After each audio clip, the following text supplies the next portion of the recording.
Okay, we should now be live on YouTube, and now let us also go live on.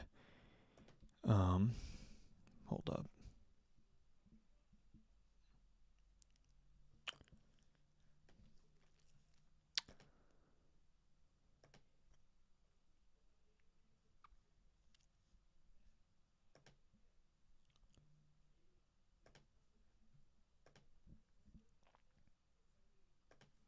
There we go.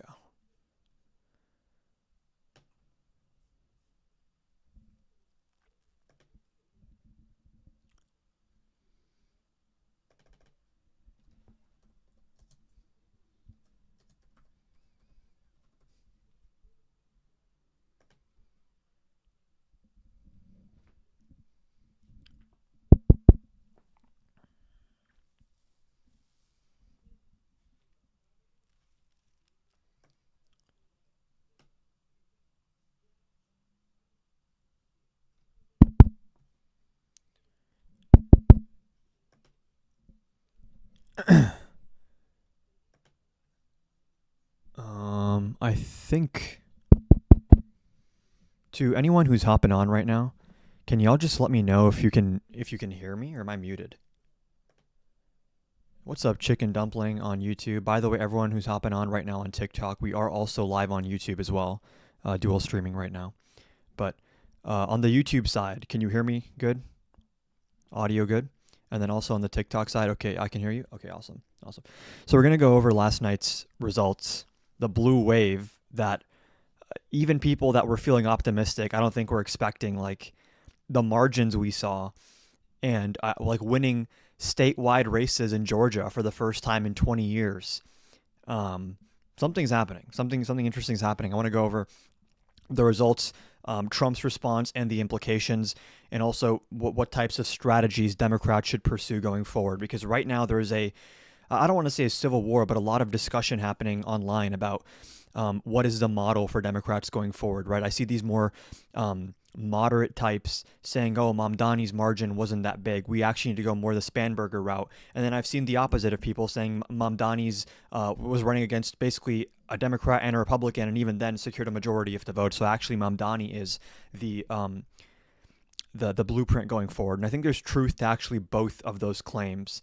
So I want to talk about all that, the political implications, the results, the responses we're probably going to see from Trump. And then in the midst of all that, if we have any people that actually want to do debates, towards the latter half of the live, we might start doing debates as well. I don't think Mamdani is the blueprint at all. I don't know that that's a complicated question, which we're going to get to. I want to make sure everyone on here is first ready to move in. Fabio17 says, we don't care, you ain't American. I am American. I'm an American citizen. I was born here, and by the looks of your comment, I'm much more American than you'll ever be, because I would never question someone else's citizenship on the basis of, I'm going to assume either my political leanings or my race, which is like the only two things you can go off of so far. Mamdani came in this almost as a nobody and came out as the mayor, so it's a good start for the new guys. I agree. And there's also a discussion to be had about different ways to win elections. There's not just one way to win an election, right? You can do an election where you're just appealing to your base and trying to turn out your base. That's one way to win. Another way to win an election, potentially in different areas, is instead of focusing on your base, maybe you want to tack more to the center left or the center to appeal to the more median moderate voter. Those strategies all work in different places in different ways, and they determine what types of margins you see. So I question people that are saying, oh, this is the one takeaway from last night. This is the one thing we have to do. I think what we learned last night actually is that an ideologically diverse, fearless Democratic Party is probably the way forward, right? We'll get into all of that. If you guys are watching on TikTok, make sure you're following above. Make sure you're double tapping the screen to like. And I'm also going to be dual streaming on YouTube. So if you prefer having the wide screen layout rather than this, then you can switch over to YouTube. It's all in my link tree in my bio. But I want to first go over these numbers, right?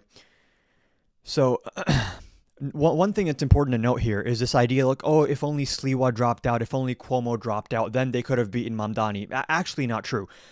Because it seems like we're heading towards the direction of Mamdani breaking 50%. So if he's securing a majority in a three-way race, number one, that's impressive, because how many center-left voters are voting for Cuomo in this situation, right? If you have just Mamdani versus Sliwa, what kind of margins are you seeing in that situation? And there's a couple of interesting things here, right? So if you look at the 2021 NYC mayoral race, Eric Adams, I believe, got 67% of the vote. And MATR671, you got to stop spamming. If I see that one more time, you're getting muted in the chat. What you see in 2021 is that Eric Adams gets 67% of the vote. It's like a two-way race between Eric Adams and Sliwa, and Adams gets basically 2/3 of the vote. And I see a lot of people saying, oh, Mamdani barely broke 50%. Like, this is actually not a model to extrapolate out to the national level. There's two things to bear in mind there. Number one, Eric Adams was running unopposed in terms of being left of center, whereas Mamdani here is competing with a Republican and someone who's like not really a Democrat, but like appeals to some centrist, center-left people. And yes, MATR671 was being based, but just I don't like spamming. Even if I agree with the message, we're not spamming in here. Because then it just becomes unreadable for me, and other people's comments get buried with like the same thing over and over again. So here's the interesting thing, right? So Eric Adams gets a higher percentage of the vote, actually 17 points more than Mamdani got, but then the actual raw vote totals, right, is Mamdani is breaking over 1 million votes. Eric Adams, I don't even think broke 800,000 votes. So interesting thing here you can take away from this, which is that Mamdani got more votes, higher turnout, but a lower percentage of the vote compared to Eric Adams. But you have to bear in mind that, again, Mamdani is not just running against a Republican, he's running against also Andrew Cuomo. And we're never going to have the counterfactual, okay, Rosen, you're getting muted for spamming. I don't know why the shit emoji is this important to you, but you're out here. Yeah, I think this is one of those elections where everyone can just take away whatever outcome they already, like whatever takeaway they wanted, right? So progressives are saying, oh, Mamdani is the way forward. Moderates are saying Spanberger is the way forward. And the truth is, like, actually, it's both. Like, I don't know that a Mamdani wins in like West Virginia. Okay, why is... Okay, if you spam, you're getting blocked, you're getting muted. Would you like another mod on TikTok? Yeah, well, it's not too bad right now. Okay, we got Jonathan in here. Thank you for that, Jonathan. So what my takeaway from this is there are different ways to win elections, and Mamdani took the road of get your base to turn out, energize your base. That is kind of the Trump model in the sense that you never see Trump winning like by huge 10, 15 point margins. But like when you excite your base and you get high turnout, sometimes that's kind of all you need to win an election. And if you want to win by bigger margins, sometimes it's like, okay, you can't just turn out your base. You have to maybe at least rhetorically tack to the center. And I think what you actually see is like, this is about challenging the status quo. And this dichotomy of like, do you run as a progressive or do you run as a moderate? You can kind of do both at the same time. And one thing I think Democrats should start doing more is like, call yourself a moderate, call yourself a centrist, just like nominally, but then all the policies you propose should be extremely progressive. This is exactly what Trump did, by the way, right? He proposes these like far right policies, but for the last 8 years, he tells us these far right policies are just common sense. This is common sense policy. Everyone wants this. These are 80-20 issues. So if we have 80-20 issues, issues that are popular, don't label them extreme or ideological. Take those same positions and start calling them centrist or moderate, right? Or independent. And I think that's probably a really good way going forward, because a lot of people nominally don't like extremism. They don't like far left or far right, just nominally. But in terms of the actual underlying policy and like a lot of the political energy that motivates these populist movements, that is very appealing. And one thing I'd be curious about in this race is, number one, if it's just Mamdani versus Sliwa, what margins are we seeing for Mamdani? And then number two, if you run this election again, general election, and everything is exactly the same, nothing changes, but Mamdani doesn't call himself a democratic socialist, I wonder, I'm genuinely curious, like, does that change these margins a lot? Like, is it just those words that some people are like, oh no, I have to vote for Cuomo? Some more like old school people. That's a big question here, because like you look at people like Bernie, look at people like AOC and Mamdani, and there's no question that they're extremely talented, that they can turn out the base, that they can win these types of elections, because again, having high turnout is pretty important here. Sliwa 17 cats win it for me. Yeah, I like Sliwa. He's funny. He provided some. Sliwa and Eric Adams are both funny. Cuomo is just boring and annoying to watch. I bet you do like him. Look at yourself. Okay. We also have to talk about the Republican Civil War going on right now. But Ben Shapiro looking around saying, "Oh my God, why is everyone in my party an anti-Semitic extreme?" Bro, how'd you not know this was happening? Like, all these Republicans now that are going to act like, "Oh, we've crossed a line now. Tucker Carlson interviewed Nick Is this new to you? You think that this just fell out of the sky? The Nick Fuentes wing of your party is where the energy has always been since 2016, by the way. They're now just a lot more outspoken. Now they don't hide it. When for 8, 9, 10 years, the right is saying, hey man, stop calling people Nazis and censoring them or whatever. You know what happens when you keep repeating that message of like, stop calling people Nazis, let them have free speech? Actual Nazis see that and they're like, yeah, let us speak. We just want to talk. And then they start kind of watering down their rhetoric, lying about what they actually believe in. You saw Nick Fuentes yesterday talking about, I want all my followers to start entering into positions of leadership and political canvassing and campaigning and congressional offices and academia and like in the private sector, the corporate world. These people are, number one, gaining steam in the Republican Party. That this right-wing extremism, that is the base of the Republican Party. It's where all the energy is, right? That's good for us. People don't like that, actually. Like, they're going to win primaries, and they're going to get crushed in general elections, which will be fun to see, right? The Nick Fuentes wing is going to take over the GOP, and they're going to think they've won, but in the process of doing so, they're going to alienate the GOP from the actual voters that would be needed to elect it. So Mamdani ran a great campaign. The questions here again are, what does this all mean? Like in terms of, if he got a higher turnout, more votes, but lower percentage, how many of these Cuomo voters would have voted for Mamdani if it was a two-way race? These are all interesting questions. I want to look also now at the Virginia race with Spanberger. This is interesting, right? Because you see a lot of people saying, oh, we don't need the Mamdani agenda. We need the Spanberger agenda. She's like a very center moderate Democrat. Some people even call her center right. I'm not too familiar with her positions, but you see her crushing her opponent. Oh my, 15-point win pretty much, right? Pretty crazy. And then you have the New Jersey race, which we were being told this is a super, super close race. It's going to be within a few points. And clearly not. You see again here, 13-point win pretty much, 56-43, which she outperformed like every single poll we saw here.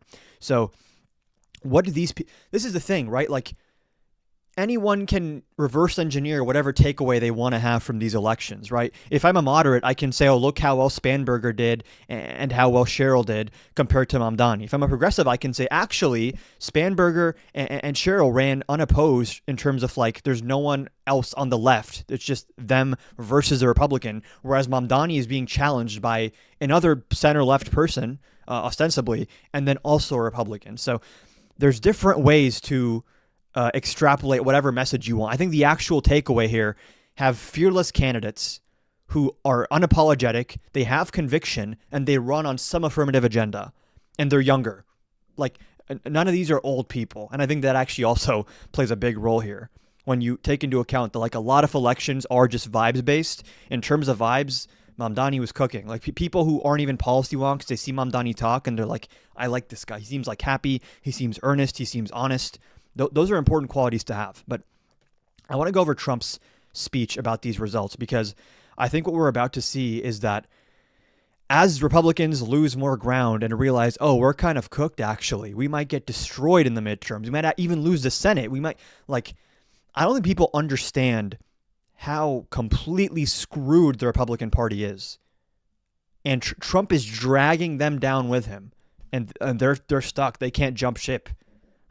We had that big, beautiful victory.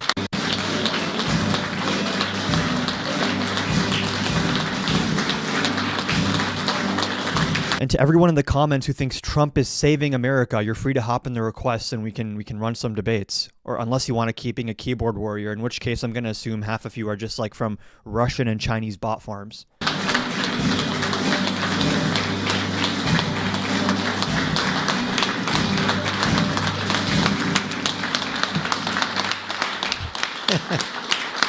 Thank you. Thank you very much. That was quite a formal entrance. I thought we were just going to sit down and talk a little bit. We talk about exactly 1 year ago we had that big, beautiful victory. Exactly 1 year. And last night it was Republicans, can y'all figure out like a different? Keep crying we won last night. We're overjoyed. You can't just randomly say keep crying like that. That kind of worked after Trump won in 2024. Y'all need to figure out a new line of attack or rhetoric here. not expected to be a victory. Not a great Very look that y'all Democratic keep areas, but reusing the I don't think it was same. good for Republicans. I don't think it was good. I'm not sure it was good for anybody. Gotta mix it up. But we had an interesting evening and we learned a lot. And we're going to talk about that. And I'll say a few remarks. And then after that, I'll ask the press to leave. The press has been very, very nice to us the last couple of months. They were great to us in terms of the foreign visits with China, Japan, South Korea, Malaysia. And they were actually terrific. So I want to thank you for that. I'm sure you'll get back to your normal ways soon. But we did a great job over in China. And we've done a great job in turning off wars. We stopped 8 wars. And we have 1 to go, as you probably know, and that'll get stopped also. But we've done a great job. Also, real quick, really another takeaway from last night, this bullshit idea that MAGA has been perpetuating since November of like Trump just won a mandate. He has a cultural mandate, a political mandate. He won 10 million% of the vote, and like everyone in America loves him so much. Do y'all understand that this man is at like record low approval ratings? His disapproval, the average, is now approaching like 63, 64, 65% disapproval. His approval rating is like in the mid 30s. These are similar numbers to Trump after January 6th. Like Trump after January 6th, his approval hit 34%. And that's when Republicans started jumping ship. You had actual rumors coming out that maybe some Republican senators would vote to convict him. And some did, but there were more that would have. But then they were like, there's no point. His political career is over anyways. Clearly they were wrong. But like when we look at 77 million people voted for Trump, a lot of those people just wanted lower prices. And they were like, fuck it. Like this guy is a change from the status quo. And they hate what they've seen for the last 10 months. They hate it. Just so we're clear to all the MAGA people, if your agenda was like so great and so awesome, you would have made gains in Virginia and New Jersey. Because actually, if you compare 2020 to 2024, the big story is like, oh my God, Virginia and New Jersey, these races now are like within under 10 points. There's single digit differences here. Oh my God, Republicans soon are going to win Minnesota and Virginia and New Jersey, and like Illinois is next. Remember all this bullshit they were talking about? When Trump couldn't even break 50% of the vote, he couldn't even secure a majority. And now what are we seeing? Blowout in Virginia, blowout in New Jersey. The Republican candidate couldn't even break 10% in New York. People don't like the MAGA agenda. When they see Trump governing, notice Trump has never won as an incumbent. When Trump is actually in office and he has power and people see what he does with power, they hate it. They run as fast as they can in the other direction. Trump only ever wins when he's not in power, when there is nothing to compare him against or no record to hold him accountable for. He only wins as the outsider, the change agent, because he has those vibes. When he governs, people hate him. So it's really been an honor to do it, and I did it with many of the people in this room.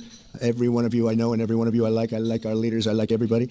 But I thought we'd have a discussion after the press leaves about what last night represented and what we should do about it, and also about the shutdown and how that relates to last night. I think if you read the pollsters, the shutdown was a big factor, negative for the Republicans, and that was a big factor. And they say that I wasn't on the ballot was the biggest factor. Oh, man.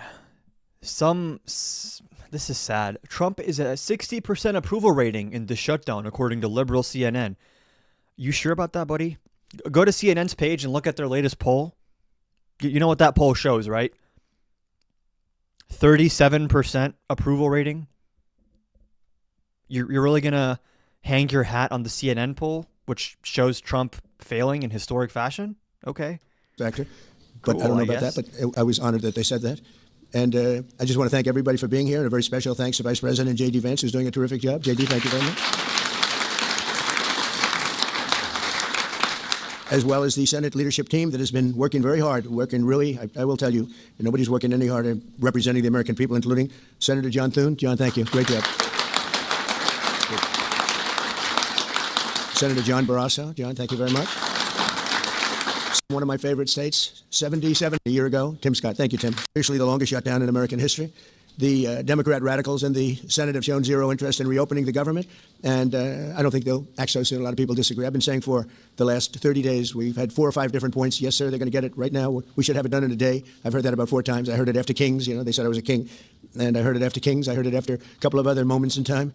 And I said, no, I don't believe so. And now I heard it's after the election. I don't believe so. I think they will. I think the kamikaze pilots. I just got back from Japan. I talked about the kamikaze pilots. I think these guys are kamikaze. They'll take down the country if they have to. So I don't think. Does anyone take it seriously when Trump calls Chuck Schumer a kamikaze pilot? Of all people to give that label to, Chuck Schumer, this Mr. Strongly Worded Letter? I think so. Millions of Americans. Bro's getting desperate. That's crazy. Be without SNAP benefits. And I will say about SNAP benefits, so when I was president, we had $7 billion worth, and now they have many times that, because these benefits were given to anybody that asked, and they're up to, I hear, just many times, $47 billion. So it wasn't the purpose of SNAP. It was for people that really had problems, down and out, people that really had problems. But during Biden, they gave it to anybody that wanted it. I think it's something you have to talk about because the numbers are... What does that even mean? They gave food stamps to anybody that wanted it? He's so dumb. Incredible. But countless public servants are now not being paid, and the air traffic control system is under increasing strain. We must get the government back open soon, and really immediately. We have to get it up. We have the hottest economy we've ever had, and it's affecting the stock market now a little bit. But the stock market, as of Friday, has hit many record highs during the last 9 months, many. And it will again. This is just the beginning, because when these plants that are being built right now start opening up, we've never had anything like this. There's a boom. There's a construction boom right now, but that's going to be bigger than that. That's going to be an economic boom as soon as they open up, and it's going to be something special. We have car companies coming in. When I was in Japan, Toyota, Mr. Toyota, I said, "What's your name?" "Toyota." I said, "Oh, you're rich." They said, "How much of the company do you own?" 92.1%. I said, "I'm glad you said the one. He wants to be." I said, "You're a rich guy." And he said, "I'm investing $10 billion in the U.S." And, So true. I'm convinced Trump supporters don't actually listen to the guy speak. True. Here's the thing. No one knows Trump less than his own supporters. They don't really... They never know, all the authoritarian shit he's done. Every time I debate a Trump supporter, I'm like, do you support ICE doing this or the DOJ doing this? They're like, I haven't heard of that. I just know that he's making America great. He's fighting... it's all slogans. They don't actually follow what this guy does. You know who I'm talking about, right? You introduced me, Mr. Senator. You introduced me originally when you were the ambassador to Japan. He's still good. He's still strong, but he had no interest in investing in this country. Now he's investing $10 billion as of 1 week ago in building new plants. We have auto plants coming in incredibly, but we have AI and all of them. And we can't be extorted to give $1.5 trillion to people that came into the country illegally, many from prisons, many drug dealers. A lot of people came in from mental institutions. Great point as well. I've never heard him say anything remotely intelligent. I've seen... Who else made... I think Destiny made this point, and it's true. Has anyone ever seen a clip ever of Trump speaking in a way where it's like, oh, he's a subject matter expert here? Or he really is getting into the weeds. He knows what he's... Never. The most in-depth you ever see Trump is oh, in a deal, you got to be tough. You got to assert yourself. The most basic platitudes, cliche, yeah, it's time for business now. It's time to be tough. What does that even mean? They want to give a lot of money to the people that came in illegally. Extent of his art of the deal. To get them out. No country can sustain that. That's not like an attack on our country. In no country, these are not going to be productive people. These are going to be anti-productive people. And we can all have big hearts. I have a bigger heart than anybody, but we can't let that happen. It's time for Republicans to do what they have to do, and that's terminate the filibuster. It's the only way you can do it. And if you don't terminate the filibuster, you'll be in bad shape. We won't pass any legislation. There'll be no legislation passed for 3 1/4. We have 3 1/4 years left. That's a long time. This is interesting. He really wants to get rid of the filibuster. And I talked about this in the video I just posted. The more authoritarian stuff Trump does, the more we're winning, right? You don't have to do authoritarian stuff when people actually like you and support your agenda. You don't have to rig elections when people actually want to vote for you. So the more Trump puts energy and time into suppressing dissent, into rigging elections, into consolidating power, the more we know he's afraid, the weaker he actually is. When you have an actual mandate and people actually like you, this is not needed. So it's counterintuitive, right? The more Trump cracks down, the more authoritarian stuff he does.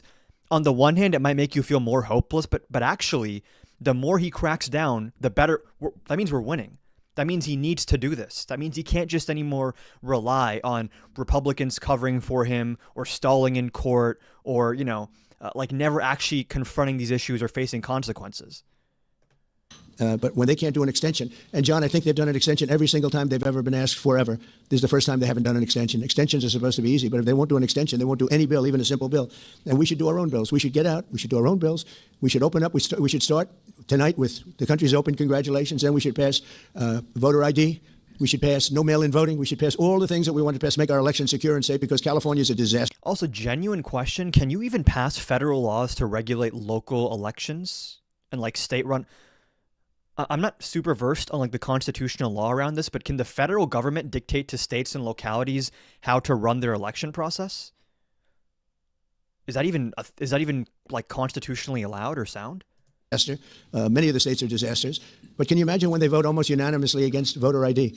All we want is voter ID. You go to a grocery store, you have to give ID. You go to a gas station, you give ID. But for By voting, the way, this big thing of like, why don't Democrats want voter ID? Guess what? Like, maybe this is just me.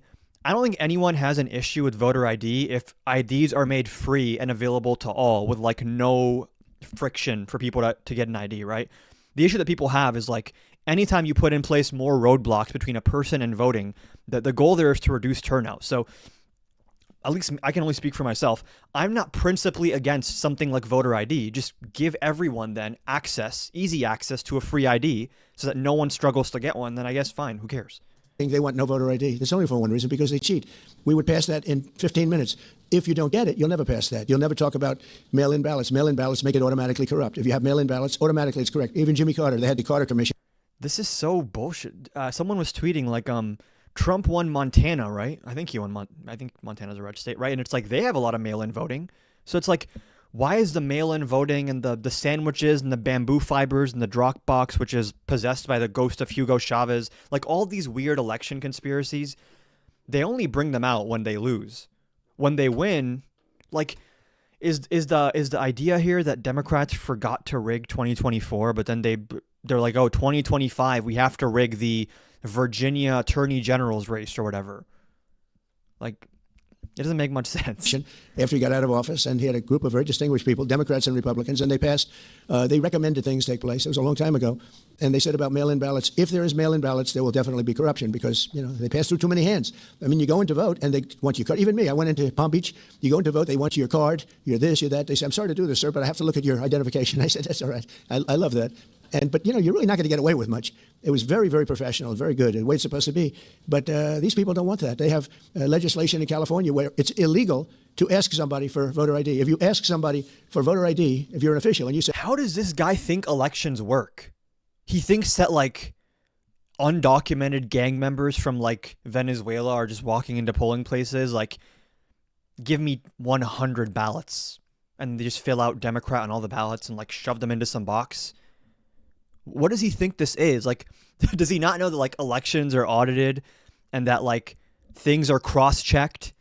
They don't just blindly accept. Like, you have to have proof of residency. Like, you have to be registered. Like, there's a process here. There's actual roadblocks in place to prevent fraud, which is why even his own Attorney General, Bill Barr, who was politically motivated, was like, hey, I really tried to find fraud that you're claiming exists, but it just doesn't exist, right? To the extent that we have fraud happening, which every election has fraud, it's like a handful, statistically insignificant. Jessica, what did you want to debate about? I'd like to see your voter ID. They can arrest you, okay? They can arrest you because they want to cheat, and they get away with it. And the Republicans let them get away with it, and we won't do that if we have the filibuster. So we're going to talk about that a little bit. I don't even know. That's not a national brand. I don't sway, because I know we have a lot of, not a lot, I'd say half feel this way, maybe a little bit less than half. And it's time to have a really good talk. If I thought that they weren't going to pass the filibuster, and yes, fantastic point on in the YouTube chat. He was for mail-in ballots when he was running for president. True. Did anyone see that ad he made during the 2024 campaign on whether you're voting at a polling place, voting by mail, make sure you do it, like, and it actually helped him, right? If Trump didn't shit on mail-in ballots so much in 2020, he probably would have done better. Like, more Republicans would have voted from home or whatever. Like, it doesn't make sense to do this. Like, Trump is he makes so many unforced errors. It's crazy. Like, bring it up. They're going to pass it within the first. Like, even that 60 Minutes interview, and they're like, oh, have some of these ICE raids gone too far? It's so easy for him to just say, yeah, there's a couple bad apples. We're going to get rid of them. By and large, we're enforcing law and order. Now, that's a lie. That's not true. But like, politically, it's way smarter to say than, no, they're not going far enough. Why would you say that? You're already underwater on immigration. You came into office above board on immigration, like plus 10, plus 20. Now you're like -5, -10 on immigration, which is supposed to be your best issue. And you double down on that? Why? These people are idiots. If they take power, and it's more likely that they take power if we don't do it, because we're not going to be passing any legislation. Not going to approve anything. We're going to go 3.25 years. There won't be one bill that we're going to pass, because the easiest thing to pass is exactly right now what they won't pass. And they'll do that, and they'll wreak havoc. But let's assume they get it. They're doing it anyway, so it wouldn't matter. They're doing it anyway. And, I have a case where I have great U.S. attorneys that can't be approved because of the blue slips. The blue slips, I think you should terminate blue slips, too. It's a mental termination because it's really a custom. But if you have a Democrat senator or two, two is bad, but it doesn't make any difference. If you have one senator writes a negative letter on some great U.S. Jessica, I asked you, like, what topic do you want to debate? attorney, we had it in Manhattan, Southern District. Jay Clayton, one of the most respected lawyers in the whole country, by far, one of the most respected. And couldn't get approved. The courts approved him. The courts couldn't believe it. They did it like instantly. He went to the best schools, got the best marks, top of his class. Everything was perfect. I mean, he was like led the perfect life. Went to Sullivan and Cromwell. Almost immediately became the head of Sullivan and Cromwell. The most prestigious law firm, I would say, in the country, just about, And whether like, it's Sullivan or just two. real quick on this election rigging, half of the proof that I see of like election rigging is like some video in 480p of some like unspecified location with a blurry person like putting a paper in a folder, and they're like, look, they're stuffing these remember what's his name, Mike Pillow, the My Pillow guy. They're putting bamboo fibers in the ballot boxes, and they're stuffing sandwiches in the ballots, and like the ghost of Hugo Chavez has possessed Dominion voting. Like, how do we take this? Like, why do we even debate these people on this? Three I could name, but Sullivan, I would say, really, maybe number one. He was the head of Sullivan and Cromwell for like 20 years. He went to the SEC, was flawless. He did it for me. He was the SEC chairman. He was flawless. Then he went to Apollo, where he was the chairman of Apollo, and was flawless. Everything went good. The stock went through the roof and everything. I asked him to go to the Southern District, and he said, I'll do what you'd like to do, sir. This is a very high-quality person. But he couldn't get approval from Schumer. What is bro yapping Schumer didn't about? approve him. Guy, we have other people that are really good, but people don't know how good. Top students, the Democrats are not going to approve them. Blue slips are a disaster. So the only people I can get approved are Democrats. I was told that by the Democrats. We'll only approve Democrats. I said, really? Is that right? Not going to work that way. Not going to work that way with me. But the blue slips are a total disaster. I have 10 people right now that will not be, that are doing a phenomenal and then they had to leave. But then it was Rhino, but I fired him. I said, let me see this. I read the most beautiful letters I've ever seen. I said, I called him up. I said, sorry, you're fired. Get the hell out. Do MAGA people not get bored of this guy constantly saying all this? Like, his vocabulary is like 200 words tops, and he has a couple dozen phrases that he recycles and changes the order in which he says them. Like, there's only so many possible combinations of words and phrases that Trump is able to muster. And it's like, after 8 years, bro, we've heard this speech before. I don't even know what you're talking about half the time. This is the guy who they're like, oh, Comrade Kamabla didn't know how to speak, but this guy, he knows how to get a crowd going. Maybe in 2016, he knew how to get a crowd going. What is this? And yeah, I'm playing this at 1.5 speed, and it still feels kind of slow, actually. Said a lot more than Kamala. Okay. This is another thing where it's like, Trump doesn't have cognitive decline. He doesn't just pause and stop talking. Yeah, that's not the best, right? Like, Biden, when he had a brain fart from his cognitive decline, he would stop and be like, okay, what word am I searching for? When Trump's brain stops working, he's like, I'm just going to keep talking. Whatever words come out of my mouth, who cares? They'll eat it up. And MAGA's like, yes, look, he's so adept. He's so dynamic. Such a good speaker. Out of here. But it's a horrible thing. Blue slips is a horrible thing because I have the right to pick judges and I have the right to pick U.S. attorneys, and this takes away the right from me. And I think we're going to go to court on it, and we'll see what happens in court. But it gives the president, it takes away the right of the president to pick yes, people. You're to serve fully on the court. correct, Husky. He isn't running the country. He's a spokesperson. He's a puppet. He has handlers. Stephen Miller and Russ Vought are his handlers. Your live is not eligible for recommendation and restricted in search results because your live does not comply with the For You Feed eligibility standard under our community guidelines. Reason: misinformation that may cause moderate harm. What? What does that even mean?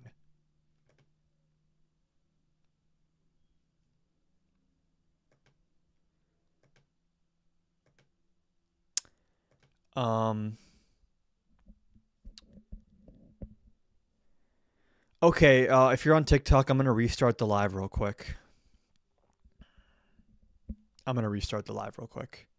Just refresh my page. I'm gonna end it and restart real quick. So let's see if that helps. And if you're on the YouTube side, we're still going, but I want to restart the live here real quick. Plug in your PC. I should. That's a good idea. Let me grab the charger.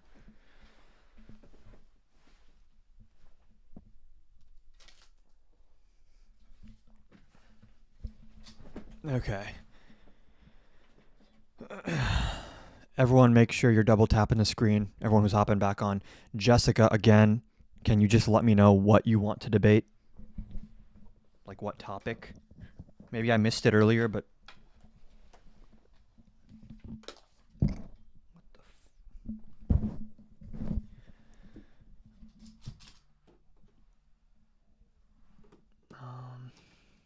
There we go. We're plugged in. We're good to go. And if you're tuning in right now on TikTok, make sure you double tap the screen. I'm going to switch away from this Trump speech because the Trump speech is boring and I don't want to get flagged again for misinformation or whatever. Can we debate on abortion? Yeah, maybe later. Like I said, the first half of this is going to be news. Second half is going to be debates. I don't particularly love doing abortion debates. They're like fruitless and meaningless, but we'll see. I want to watch this Ezra Klein video because he makes some interesting points, and it's good to see him making interesting points after like what has been 2 months of just straight garbage takes from him. Like Kirk was practicing politics the right way and all this stuff he's been saying, like having on Ben Shapiro and not pushing back even once on like the constant misinformation. I'm down to debate immigration, Jessica. We can debate immigration. Or do you support Trump's immigration policies? If you support Trump's immigration policies, then I'm going to watch this video real quick, and then as soon as we're done, you can hop on as a guest, and we'll do that. Klein makes some interesting points here, which I think are worth taking note of, especially in light of last night's results, in terms of what direction do Democrats need to go in to start winning. Inside the Democratic Party, in its back rooms and its group chats and its conferences and its online flame wars, an increasingly bitter debate has taken hold over what the party needs to do to become capable of beating back Trumpism. Do Democrats need to become more populist, more moderate, more socialist? Do they need to embrace the abundance agenda? Do they need to produce more vertical video? The answer is yes, they do. All of them, but none of them in particular. The Democratic Party does not need to choose to be one thing. It needs to choose to be more things. Day 3 of asking you to adopt me? I must have missed the first 2 days. In particular, the Democratic Party does not need to choose to be one thing. This is what I was saying earlier. I agree. Do they need to produce more vertical video? Do we need to be more moderate, more socialist, more progressive? Like, yes. Yes to everything. All of it. It depends on where you're running. The answer is yes, they do. All of them, but none of them in particular. The Democratic Party does not need to choose to be one thing. It needs to choose to be more things. In a few days, there will be elections for mayor of New York City, for governor of New Jersey, and for governor of Virginia. As of now, Democrats are leading in all these races. These aren't unusual leads in what become reliably Democratic states. You can imagine a world where the violence and corruption of Donald Trump's first 9 months in office, you're gambling with World War III, had led to a collapse in support for him and his party. We'll see what election day actually brings, but we do not look to be in that world. That's all the more true if you look a year out to the midterms. Democrats are leading by about 2.5 points. Here's the thing. After last night with Mikey Sherrill's win, everyone was saying this is going to be like a super, super close race. Oh my God, like this is what happens when you nominate a moderate. Why is she only winning by a few points? This is a crazy blowout. 13-point win. That's wild. So I don't know how much I believe these polls if like Democrats are only up in the generic congressional ballot by like a couple points. I don't know that I buy that. I really wonder if after Trump's 2024 win, pollsters have started like oversampling right-wingers and like assuming things that don't actually track. At about this time in 2017, Democrats were up by about 10 points. Democrats have another problem. They're going to need to overcome the chain of redistricting Republicans are setting off across the country. There may be more of a pad here for Republicans. And the Senate is even harder for Democrats. They will need to flip 4 seats in the 2026 midterms to win back the Senate. That means winning in Maine and North Carolina, no easy task, and then winning at least 2 seats in states that Donald Trump won by 10 points. Yes. The seats we flipped in Georgia. 2 Democrats yesterday won statewide races in Georgia. They weren't for federal positions, but regardless, the whole state voted there. And for the first time in 20 years, Democrats won by like a very, very big margin, right? Wasn't it like a double-digit margin, or am I misremembering? Or more. The map for Democrats wasn't always this daunting. Go back to 2010, and 10 of those states had Democratic senators. Today, none of them do. Most of those states seem barely in reach for Democrats. There's no arguing with this fact. The number of places in which the Democratic Party is competitive has shrunk. In American politics, power is not... Hold on. Who was asking to debate immigration earlier? Jessica, I think was the name. There we go. Let's do a quick debate. Why not? Hey, how old are you? 19. Hey, how old are you? Well, I'm just here to call you a nigger. Yep, I knew. There we go. Not super. This is why I've been pushing debates off. Right? There's no actual debates. There is no one who actually wants to debate for MAGA anymore.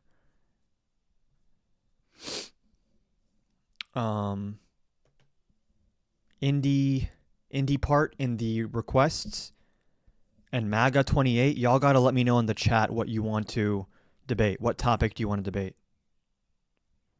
I'm crying, bro. Why would he do that? That's all they can do, right? These are like weird virgin loser people who like stay inside all day and watch Nick Fuentes videos, and they let this weird shit fester in their brain, and they're like, I know what I'm gonna do with my day today. I'm gonna go on a random live and just start saying slurs, and that's so epic. And no, you actually just look like a weirdo.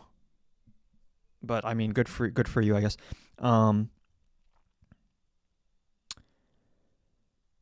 Any debate ICE? I would love to debate the topic of ICE. Let's see if either of these people are real people. Hello? How old are you? 18. Okay. Do you support Trump?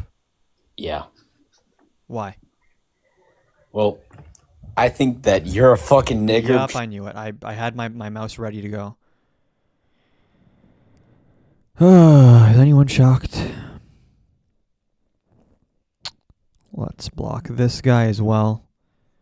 I've seen this everywhere. This is just...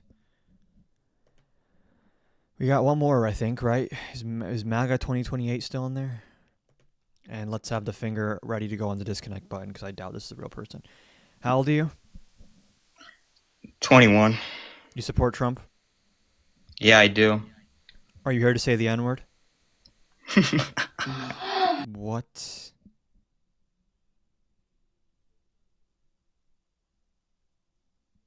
What? Okay, bro, I'm going to restart the live again on TikTok. That's crazy.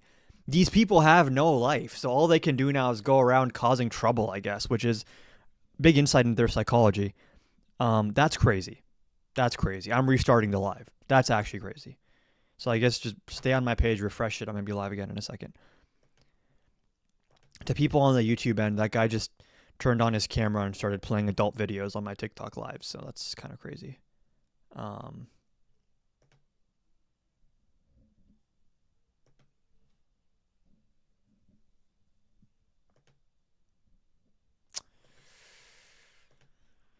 Man, it is not a lot of actual MAGA people out there anymore. Just racists and weirdos. Which I guess is just the base of MAGA, right? Racists and weirdos at this point. A lot of the moderates and independents that voted for Trump have jumped ship. They jumped ship months ago. Poor, miserable incels. True, they're mad because of yesterday. Yeah. This is why I don't do that many debates anymore. Because there's no supply of people that want to debate. These people they don't exist anymore. There's no one there that actually wants to debate. It's just strange people that want like 2 seconds to say something weird. Which I don't know what they get out of that, but not decided by popular vote. In the Electoral College, in the House of Representatives, and particularly in the Senate, it is apportioned by place. This is the problem for I'm gonna have Democrats. to start making videos. I mean, yeah, it's the TikTok live debate scene is like kind of cooked. Unless you have like a giant account and you're working with like hundreds of guest requests, you'll probably find someone real. But if you're like account around my size and you have like anywhere from 5 to 10 guest requests, 7 or 8 of those are gonna be fake people that just want to say the N-word. Which says something as to like the strength of MAGA, right? When their strongest warriors don't even want to debate. They just want to be weird. I think that tells us a lot.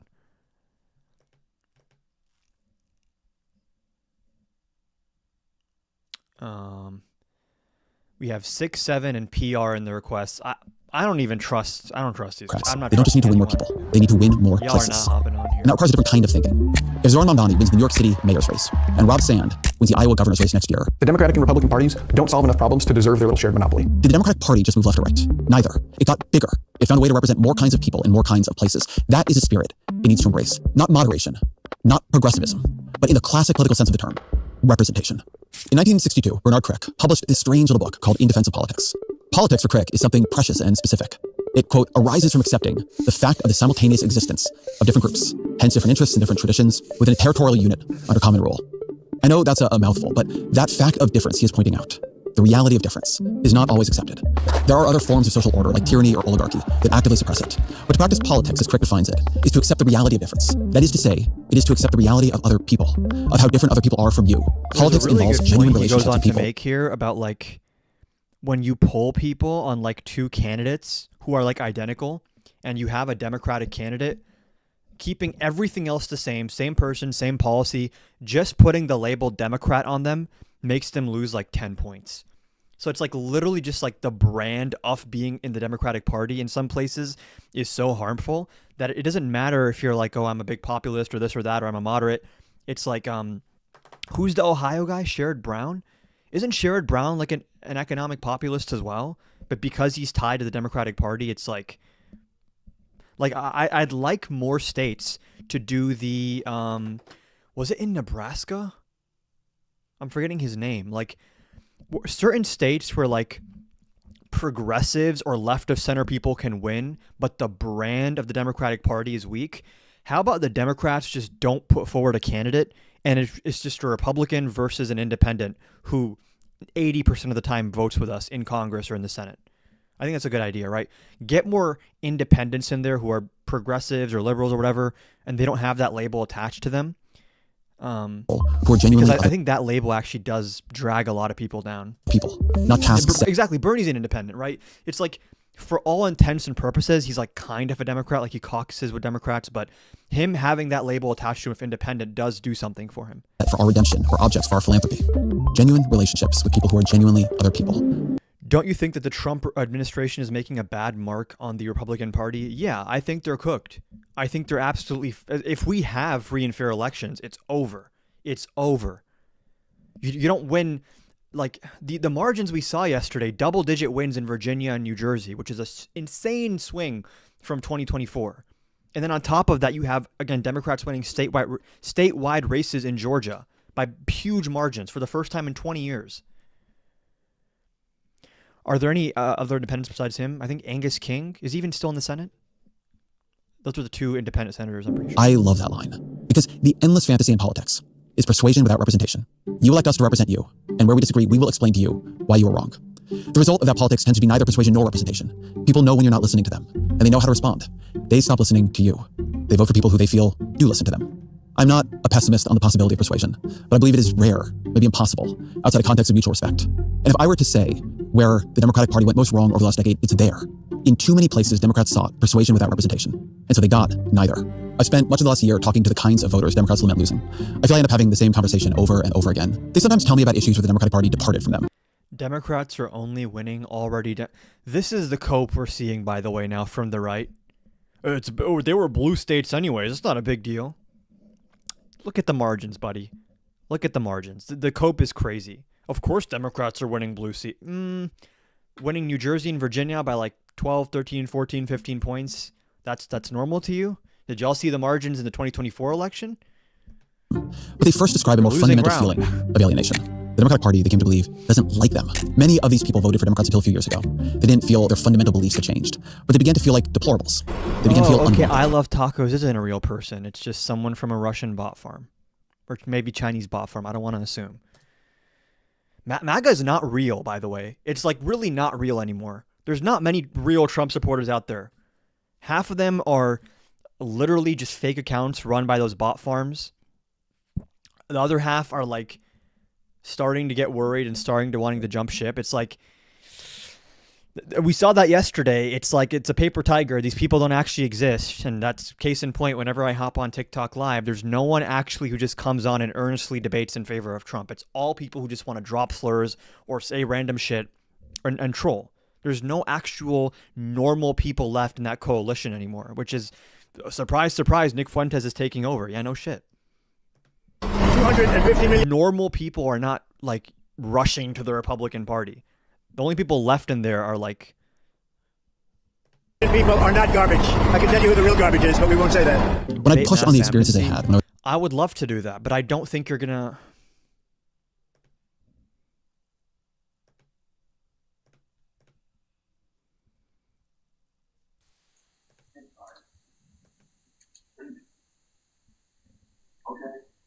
How old are you?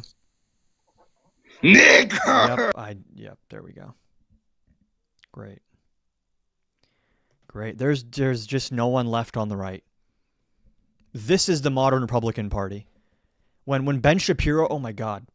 Did y'all see Ben Shapiro crying about the Nick Fuentes Tucker Carlson interview? Acting like this is not the Republican Party I know. We do not embrace Nazis. Where have you been for 8 years? What? This is your party. These are your people. Stop acting so shocked. You created this. You supported this. You campaigned for this. This is what you wanted. Now they're being mean to you, and all of a sudden you're like, this is not the Republican Party I know. I don't recognize this party. Yeah, that happened like 8 years ago at this point, bro. Hey, folks, I want to do something different on today's show. We're going to cover one topic in depth. That topic is, I think, the most important thing. The Republican Party is collapsing because of this. Because the truth is, these people that hop onto debate lives and they act like they want to debate, and then they just start spamming the N-word or like showing strange things on their camera, that's the Republican base. That's it. There's no more normal people that support Republicans that actually want to hop on and debate in earnest. They're not real anymore. They've all jumped ship. They've all realized, oh, I made the wrong decision in 2024. Thing happening in the country. It was a hot topic last week, but I wanted to take some time to really gather my thoughts and speak on it in coherent fashion, holistic fashion. That topic is because Democrats lie. Oh, yes, we need a truth teller like Donald Trump. You people are such a joke.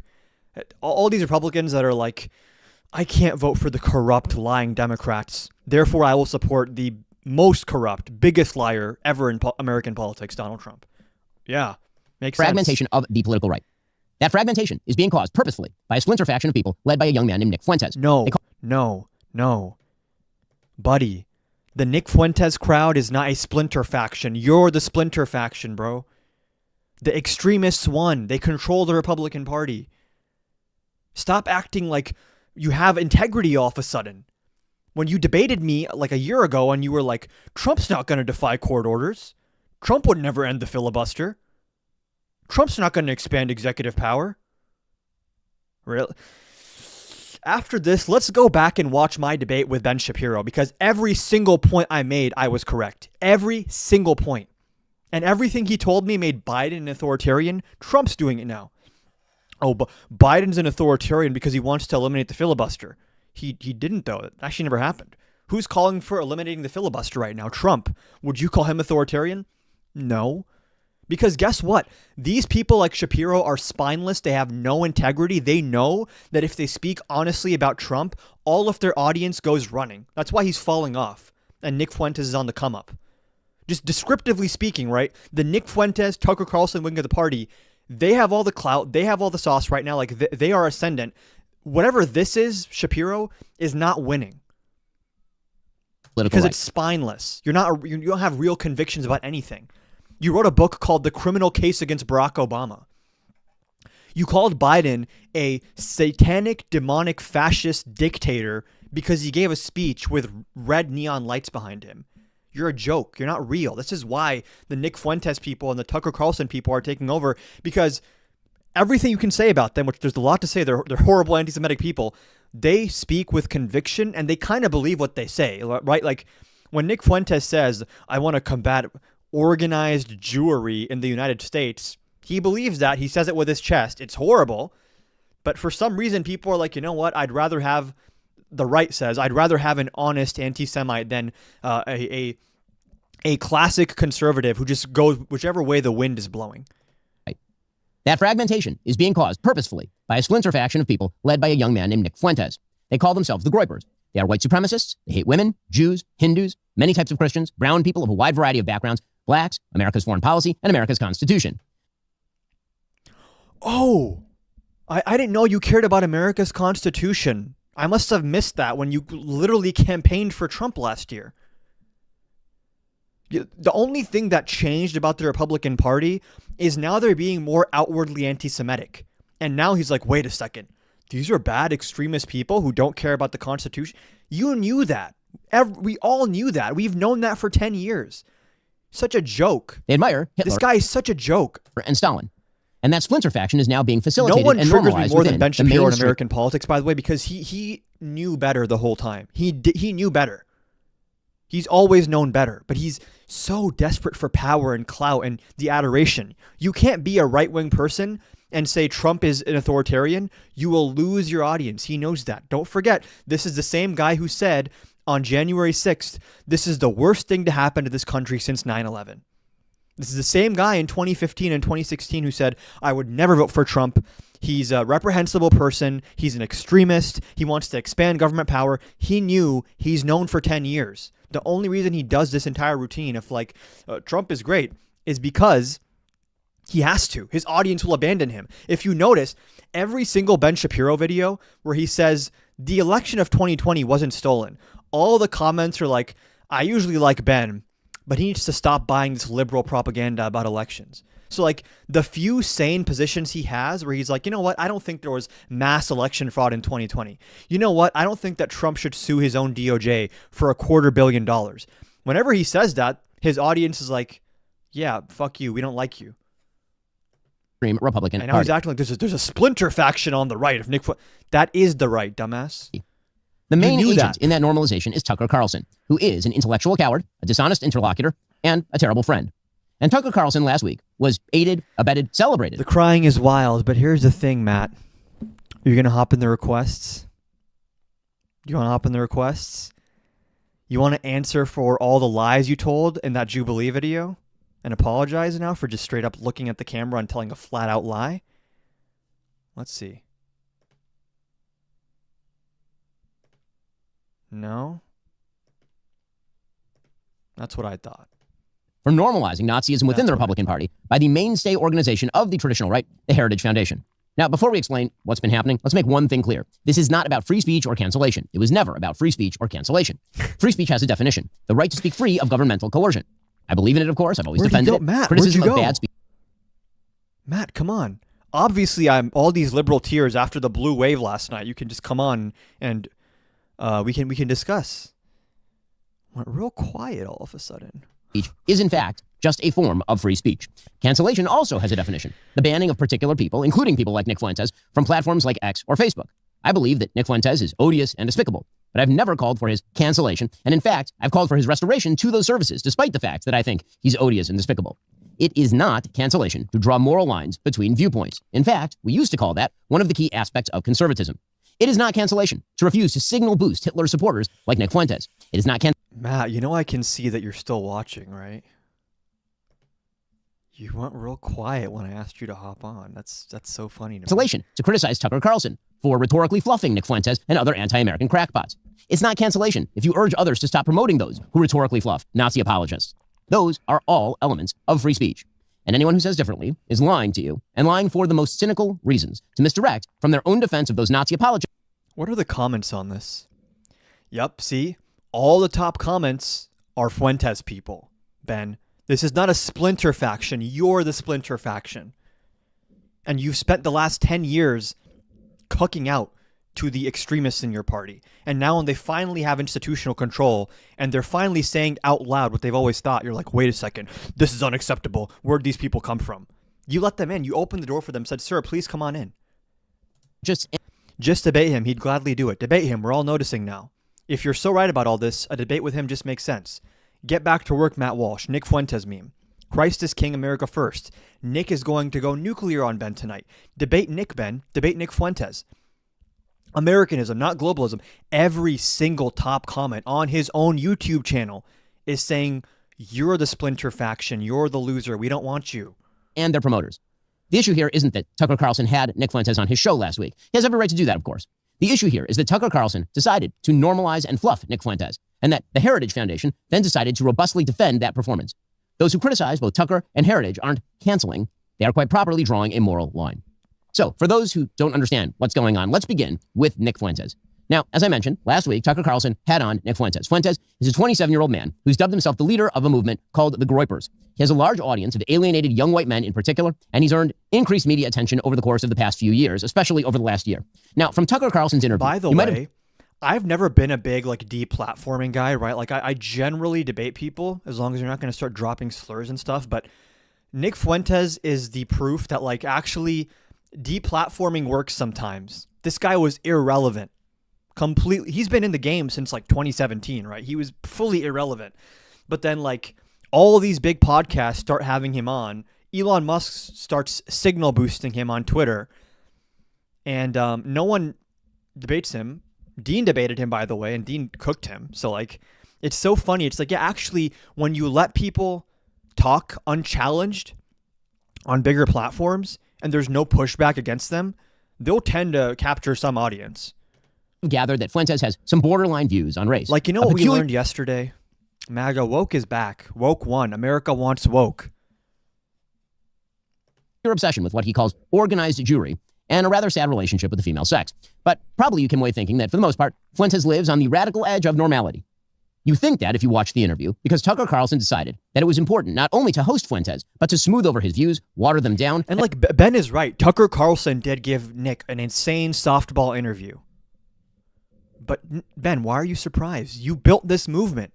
You've let this movement take over the Republican Party because you're so audience captured. And make them far more palatable. And look, your whole audience hates you. They all turn against you the second you're honest about what you actually believe. The second you stop cucking out to the far-right people in your party. Such a joke. You better tell him this when y'all debate. If we ever hypothetically debated, you never know, then I would say this to him, yeah. A normal audience. As we'll discuss in a bit, this is what Tucker Carlson does for a living. But back to Nick Fuentes. To understand what Tucker did here. By the way, fascism wins when classic conservatives or non-fascist conservatives when they're spineless, when they have no integrity, when they're we'll win political power if we go this direction. Oh, did I spend the last however many decades complaining about executive branch overreach and democratic corruption? And now the guy who actually wants to do all of that stuff in reality is my leader? It's pathetic. Kaz, I requested. What did you want to ask, Kaz? Okay. Hey, how old are you? 20. And do you support Trump? No, I just had a question regarding Mamdani. Sure. I also think that Trump is at least attempting to ruin America. Mm-hmm. Do you think that having Mamdani in as mayor and I don't know, Mikey Sherrill, do you think this is gonna really clean up, or do you think it's just kind of a drop in the bucket? No, I think this is indicative of a sea change, which is that people have seen the MAGA agenda over the last 10 months, and 60 to 70% of the country absolutely hates what they're seeing, and that's what we saw last night. Okay. Yeah, I mean, I feel the same way. I just wanted to hear what your input was on it. Yeah, you're totally right on that. I totally agree with you. Thank you so much. Yep, thanks for hopping on. We must actually examine what Nick Fuentes says on his show, and has said for almost a decade, because he was asked precisely 0 questions about any of what you're about to see by Tucker Carlson. Nick Fuentes says women want to be raped. Hey, you remember John Gino from Jubilee Surrounded? He just threatened to dox me on Instagram? John Gino. That sounds super familiar. A lot of women want to be raped. And when I say raped, I mean that sounds bad when I say it like that. But there's a lot of women that really want a guy to beat the shit out of them. But also they have to pretend. But part of it is that... This is the American right, by the way. Just saying. The median under 40... right-winger in the United States, this is what they believe. To pretend like they don't. Nick Fuentes. And if you don't believe me on that, just look at every single guest request I've gotten. This is what they are. Says that his followers should kill, rape, and die in his name.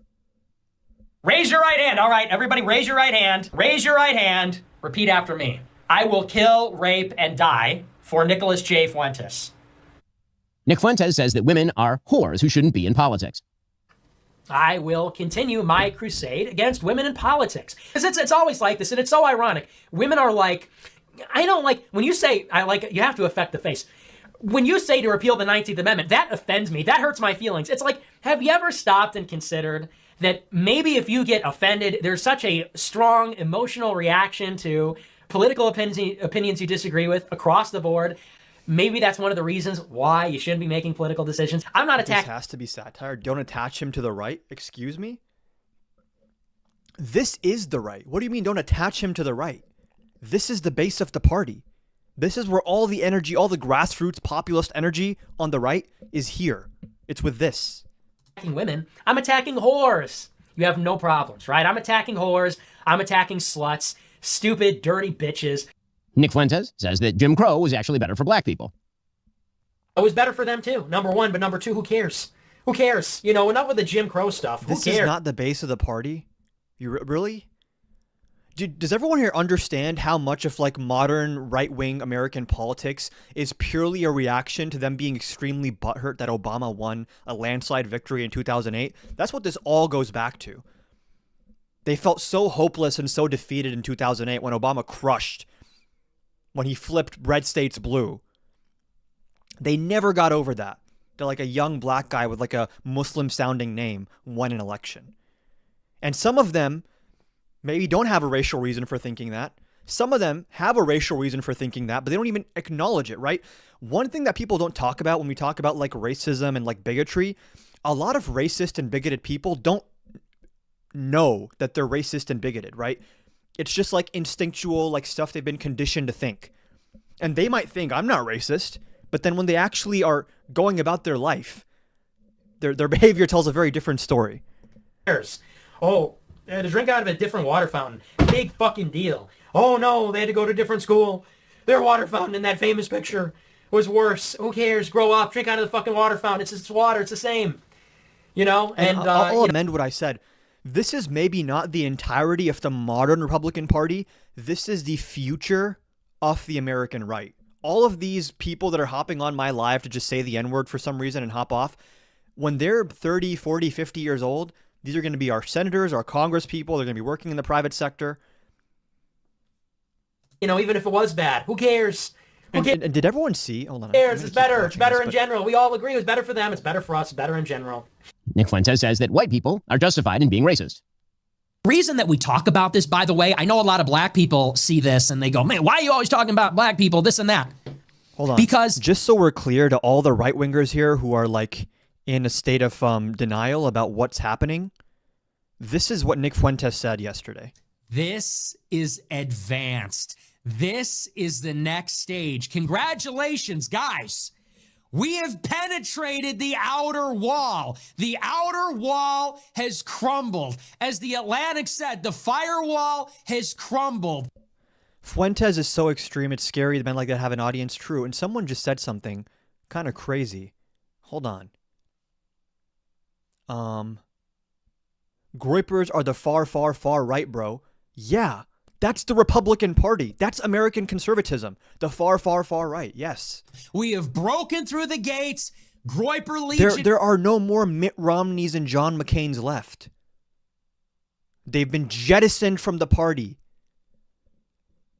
Does anyone know how crazy it is that Mitt Romney went from being the leader of the Republican Party in 2012 to getting kicked out and having to get security at his house because he was getting death threats from Trump supporters?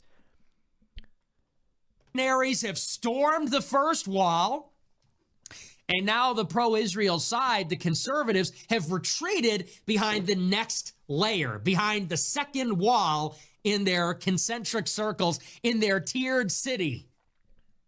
We did it. We won the argument. We beat. You notice how the only thing Democrats ever talk about is racism? This is your guy. We're responding to him. You watch Dean too much, hit your anxiety pen? Censorship. We beat cancel culture. Our ideas are mainstream. We won the debate. He's right. He's actually, like, prescriptively, Fuentes is wrong on everything. Why are you platforming him? Bro, I have like 60,000 followers, and this is the biggest right-wing political commentator in the United States. I'm probably getting more viewers from his face being on my stream. I'm not platforming anyone. Cancel culture. Our ideas are mainstream. We won the debate.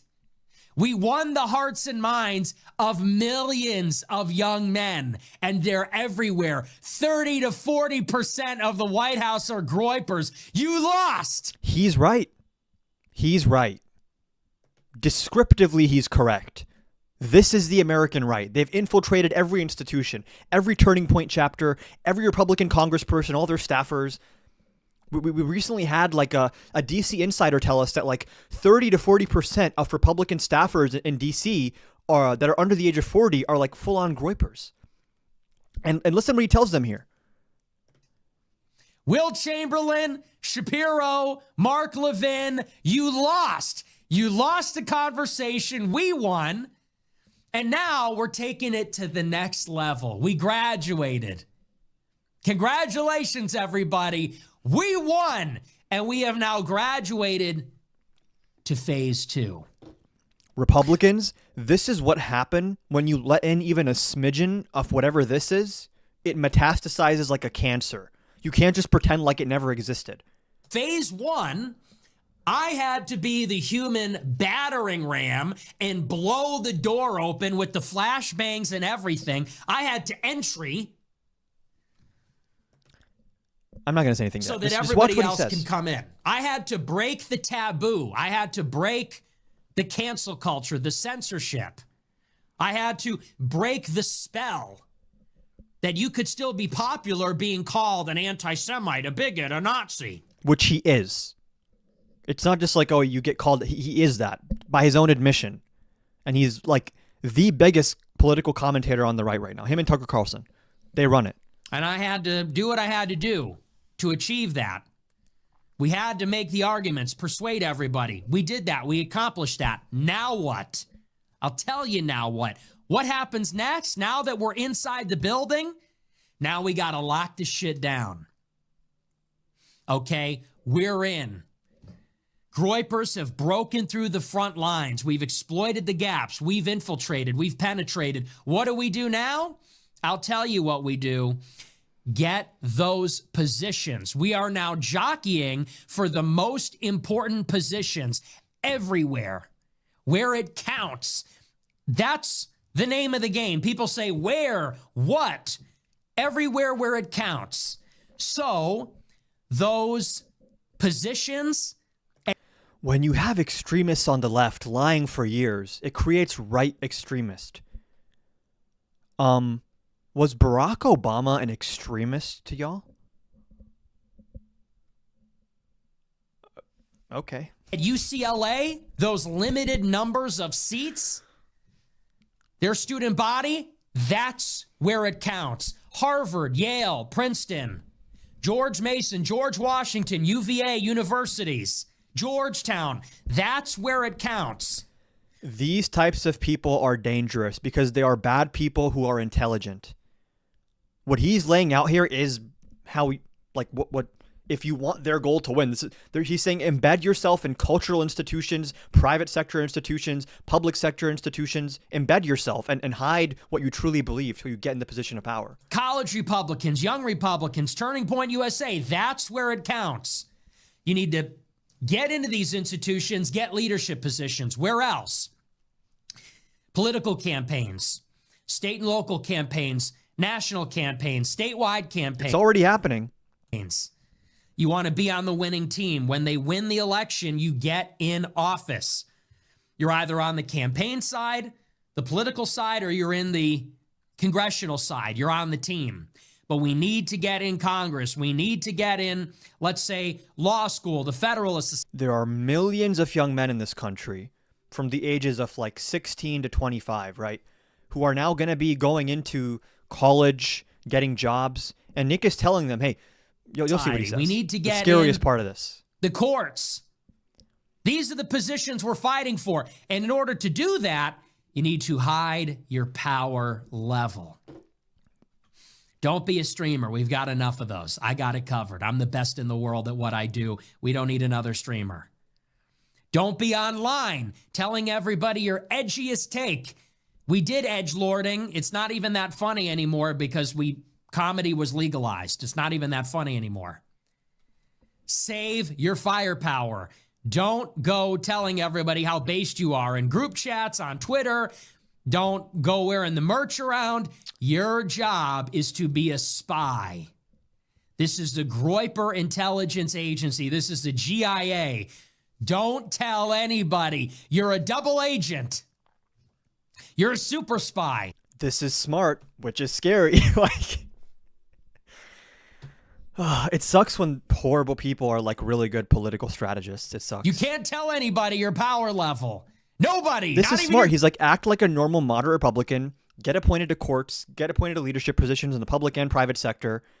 And then once you're in there, then tell everyone how much of a Nazi you are. girlfriend, especially not your girlfriend. He knows this, by the way. Like when he went on this whole podcast tour on Tucker and like Bradley Martin, all this shit, he lies about his beliefs. He waters them down. He's like, I'm not anti-Semitic. I just am anti-Israel.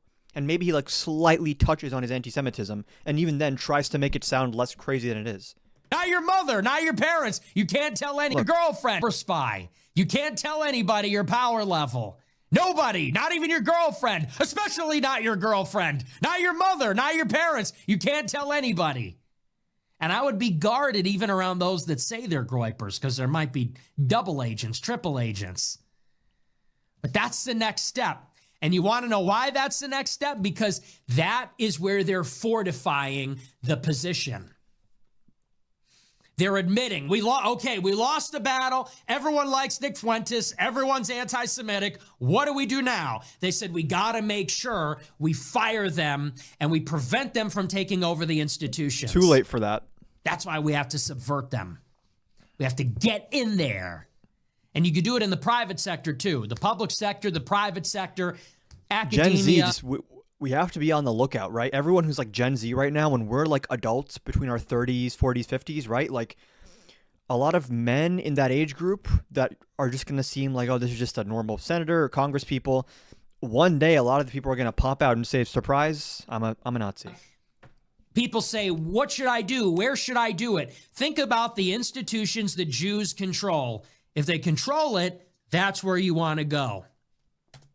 This is the American right. You people can deny it all you want. This is what you guys created. Finance, academia, government, media. I was going to say, which is good for us in the sense that, like, this does not win general elections. This might win Republican primaries going forward. This does not win general elections, which it seems like Nick knows that, right? So he's saying, don't tell people what you actually believe, which is scary. Arguably, maybe Hollywood, banking, that's where you want to be. In the power cities, LA, New York, Austin, DC. This man is giving orders like a fucking general in a war. These are the places they're politically savvy. We want to be. There just needs to be some shame here. Well, there's a few reasons. First, white people are every single bit justified in being racist. This is your guy. And the thing is, I'm saying to the right-wingers, like, this is your guy, and they don't feel shame in that. They're like, yep, it is. Let me say the N-word with the hard R. That's super cool, apparently. Every single bit. There's no more pretext. There's no more, oh, it's just about culture, not about race. They're just saying it out loud now. Justified to the extent that means going out of your way to avoid black people when you see them. Nick Fuentes is a Hitler admirer and a Holocaust denier. Buddy, it's Führer Friday. It is Hitler Friday. Shut up. Yes, this is our guy. We will win and you will lose. I don't know if you saw there was an election last night. I don't know that your guys' PR is great right now. I don't know that Republicans are ascendant in pop culture or the general electorate. Right? So, which race did you guys win last night? Nothing? Yeah.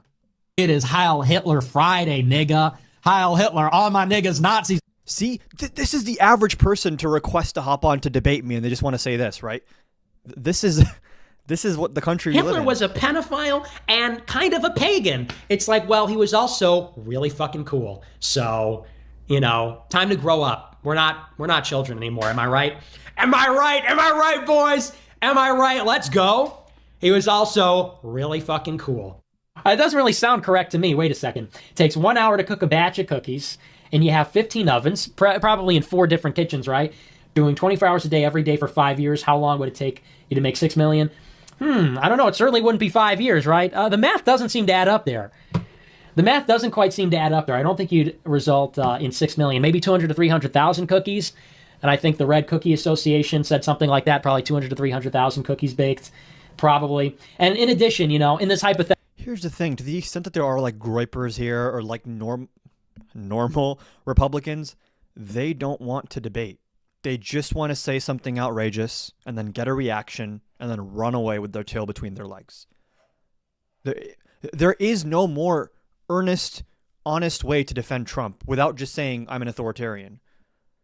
Remember before the election, how many people were hopping on and defending Trump with their life? Where did y'all go? Not so loud anymore, are you? Because it's embarrassing, because the country hates you. They hate your agenda. I imagine that if you took aerial photographs over the kitchens, you would need to see certain smokestacks to release the smoke from baking the cookies, and the smokestacks would project certain shadows, but I guess they're not visible in the aerial photographs taken over the kitchens. Khan, in quotes, we do not care about your opinion regarding our politics. Well, you do, because you've been watching my stream for a while now. No one respects you. It seems like you have a great deal of respect. You even put my name in quotes. It's so kind of you. Moreover, if you look at the soil texture, it's really not deep enough for mass cookie storage underground. Nick Fuentes believes that the Jews start all the wars, that perfidious Jews my in positions favorite of power... thing is when right-wingers in my chat are like, no one watches you. You're watching me, though. Are you like insulting yourself then? Like, why are you here? If you don't like what I say, your best bet is like, don't give me engagement in the comments and keep scrolling. You guys, it's like so easy to get engagement from you people. Ought to be killed, and says the Jews are filth who have to be removed from the country. And once again, remember who is responsible for it all: the Jews. They are responsible for every war in the world. It's not even debatable at this point. This has nothing to do with oil. At war to they can and destroy us. They all need to mass migrate to witchcraft and slowly annihilated atheist and Mark Levin, born in the concept for all of them. Nick Fuentes, it should be mentioned, despises Donald Trump and the MAGA movement as well. Ben, can you stop playing clips of anti-male identitarianism created its bizarro mirror image of politics today, in fact. And there's no doubt that Nick Fuentes has a lot of play these days. That's because the left, by moving into a politics of anti-white, anti-Christian, anti-male identitarianism, created its bizarro mirror image, a white pseudo-Christian incel identitarian movement dedicated to destroying the institutions of this country and replacing Americanism with something else. Yeah, why are you now only calling it out when you're personally being attacked? Why didn't you call it out before? Nick Fuentes' philosophy is not fully formed. It's an incoherent stew of malignity. But that's where Tucker Carlson enters the story. Now, since his exit from Fox News in 2023, when, of course, he was a very, very popular host, Tucker Carlson has turned himself into... I hate this guy so much, bro. Let's take a stroll down memory lane of what a fucking liar this man is. You guys were talking about... Bear in mind, this happened in... This was filmed in October of 2024, before the election. Let's see how Ben's predictions held up. Civil service protections and the idea of like a fourth branch of government. Yes. So I want to lay out a case for you in why I think that Schedule F, which is what Trump implemented towards the end of his first term, could be used to, what you were saying, erode our institutions in this country. That's already happening. So at the end of Trump's first term, after he lost the election, he was putting a lot of pressure on his attorney general, Bill Barr, to claim the election was fraudulent, even though Bill Barr said that's not the case. I'm not going to do that. Bill Barr ends up resigning, and then he replaces him with an acting attorney general, Jeff Rosen. Jeff Rosen also refuses to do that. And then he finds this guy named Jeffrey Clark in the Department of Justice, who basically says, if you make me the attorney general, I'll send a letter to swing states falsely claiming fraud and sort of pressure them to send electors for you instead. What's the argument here? Oh, when you remove all checks and balances that exist within the executive branch and the president can appoint loyalists to positions of power, the next time he tells someone who works for him, hey, help me rig this election, they're not going to say no. They're going to say, yes, sir. They were hired on the basis of that. The only reason Trump wasn't able to pull that off is because we had senior DOJ officials threaten to resign en masse. If Trump can replace those types of senior DOJ officials in a second term and circumvent Senate confirmation processes by... Oh, like how he did do? Like how he's firing all the top prosecutors from the DOJ, or they're just resigning because of the level of corruption? And circumventing Senate confirmation processes. Lindsey Halligan, the U.S. Attorney for the Eastern District of Virginia, has she been confirmed by the Senate? No. Has Alina Habba been confirmed by the Senate? No. These are people. Lindsey Halligan, the person who indicted James Comey, is an insurance lawyer. She's an insurance lawyer who's never prosecuted a case a day in her life. I told him this was going to happen. Hey, when you just allow Trump to do mass firings and replace people with loyalists, he's going to abuse that power. Well, actually, Democrats want to give people health care, and that's more dangerous. By having acting appointments, then that gives him a lot of free reign he shouldn't have without the check of Senate confirmation, for example, which is a check on the executive branch. And just one more thing, when we talk about things like OSHA, correct me if I'm wrong, but did that end up going through or no? No, because we sued them. Right, so it was unconstitutional, right? Remember during COVID, all these people told us, if you don't get vaccinated, they're going to put you in a collar. They're not going to let you leave your house. You won't be able to get on a plane. It's going to be over. COVID is the pretext for American communism. What happened to that, guys? It's 2025. I'm not seeing the COVID Fauci communist takeover I was promised. I don't remember vax cards ever being required to fly or to leave your residence. This was the authoritarianism that people like Ben were so worried about, the kind that never came to pass. Right? They're coming to take your guns. You've been saying that since, the 90s? People still have their guns. They're coming to take your freedom with the vaccine. Oh, that never happened. Right? The authoritarianism you claim exists is fake. The authoritarianism we recognized years ago is on display now, and you don't give a fuck. It was found unconstitutional, yes. So the issue here is there's an interview J.D. Vance did, I think in 2018 or 2019 when he was a senator, and he basically said, if I was giving Donald Trump one piece of advice, I would tell him to fire every single civil servant in the administrative state, and then I would tell him if the Supreme Court stops him that he should defy the Supreme Court. So that is the vice president. Oh, is this like have the courts told Trump you need to pay out people SNAP benefits, but he tried to avoid doing it? He literally tweeted out threatening to defy the court. And then I guess the White House is claiming, oh, no, we're not actually going to defy the court. But even threatening to defy the court. And actually, there's dozens of cases of them not complying with courts on a lower level.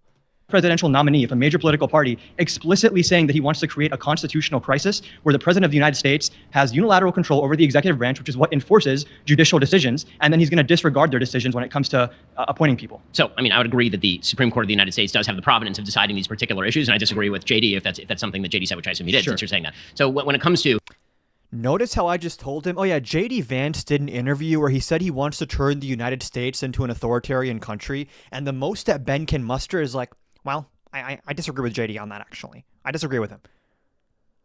I disagree with him is what you say if he likes a different flavor of ice cream than you. Not if he's, trying to establish an authoritarian government. So all he can muster for JD Vance is, I happen to disagree with that. But God forbid, Biden tries to forgive student loans. The republic is ending. The American experiment is over. The sort of idea that you can just go right through all of the employees and fire everybody and you'll just have acting, attorney generals forever. There will be no impeachment. Yeah, he did that. He did fire all the people. He does have acting appointments who don't have to go through Senate confirmation, who are insane and unqualified. Power on behalf of Congress, and then he'll send a letter to the states, and then you'd have to assume that all the states would then go along with this. Oh, like how Texas went along with it when he asked them to redistrict? What happened to all these guardrails, Ben? You're acting like... You're assuming that the red states would listen to him. They are. You're assuming that he could just fire all these people. He did. The sort of idea that you can just go right through all of the employees and fire everybody and you'll just have acting, attorney generals forever. There will be no impeachment power on behalf of Congress, and then he'll send a letter to the states, and then you'd have to assume that all the states would then go along with this. You're assuming that every single part of every single branch of the government goes along with all of this. Every single Republican, which so far we've seen that they go along with anything he does most of the time. That certainly is not true. Guys, that certainly is not true. The Republican Party would never go along with whatever Trump tells them to do. Mike Johnson would never hold up a vote on the Epstein files because Trump told him to. The election was actually certified by Mitch McConnell in the Senate, sure, right? Mitch McConnell is a very different type of Republican than this new brand Republican, Matt Gaetz, Marjorie Taylor Greene, even J.D. Vance. Matt Gaetz and Marjorie Taylor Greene represent a fairly small percentage of the Republican Party. Right, but with Trump as the nominee of the Republican Party, it's a totally different story. The types of Republicans he's going to be bringing into power. Ben is a fucking idiot. He's like Matt Gaetz, Marjorie Taylor Greene. These are extremists. They're a splinter faction of the party. Yeah, and Trump would put them in positions of power. Everyone remember here that Trump's first nomination for the AG was Matt Gaetz. Trump wanted Matt Gaetz as Attorney General. The guy who Ben told me is like not representative of the Republican Party.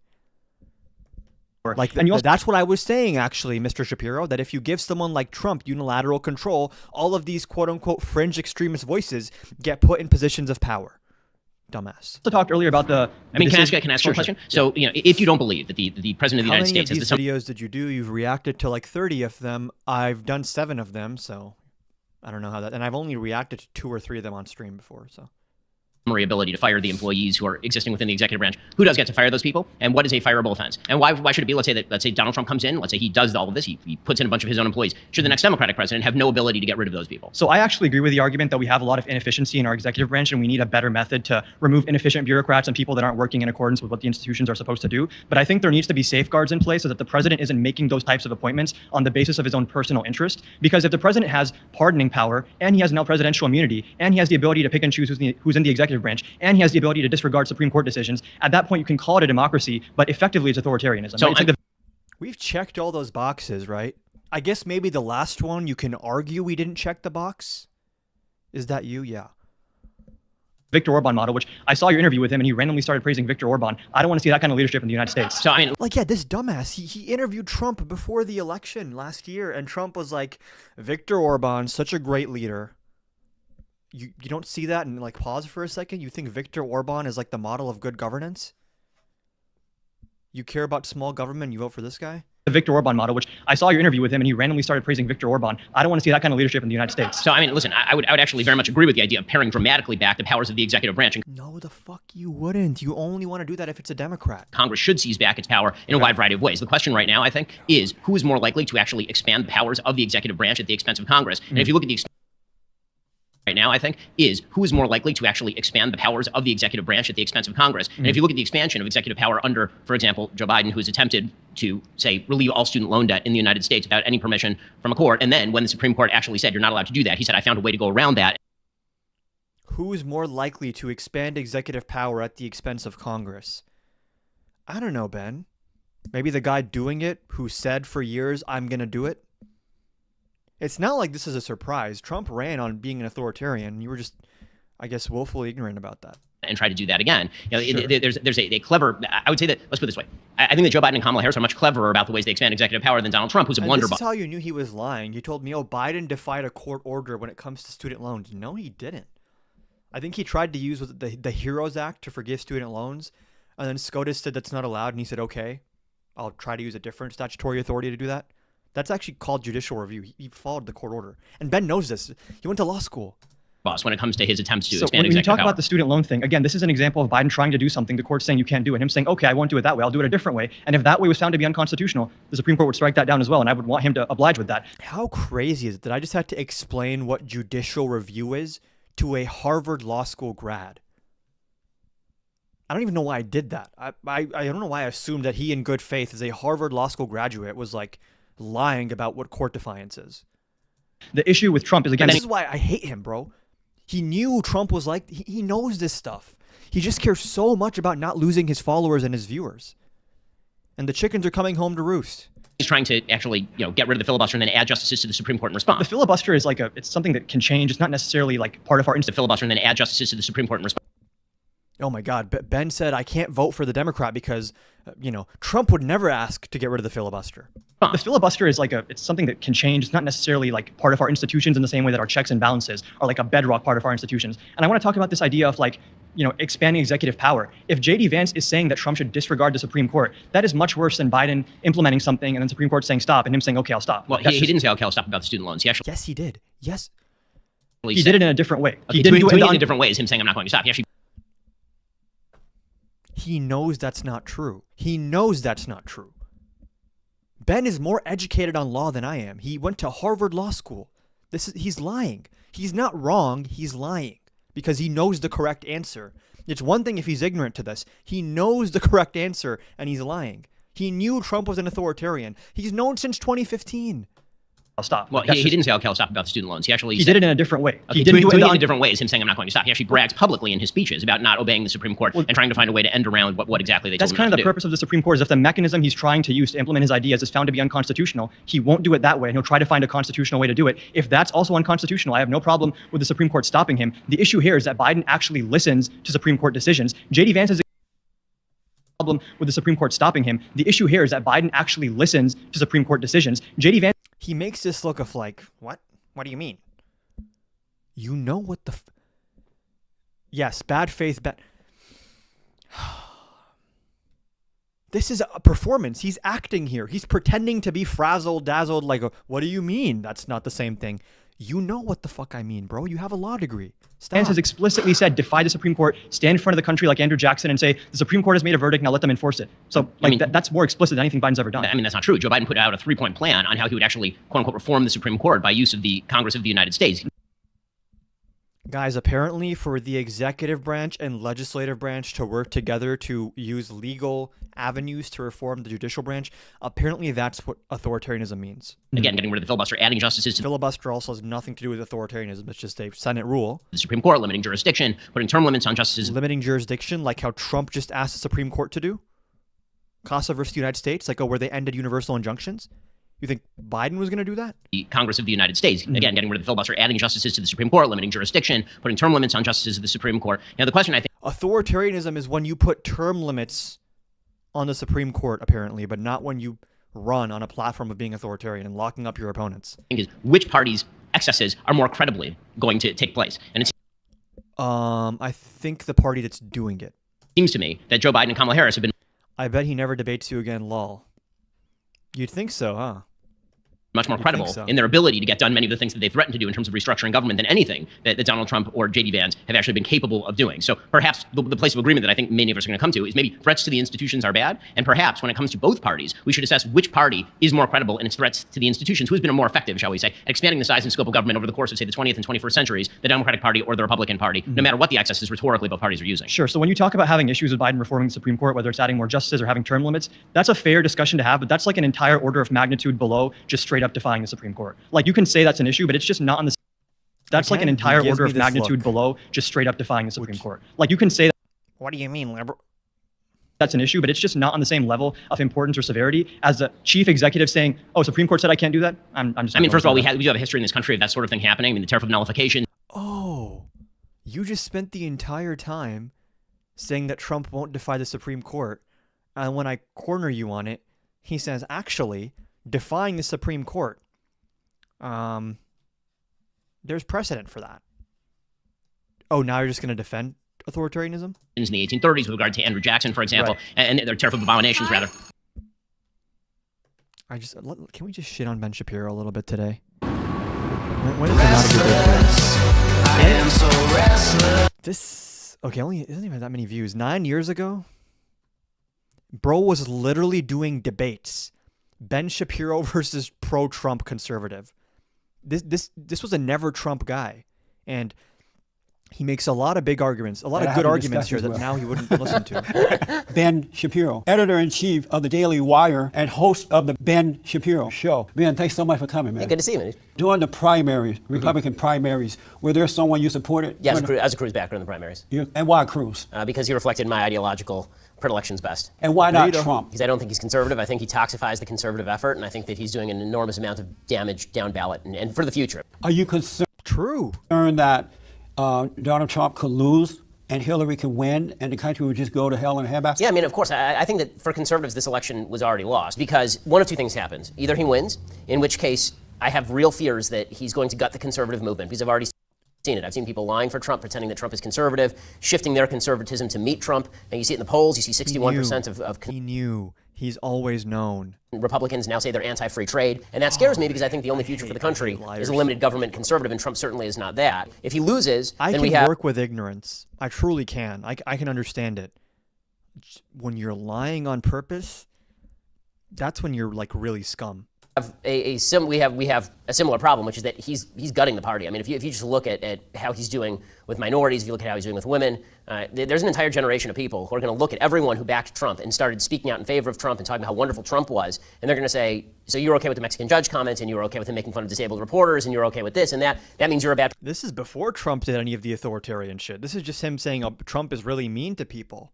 Person. I'm never going to vote for people like this again. And also, if he loses, it's going to be important. There are a group of people who say, look, we found him unacceptable from the beginning. And so if you try and hit him with us, well, don't hit him with us. We didn't back him. When you say he's not a conservative, yes, define conservative for me. Okay, God-given rights, limited government, personal responsibility. You don't think he is for those things? I don't think that he believes fundamentally in any of those things. Really? Why is that? Okay, so I think that Donald Trump's philosophy is ad hoc. I don't think he really thinks deeply about these issues. He just sort of has policies that he backs. But to take God-given rights as an example, he clearly doesn't care very much about religious freedom issues. I mean, when you look at the transgender bathroom issue in North Carolina, he says, yeah, I'd open up Trump Tower to transgender bathrooms. And, I think that the local... His one complaint here is I think Trump's actually too nice to trans people. Local government should basically do what they want to do. Well, he did say that local government should handle that, and voters. Maybe that's how Trump won him over. Keep his feet to the fire to make sure that he promotes the issues that they're concerned about. Right. Because one thing that has happened in this country is that the voters have not stopped the government from expanding and doing exactly what it wants. So even if we should get Donald Trump, we still have to keep an eye on him. 100%. But the original question is, why isn't he conservative? I understand. By the way, I totally understand the argument and sympathize with the argument and sort of agree with the argument. If Trump is better than Hillary, you have to vote for Trump. Right. I get that. And then I have a lot of respect for people who feel that way. What I don't have respect for is the position Donald Trump is a stalwart conservative who's standing up for all of our principles. Well, a lot of those issues, he admitted that he was not for in the beginning. Over the years, you've had change of mind or change of heart very convenient about those things. Yeah, I mean, he was... Is there anything wrong with that? Is there anything wrong with changing your mind about something? If I believe that he actually changed his mind out of anything but political convenience in the moment that he's in, then no. I mean, if I thought that it was genuine. The Republican establishment, the politicians who have been there for years and years and years have not done anything about those conservative issues.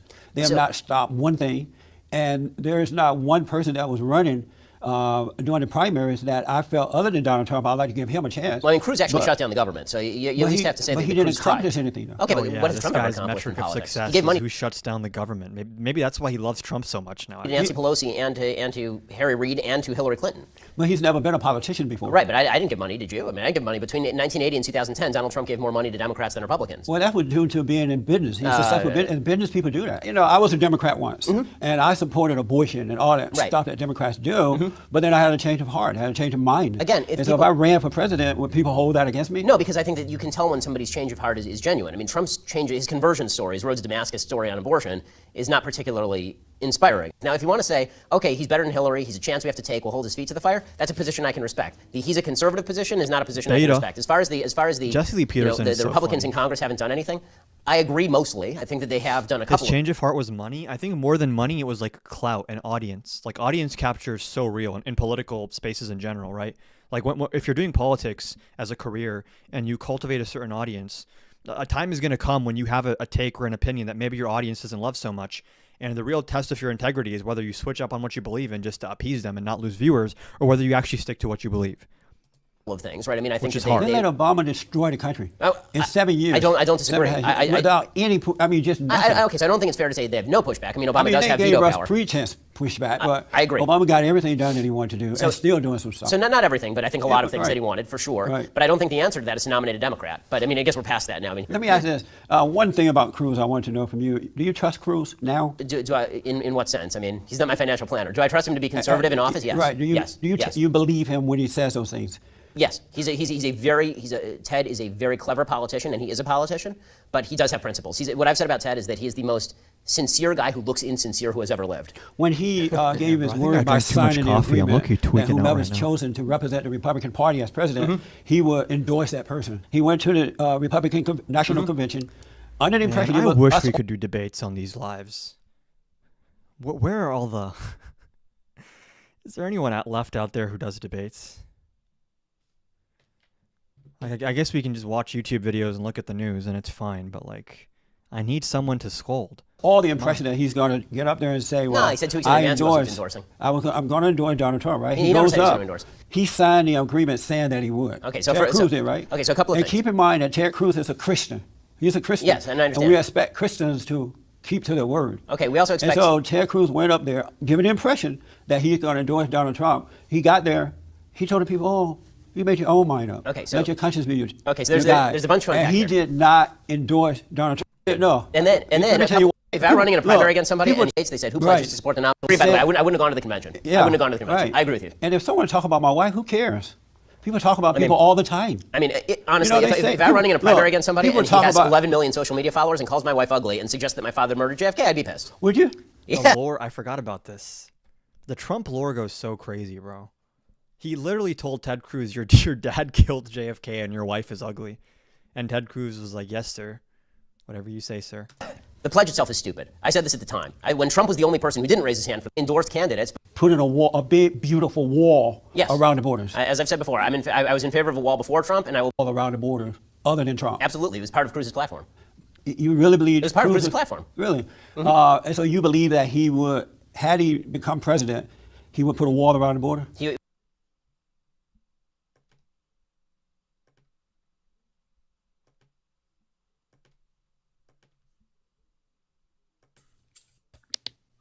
How old are you? 19. Do you support Trump? Oh, my internet's cutting out a little bit. Do you support Trump? Yeah, I do. Why? Yes. Yeah, why? I think his economic policy is really good.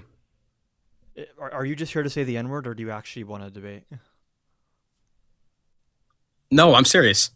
Okay, what do you like about his economic policy? I think tariffs are really good for revenue because our revenue policy has been pretty bad under Biden. How are tariffs good for revenue? Well, they've been bringing in revenue, right? Isn't it like right, but we're up to a couple $100 billion now? They're regressive. They bring in revenue from like working class and middle class people, and actually, the revenue they're bringing in is just compensating for all the revenue we lost when Trump cuts taxes for the wealthy and corporations. I think that's fine. I'm okay with regressive taxation. I think that's better than progressive taxation. So you think that poor people should pay more in taxes than rich people? Yeah, I think billionaires deserve their money. They worked for it. We live in an individualistic country. They can have their money. We live in a country with sovereignty. You have to pay taxes. Yeah, but I meant individualistic as in like the capitalists who work for the money deserve it. They should keep it.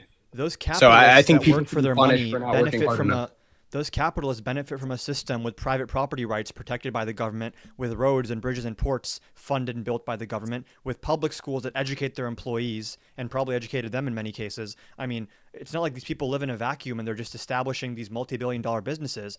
They benefit from living in American society. Having them pay just a tiny bit more into that seems like it makes a lot more sense than having working class people pay more for their groceries.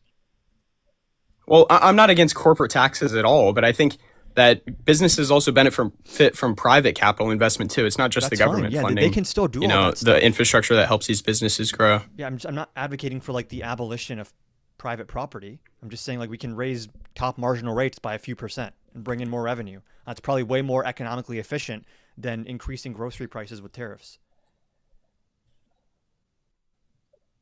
Yeah, that's not politically feasible though, right? What's not politically feasible? I don't think there's ever going to be a Democratic majority solid enough to pass real progressive taxation that can bring in revenue. I don't know if you saw last I think night's tariffs are election. far more politically possible right now. I don't know if you saw last night's election or like any recent polling where like 2/3 of the American people blame Trump for high prices now and they hate his tariffs.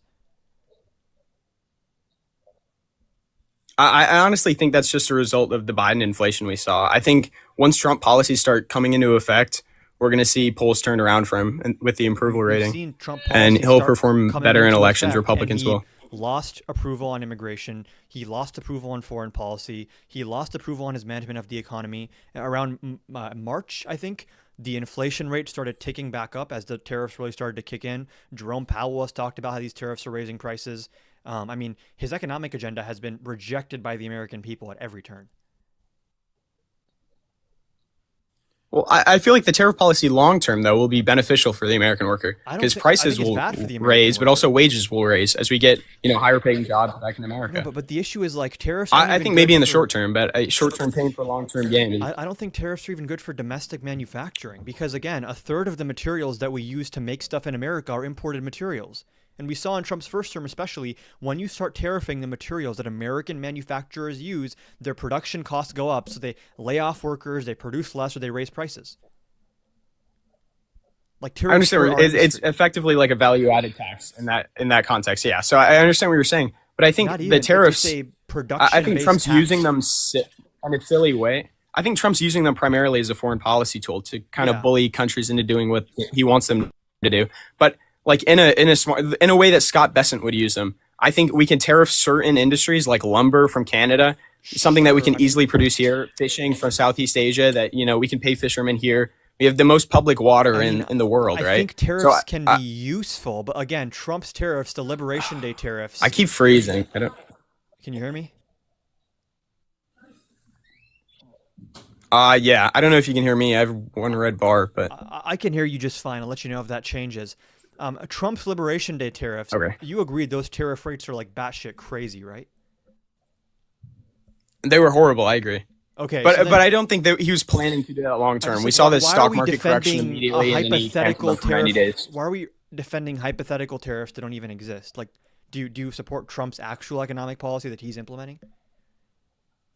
I support him moving the Overton window on economic policy. Do you support the way he's moved the Overton window just broadly, or just specifically on economic policy? Because we were just talking about this. I don't know. With the government stuff, it's kind of stuff. His moving the Overton window is like half the reason why Nick Fuentes is like ascendant on the right, and authoritarianism is like mainstreamed. Well, I don't know. I think. Hold on. I don't know. No, I feel like the Overton window moving to the right on social issues is really to do with the working class being priced out during, 4 administrations straight. I think that's just long-term fiscal policy like causing that. Stephen Miller being given positions of power. And I don't think the groupers like Stephen Miller. Explicitly, say it again? I don't think the groupers like Stephen Miller. I think they prefer him to like Mitt Romney or like the standard old school Republican. I don't know. Stephen Miller is step one. Groupers are like anti-Semitic brains. Maybe, but I feel like they love. I mean, there's clips of Nick. Maybe Nick Fuentes sees it like that, but there's clips of Nick Fuentes praising Stephen Miller's immigration beliefs and saying we should go more in that direction. And like, I don't want to get too sidetracked here. Like, even if we stick to your point about like, okay, you expanded the Overton window on economics. What good economic policy has come from Trump? I'll even let you decide from his first term. What's he done that's so great? The Tax Cuts and Jobs Act was pretty good in my opinion. A lot better than the Inflationary Reduction Act. Well, hold on. The Tax Cut and Jobs Act made no sense. I guess is why would you pass economic stimulus in the middle of economic growth? Like, that would have made more sense to do during COVID than when he did it in 2018 or 2017. Well, I don't think his moves are always the most logical, but I think the TCJA was good for the working class. They cut taxes for him. They cut taxes for the rich more significantly. But, working class Americans benefited from the TCJA. And it hurts working class people TCJA. Because the revenue we rely on to fund social services for those same working class people is drying up as a result. And Democrats support tax cuts for the middle class and working class.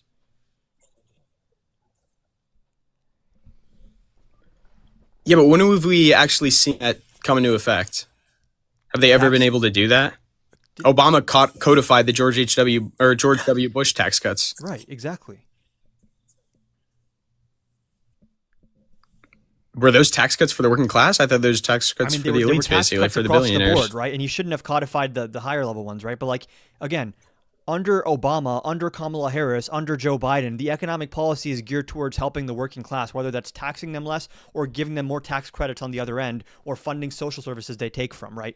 And they want to bring in more revenue by raising top marginal income rates, raising the corporate tax rate, potentially raising capital gains rates. Isn't it a little telling, though, that the tax credits that Kamala Harris was proposing during her campaign were just copied from Trump's campaign because he proposed them first? I can say the same for Trump supporting the child tax credit.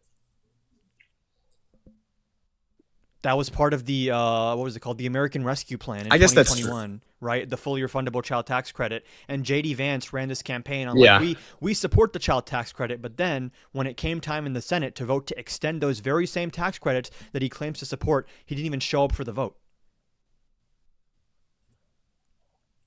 Yeah, but would you agree that Trump has a better ability to bully Republicans into voting for tax credits for the working class and things that Republicans traditionally wouldn't support than Biden has the ability to bully people like Kristen Sinema, Joe Manchin, John Fetterman into voting I think for if you look at like the ability of the executive to apply pressure to the legislative branch and those get same kinds of legislation bills. passed, you saw way more major legislation passing under Joe Biden than under Trump. That's why Trump is begging to get rid of the filibuster now. Well, he's first not like term a I would agree, very, but second term Trump, he's already passed a big, beautiful bill. Right, that's his reconciliation. He is bill. an insane bully pulpit when it comes to the Republican base. I think he's overused that. I think he overplayed his hand. He won less than 50% in 2024 and thought he had this huge mandate. And then the American people yesterday pushed back in a big way when you saw a blue wave across Virginia, New Jersey, even Georgia as well, and California Prop 50. I mean, like, Trump has a bully pulpit, but I think he's starting to learn that, like, actually, you're not as clouded up as you used to be. People don't really like your policy that much. And he's a legislative failure, right? Like the big beautiful bill was a reconciliation bill. That's everyone gets a reconciliation bill. The TCJA was as well. Well, really quickly, I want to touch on the elections. The Georgia election was pretty insignificant. It was for like an electric utilities. Right. The government position wasn't commission major, or but whatever. like the last time a Democrat won a statewide race for like a statewide position was like 2006. Didn't Biden win the 2020 election in Georgia? We're talking. Yeah, he did. Like, I'm talking about statewide races. Well, for yeah, state level elections. positions. Yeah. I don't know. I think the rest of the states, Virginia, New Jersey, California with Prop 50, New York City, of course the Democrats were going to win. So I really It's think not, these of course, elections they are were being gonna win, overblown. though, I because think again, Trump. like Democrats won by margins we wouldn't expect, right? Like Virginia and New Jersey were within under 10 points in 2024, and here you saw Spanberger and Sherrill winning by like 15 points, which is like that's not normal. It's not a normal margin. Yeah.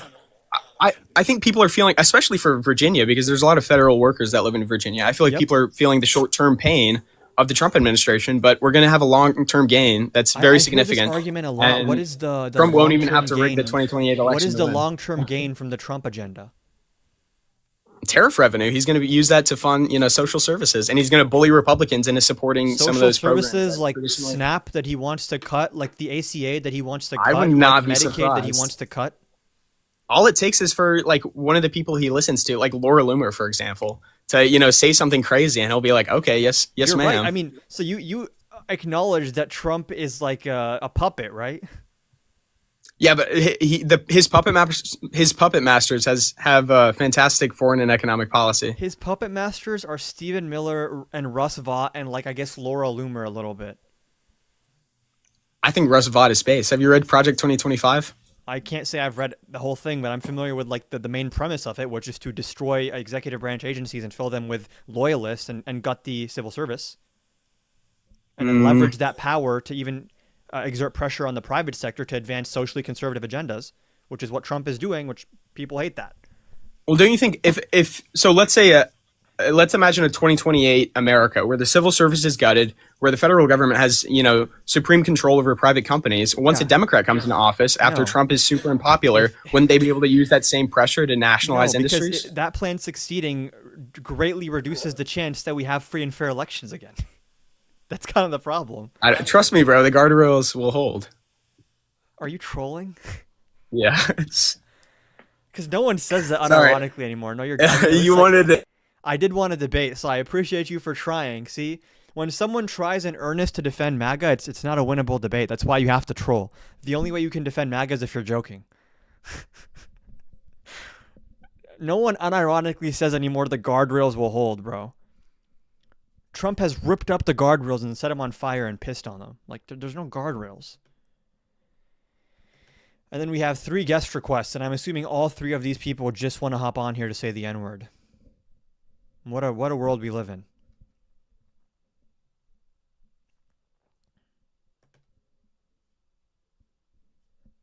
None of these people, there's no real MAGA people left. They don't exist.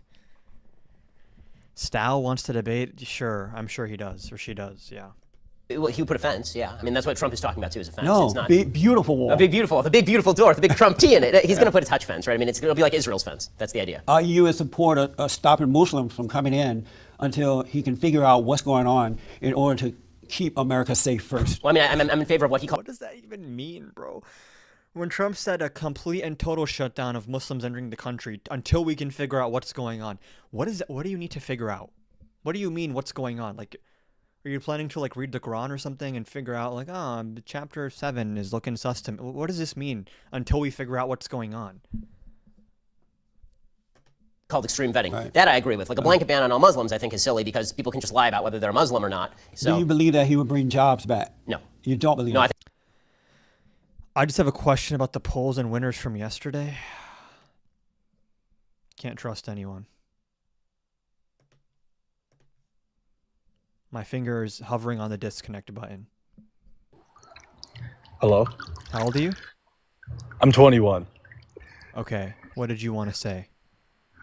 This is my first time being in a live, actually. First off, I'm not going to scream anything weird. I don't believe you until you prove otherwise.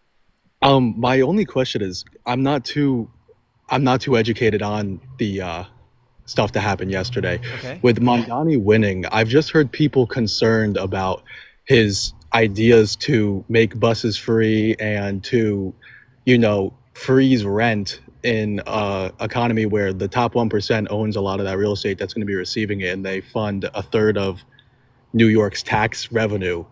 So what do you think what do you think about that situation? Is that beneficial to New York? Like, does he have... Mamdani's not actually going to freeze rent. He wants to... There's like a rent guidelines board. There's already certain apartments in New York City which are rent stabilized, and he doesn't want to freeze the rent. He wants to freeze the increase in the rent, right? So instead of saying that every year we're going to bump up the rent by 2%, he's going to say what you're paying now, we're going to hold that steady. And then alongside that, he wants to increase the supply of housing, which actually brings prices down. So I think his housing agenda, I don't necessarily love the stopping the rent increase stuff, but I think it's totally fine if you're pairing that with increasing the supply of housing, which he wants to do. And then when it comes to making buses free, I mean, there are a lot of big ticket items on his agenda that I don't think he's going to get every single thing done, but if he can just get one of these things done, I think that's a big win for him. Okay. I mean, that's fair. Yeah.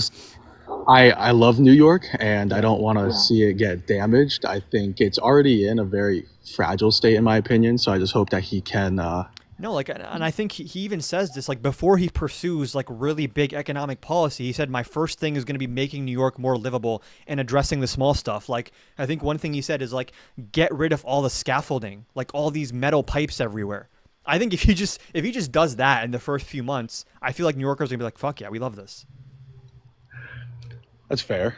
All right. I've been listening to your stuff for about an hour and a half. I do usually go more Republican, but you are I do agree I do think you're very educated. You said I appreciate that. You're helping me see different perspectives. So yeah, thank you. And thank you for watching. Keep listening. Yeah. Wow, what a 180 from what I was expecting the N-word, and instead he says I'm a right winger whose mind is being opened. Wow. A little bit of hope for humanity, but of course I'm 1,000% sure these other two people in my request are just going to say the N-word. I think he'll destroy the economy. Really? His free trade policies are disastrous. Amazing. What do you think of the Never Trump people? What do you think of them? There are people who say, I would never vote. Are you part of that group that said the Never Trump group? I mean, I've tweeted it before, yeah. Really? Sure. So are you a Never Trump person? So I'm a Never Trump person in the sense that as Trump... I'm a friendly...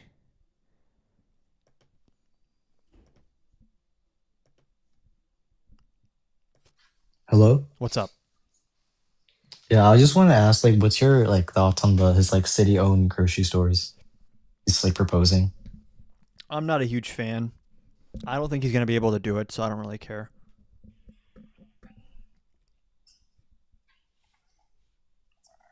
And the thing I like about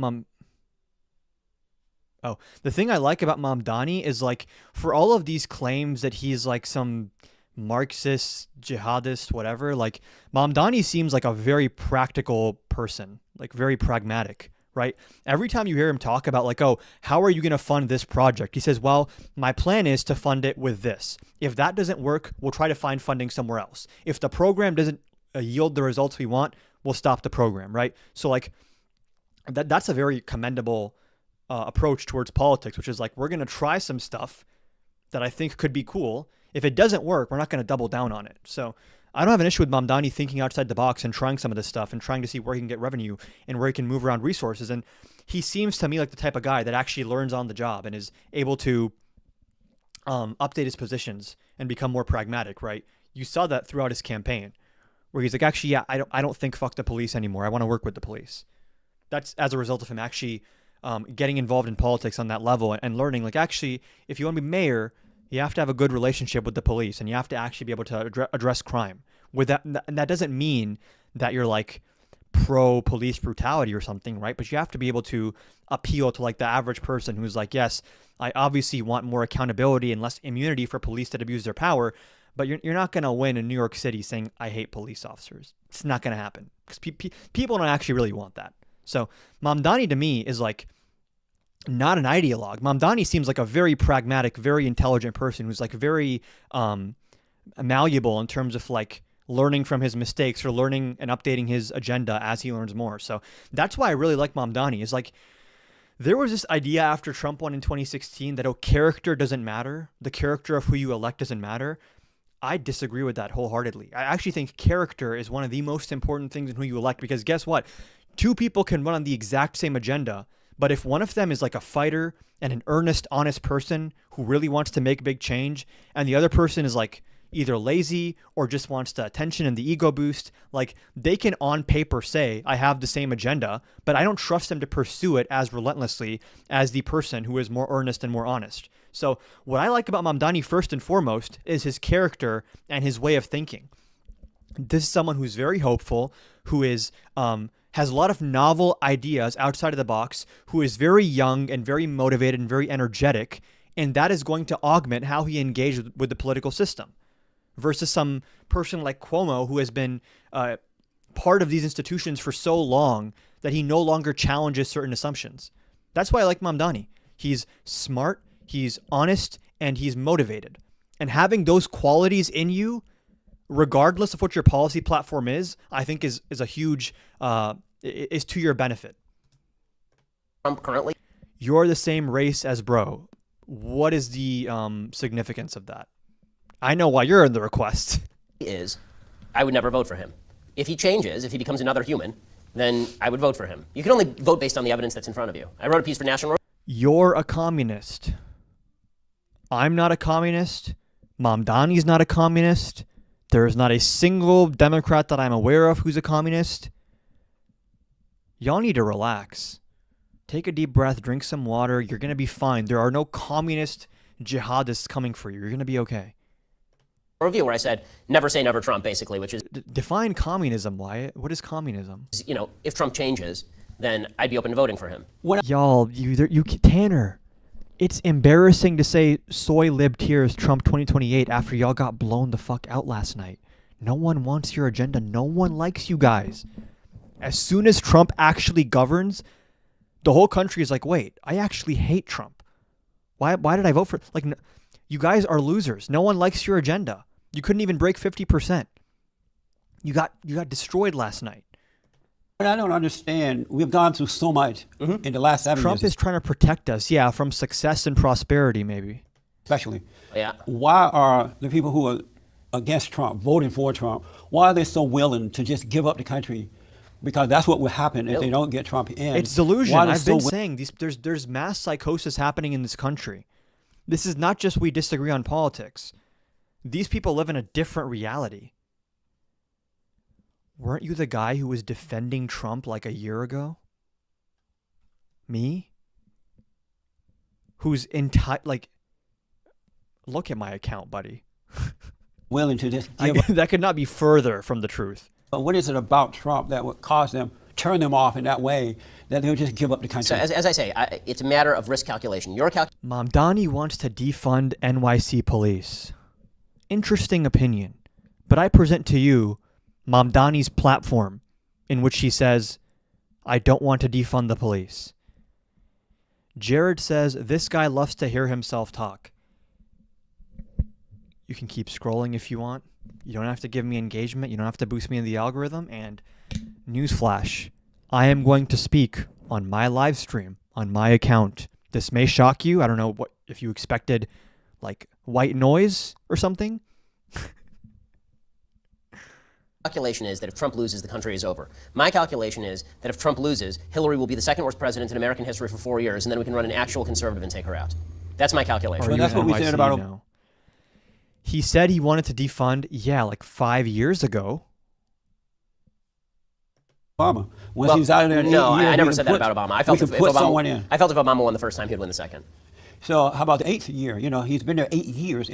Oh my God, Mamdani advocates raising corporate tax 3%. What will we ever do? Communism is at America's doorstep. The American experiment is over. 3% increase in corporate taxes. What will we do? And he's not going to be he's not going to be able to increase taxes. Isn't it time to take him out and not I doubt it. Sister in? Of course, it's horrifying. Listen, because you know that Hillary Clinton is Barack Obama. I used to be libertarian, open to socialism experiments as wealth inequality is at collapse levels. I mean, I'm a progressive. I don't really know what socialism even means anymore. I have people on the right who call me a socialist. I have people on the left who call me like a neoliberal, whatever, status quo establishment person. I consider myself a progressive. I don't know what any of these words mean anymore, bro, because apparently Mamdani's a communist now, and apparently Obama was like a socialist. So like, these labels, I don't know any of them. Bomb and a dress. Yes, Mamdani's conviction and campaigning is the answer to Trumpism, and they're coping. Yes, Mamdani was unafraid, he was honest, and he had conviction. That's how you win. When people think, oh, this guy actually cares, and he's not terrified of his own shadow. Yeah, I mean, she's a less effective politician. She's more corrupt. In your book, Bullies, you say to hit back twice as hard. You remember saying that, right? Trump does that. Do you admire that about Trump? It depends if he's hitting the right target. So when he hits the right target, yes. What I've said from the very beginning about Trump is he's What policies do you want to address main issues? I mean, there's an agenda of what Democrats need to do if we can assume that we have free and fair elections in 2028 and we win back the White House and we can win the House and Senate. It's very clear what Democrats need to do. I mean, step one is 60 votes for the filibuster is crazy. We're dropping that shit down to like 53. I think it's fine to have some margin over 50. Fine, make the filibuster 53. The next order of business is, before you pursue any big economic agenda, DC and Puerto Rico statehood. Bam. That's 4 senators. Filibuster-proof majority with a margin of error. Then what do you do next? Supreme Court term limits. Campaign finance reform. Do all that stuff in the first 2 years. And then the 2030... Oh my God, we're approaching 2030? Damn, bro, time is passing. But as you're approaching the 2030 midterms, right? You've built up political capital by getting money out of politics, right? I think that actually boosts you a lot. And I think giving DC and Puerto Rico statehood is probably a winning issue. Like, why? Why would you not want that? I know Republicans don't want that, but what's the principal reason for not wanting that? And I think you do that, you win big in the midterms, and then the last 2 years, you get your big economic stuff through. Puerto Rico should be given self-determination. Yeah, Puerto Rico has done referendums on this, I believe. And like the last referendum was that they want statehood, which like makes sense, right? Like if I'm Puerto Rico, I want the benefits of being a state, the electoral college votes, the senators. Being a standalone country is tough. A hammer in search of a nail. Sometimes he hits a nail. Sometimes he hits a puppy. Lately, he's been hitting lots of puppies. There are lots of puppy brains all over the floor. Give me an example of the right target. Okay, so the right target, for example, there's one point where Jorge Ramos was in one of his press conferences, and Jorge Ramos started yelling at him, and he basically said, "Jorge, you need to get out." Right? That's fine, right? I mean, wrong target. Journalist writes a bad piece about him. He goes up and makes fun of him for being disabled. Do you admire Trump at all? California voters have voted to redraw the state's congressional districts to favor. Tonight, we sent a message. I want to watch some breakdowns of these elections. I really want to see exit polling on this stuff. And I am incredibly honored to be your next governor. So, Donald Trump, since I know you're watching, I have 4 words for you. Turn the volume up. Bro, Mamdani's speech was so good last night. Oh my God. Welcome to Meet the Press Now. I'm Kristen Wells. Is this another person from a Chinese or Russian bot form? Not person, I guess fake account. Stop crying. If you don't like our government, then leave our country. Actually, no. If I don't like the government, I'm going to vote in someone else, which is what we did last night. Guys, again, MAGA. The stop crying thing works after Trump wins. It doesn't work after you get blown the fuck out. You can't say that because you're the ones crying. That line doesn't work. Try something else. It's in embarrassing. Washington, and we begin with the next moves for both parties after Democrats sweeping victories in elections all across the country. Voters saying the economy and cost of living are top of mind while rebuking the Trump administration. Right now, Democrats and Republicans are reckoning with the results, all while the government shutdown has now become the longest in history. Today, while hosting Senate Republicans at the White House, President Trump reacted to last night's results and offered his assessment about why Republicans had a tough night. Last night, it was not expected to be a victory. It was very Democrat-area. I don't think it was good for Republicans. I don't think it was good. I'm not sure it was good for anybody. But we had an interesting evening, and we learned a lot. If you read the pollsters, the shutdown was a big factor, negative for the Republicans. And that was a Hasn't he been saying for weeks the shutdown is a negative for Democrats? big factor. And they say that I wasn't on the ballot was the biggest factor. Do we believe this? That if Trump was on the ballot last night, Republicans would have performed better? Okay. Senate Majority Leader John Thune and House Speaker Mike Johnson, meanwhile, tried to downplay the results and concerns over the party's ability to maintain President Trump's coalition when, as he said, his name is not on the ballot. I think it's hard to draw conclusions. I mean, obviously, we had states, where we lost statewide elections yesterday, but I don't think anybody expected, in most cases, that we were going to win those. I think the challenge for us going forward is to make sure we're speaking to the issues the American people care about. I don't think the loss last night was any reflection about Republicans at all. The president is on the ballot in 2026. President Trump is on the ballot next fall. Because if we lose the majority of the Republicans, the common sense people here who are doing the job for the American people, if we lose the majority in the House, and this radical element of the Democrat Party we're able to take over. At least he's not calling them rigged yet. Oh, no. He already called them rigged. Go on his Truth Social. He's already saying the California stuff is rigged. We've already seen that movie. For whoever does the TikTok moderation, obviously. They will try to end the Trump administration. Democrats like House Minority Leader Hakeem Jeffries, meanwhile, proclaiming last night's results show that, quote, the Democratic Party is back. In Virginia, New Jersey, and New York, the message of affordability propelled Democrats to victory. What a crazy display we have here. Like, in terms of policy and affect, can you find two more different people than Spanberger and Mamdani? And they both, Big Tent Party actually works. It's better when you have more ideological diversity in your party, to an extent, right? You don't want to have actual Nazis in your party, Republicans. But, I'm okay with having a Mamdani and a Spanberger in the Democratic Party. We win more with that. Abigail Spanberger, Mikey Sherrill, and Zoran Mamdani all winning their respective races with the economy top of mind for voters. President Trump today touting his own record while speaking to business leaders in Miami. Almost 2 Well, hey, traitor. Oh, the guy on the screen right now? Yeah, true. Big million American-born workers are Dems employed are today. thieves. All they do is lie, steal, and cheat. Is this a real person or another? Is this one of Xi Jinping or Putin's bot farms meant to interfere with American politics? These people are not real. More than when I took office. That's 9 months I ago. really think that the internet gives us an inflated sense of how popular Trump is. No one likes this guy, bro. Can we go over the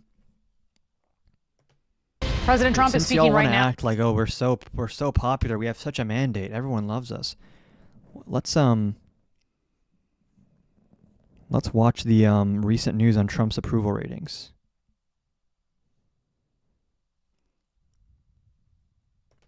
Voters across the country heading to the polls in what will amount to the first referendum on Donald Trump's second term. I got a really simple idea. How about we elect a Jersey guy? Wait, this is not the video. Your job is to vote tomorrow. Your job is to vote tomorrow. The energy. There's a different video. Yeah, this one. Hovering a new CNN poll out just minutes ago on the eve of key off-year elections. With us now is CNN's Washington bureau chief and political director David Chalian. A local engineer says, "What country were you born in?" America.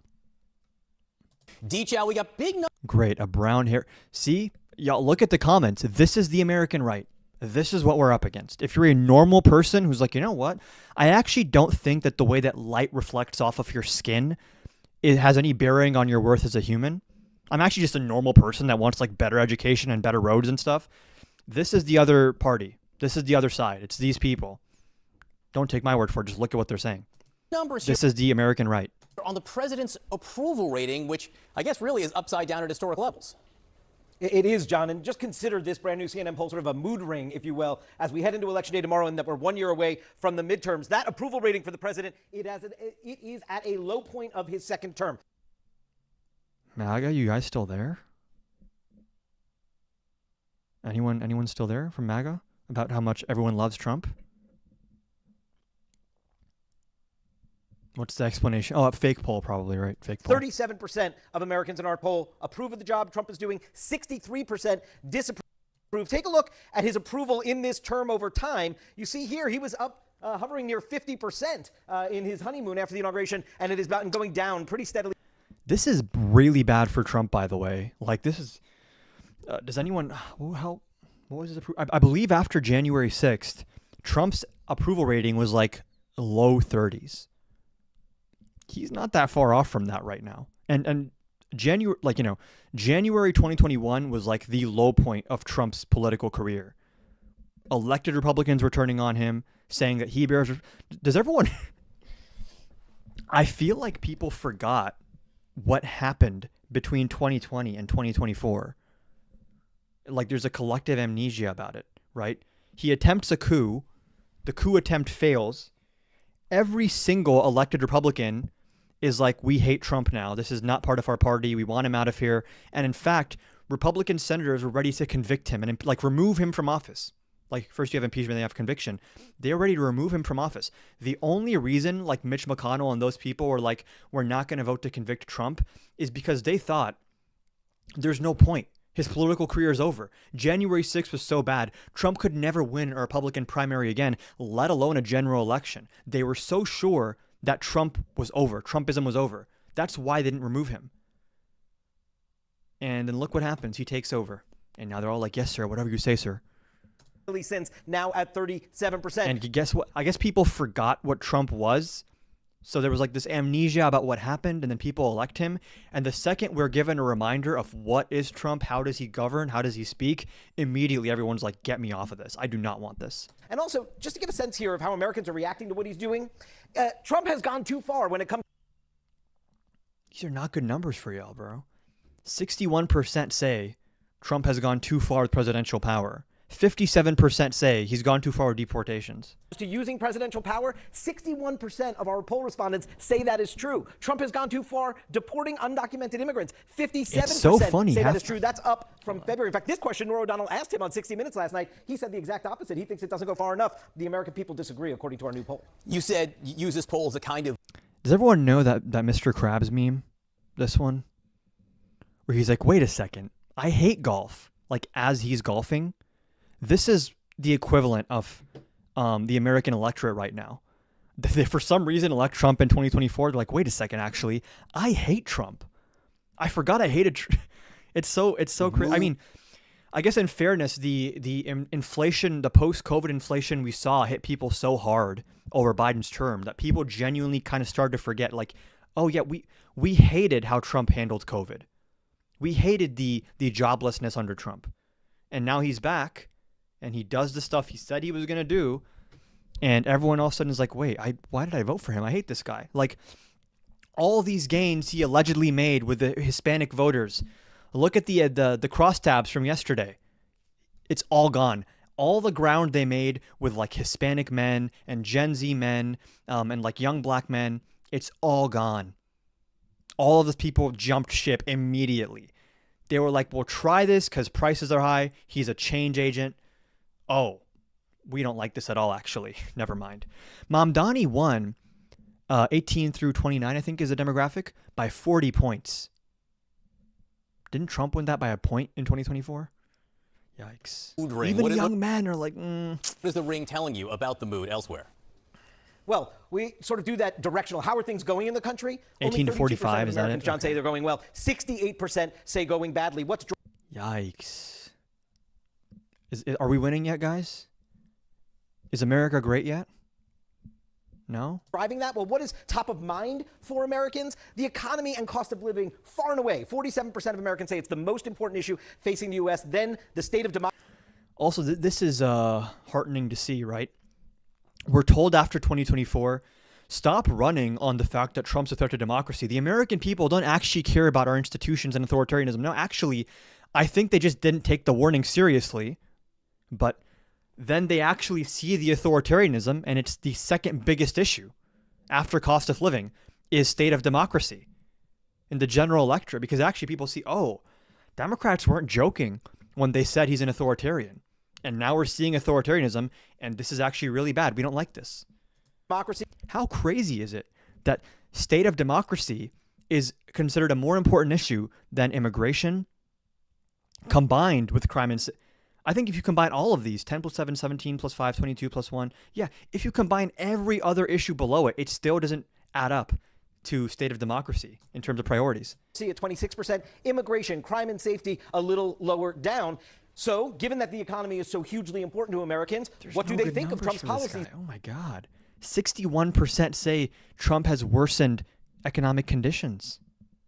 Affecting the U.S. economy, 61%. This number, 27%, this is the actual support that Trump has. I'm like very sure of that. I really think if you do like a referendum on Trumpism right now, you get like 33% that like what he's doing. Maybe like 35%, but you don't even break 40. No one likes this. You guys suck. You really thought you were hot shit after 2024? Because, oh my God, we won a mandate of 49%. What a mandate we won. 49%. Yes. This is what happens when you overestimate your popularity and you, in the span of 10 months, like, Trump's such a dumbass too, bro. He could have, polls also said Kamala in a landslide. No. This is what I mean when I say these people are genuinely suffering from delusion and there's some kind of social contagion, mental health problems happening. These people are like living in a different world, which is not tethered to reality. The polls all showed Trump leading by like 2 to 3 points in the margin of error, which is like exactly what happened. This revisionist history of like, we all saw how wrong the polls were like generally pretty accurate in 2024. They showed margin of error tight race with Trump generally having the advantage in swing states. 1% of Americans in this poll say that he has his policies. Which poll showed Kamala Harris landslide? The U.S. economic conditions. Only 27% say they have improved them. Yeah, those were the numbers that really jumped out to me when you said have people telling you the economy is the most important thing, yet Donald Trump, the president, is not helping in that area. That gives you a sense of why his disapproval rating might be so high. So, Dave, we've got elections tomorrow. Let's not talk about those. Let's talk about the ones a year from tomorrow. Yes, well, the elections tomorrow will be interesting, too. But you're right. We did take our first look a year out at that generic congressional ballot. Would you vote for the Democrat or the Republican in the battle for Congress? 47% say they would vote for the Democrat, 42% the Republican. This Democratic advantage. I also saw an exit polling last night that apparently, I don't know if this was the case in every election, but I think it was in Virginia, maybe, that people who identified as hating both parties, they broke for Democrats in the actual voting.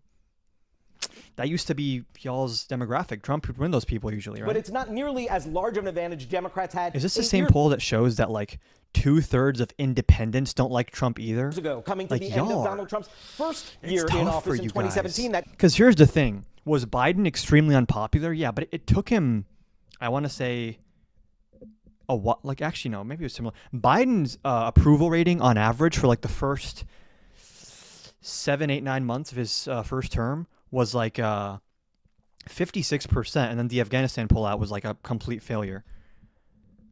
Let me join Goof. Yama's Yam. What does that even mean?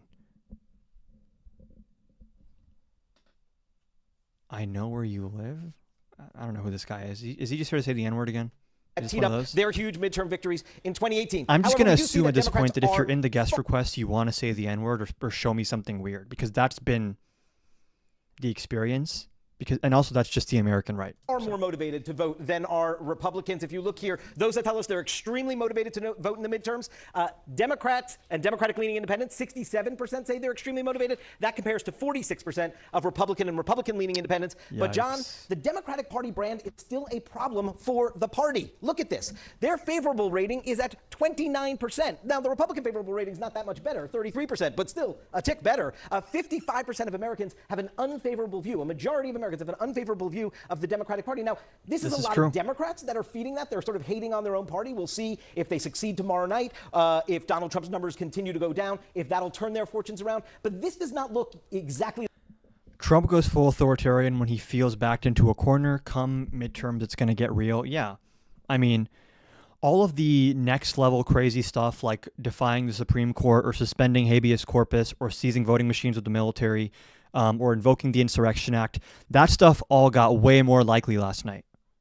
Like that 2018 huge midterm sweep. The Democrats still have some work to do to take advantage of Donald Trump's unpopularity with the American people. Yeah, Democrats want to push that number higher, to be sure, in terms of the generic ballot. We'll get some new data points tomorrow when actual voters go to actual polls. We will be talking to you extensively. My wonder with these polls is like, when you do favorable, unfavorable, is there a way to measure like the intensity? Because I feel like the unfavorable sentiment against Republicans is like a lot more intense than the unfavorable against Democrats. You know what I mean? Like a lot of the unfavorable from Democrats is like people that are left of center saying the Democrats are too weak in fighting Trump. That's like the unfavorable Democrat rating. The unfavorable for Trump is like, oh, he's destroying the economy and the country and I hate him. So like both of those might get categorized under like approval, disapproval, or like favorable, unfavorable, but they paint very different pictures. I'm sure through the next 48 hours. David Chowling, great to see you. Thanks so much. Joining me now in the group chat, Francesca Chambers, White House correspondent for USA Today, Stephen Collins. Jack Duop 23. Why do you want to join? And CNN Politics senior reporter, and Sarah Fisher, CNN senior media analyst and senior media reporter at Axios. I want to start with his approval rating among independents throughout the years, throughout this year. So in mid-February, he was at 43%. Now he's down to 28%. That's a 15-point Can't drop. wait for the tables to turn on all of these maggots. Yep. And we need like people have been saying like a Nuremberg Part 2. Like there needs to be accountability for these people. And I don't just mean like the Trumps and the Pam Bondis. I mean the ICE agents. I mean the hiring managers for ICE who hired people with like no background check, who are like Proud Boys and Oath Keepers that have domestic violence criminal records, that are just like immediately accepted into ICE in like the span of a week and just sent out to do whatever the fuck they want to do. Out independents specifically. The independents will be key as we head to the midterm elections. But does the White House think they're key? Like, how do they look at the electorate, and where do they think are areas of concern? He thinks that he's doing well. I mean, he just said that himself. But with respect I'm actually curious from everyone watching, how many of these pro-Trump comments do you think are real people? Like, what percentage versus like bots? Approval rating, it wasn't just the CNN poll. Because it gets to a point where you have to start like making making certain similar findings about his assumptions that like, okay, if I see 100 comments that are like glazing Trump, but not a single one is in the requests, are these real people? Too. And so it isn't one poll, you can't say that that's an outlier. It's multiple. It has to be so embarrassing to be a Democrat. Yeah, we're the ones embarrassed. We're the ones saying that Tylenol causes autism and that we should go harder on ICE arresting citizens. We're the ones that got crushed last night. Yeah, keep coping, buddy. No one likes you guys. No one likes you guys. You're losing. You're losers. Those midterm elections, and so much can happen between now and then. But I think the generic ballot test over the weekend also was showing an edge for Democrats. Yeah, unfortunately, Democrats don't have generic Democrats, right? Like it's more complicated. And they have nothing. You think kids should transition. They have nothing. This is all they can say is trans for everybody. It's so sad. That's how you know it's like you're done. You're cooked. You have no policy the American people like. The one thing Trump had positive approval on was immigration. Now he's underwater on that as well. Like, we saw the MAGA agenda for the last 10 months. No one likes it. Right? Trump's approval on like the economy and stuff was like only somewhat acceptable when the checks and balances were in place in his first term. The second Trump was given free rein to govern how he actually wants to govern, put all these loyalists in to positions of leadership, defy all these congressional appropriations, go full authoritarian, do all these tariffs. The second he got free rein to do what he wants to do, everyone was like, oh, I hate this. These people are weird Nazis who are like incompetent and corrupt. What a trifecta we got with MAGA, huh? Incompetent, authoritarian, and corrupt. They don't know how to govern. They overreach in terms of power, and they're corrupt. There's no silver lining. There's nothing redeeming for these people. So can they? Are they able to take advantage of this? Fake news. in Trump is your elections, looking ahead king this week? for 1,100 more days. Get over it. Is this a real person? Yeah, I no think that- profile picture. Not in the guest requests. That's what the Okay, elections buddy. this week are about. They clearly have an opening. The president appears to be getting into the kind of territory that's Thank God they're incompetent. I agree, but the worry is that the Nick Fuenteses, they're not incompetent. These are sophisticated, smart political actors. So we have to be worried. generally very dangerous for a president looking forward to the midterm elections. But the question is, do Democrats have a message that can exploit that? Is the country willing to give them a hearing? You've seen in Virginia and New Jersey, the gubernatorial races, Democrats, they're seeking to address the affordability issues, which, of course, their nominee in the last election didn't really, wasn't really able to answer. So they're starting And it's still an issue. We're looking. People started to, I think, assume that Trump is like literally immune to everything. And they haven't properly taken into account that actually I think Trump's approval is going to fall if he does a Great Gatsby themed party on the eve of SNAP benefits being cut. Like, talk about political suicide. What a dump, like... Now voters believe them. I think Republicans just got so arrogant after 2024 where they think, oh, because we won 49% of the vote, we can do literally anything we want and win everything always. How's that working out? Most important issue facing the country, economy, cost of living, is still first. Those numbers are bad on that issue, Yeah, especially 49%. So the problems that Democrats face is if you take a look at 2018, the numbers that they were pulling ahead were so much more drastic than they are now. So ahead of the 2018 midterm where Democrats swept, it was very obvious that they were. Let's watch some more fake news, lamestream, mainstream CNN analysis of the elections. Hold on, this is actually interesting. The FAA is slashing air traffic by 10% at 40 airports across the country starting Friday. Transportation Secretary Sean Duffy's announcement coming this afternoon as air traffic control and TSA staffing shortages continue to cause Yo, this massive shutdown is about to get so bad, by the way. It's kind of been on the back burner recently, but like once we get to holiday season, like mid-December, late December, and the government's still shut down, and TSA is not getting paid, FAA is not getting paid, it gets to a point where, like, if you work for the TSA or you work as an air traffic controller and you're like, yo, it's been 2 months and I've not gotten paid, I quit. Why the fuck am I going to work for free for 2 months? If they don't reopen this shit before December, it's going to be bad. And by the way, it's going to be horrible for Trump. And then combine that with the possibility that we're in a bubble right now. Man, can y'all imagine how brutal it's going to be? Millions of people have their holiday plans delayed or canceled because literally there's no flights anymore because of Trump's shutdown. And then you have an economic crash. Like stagflation too, right? Which is like stagflation is like a unique type of crash because typically if the labor market is weak, at least inflation is like lower, right? That's like the typical way it works. Trump is so uniquely incompetent.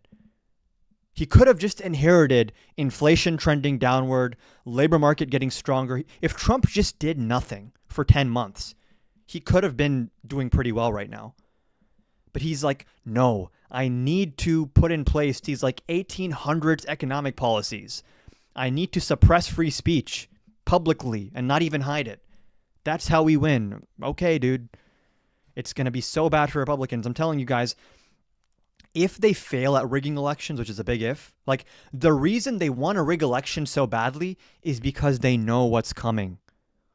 Government shutdown, people's holiday plans destroyed.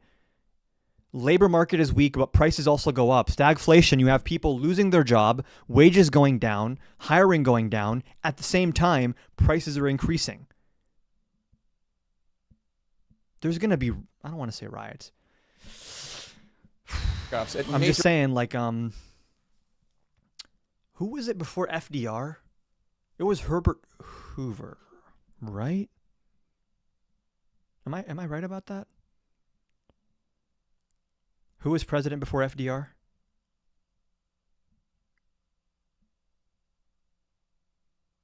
Okay, yeah, it was Herbert Hoover. Do we have that election map?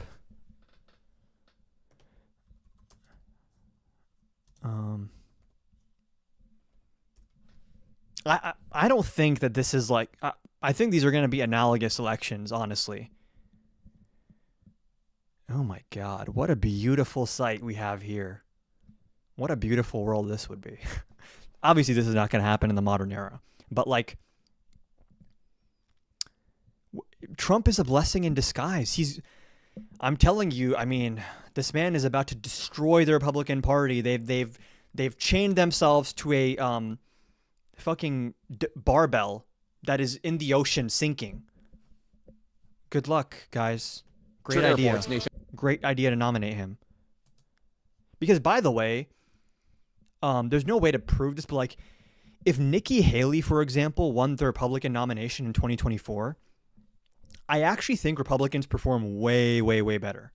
Maybe that's not the sort of like common wisdom, conventional wisdom. I actually think that like whoever was the outsider party in 2024 was probably going to win because of post-COVID inflation. And actually, what you saw with Trump as the nominee is probably some underperformance. I really do think Nikki Haley would have been the person for them to really win big margins. But why? You guys are so cooked. You're so fucked, bro. Oh my God, it's so funny.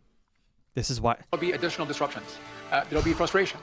We are working. The thing that worries me though is like I think the Republicans know this, and they might actually just fully say, you know what, let's send in the army to seize the voting machines. Let's just do that. Let's just start arresting our opponents. With the airlines, they're going to work with passengers, but in the end, because let me say this: if we have free and fair elections in 2026 and 2028, we are going to see landslide margins for Democrats that like you would have thought were unthinkable a year ago.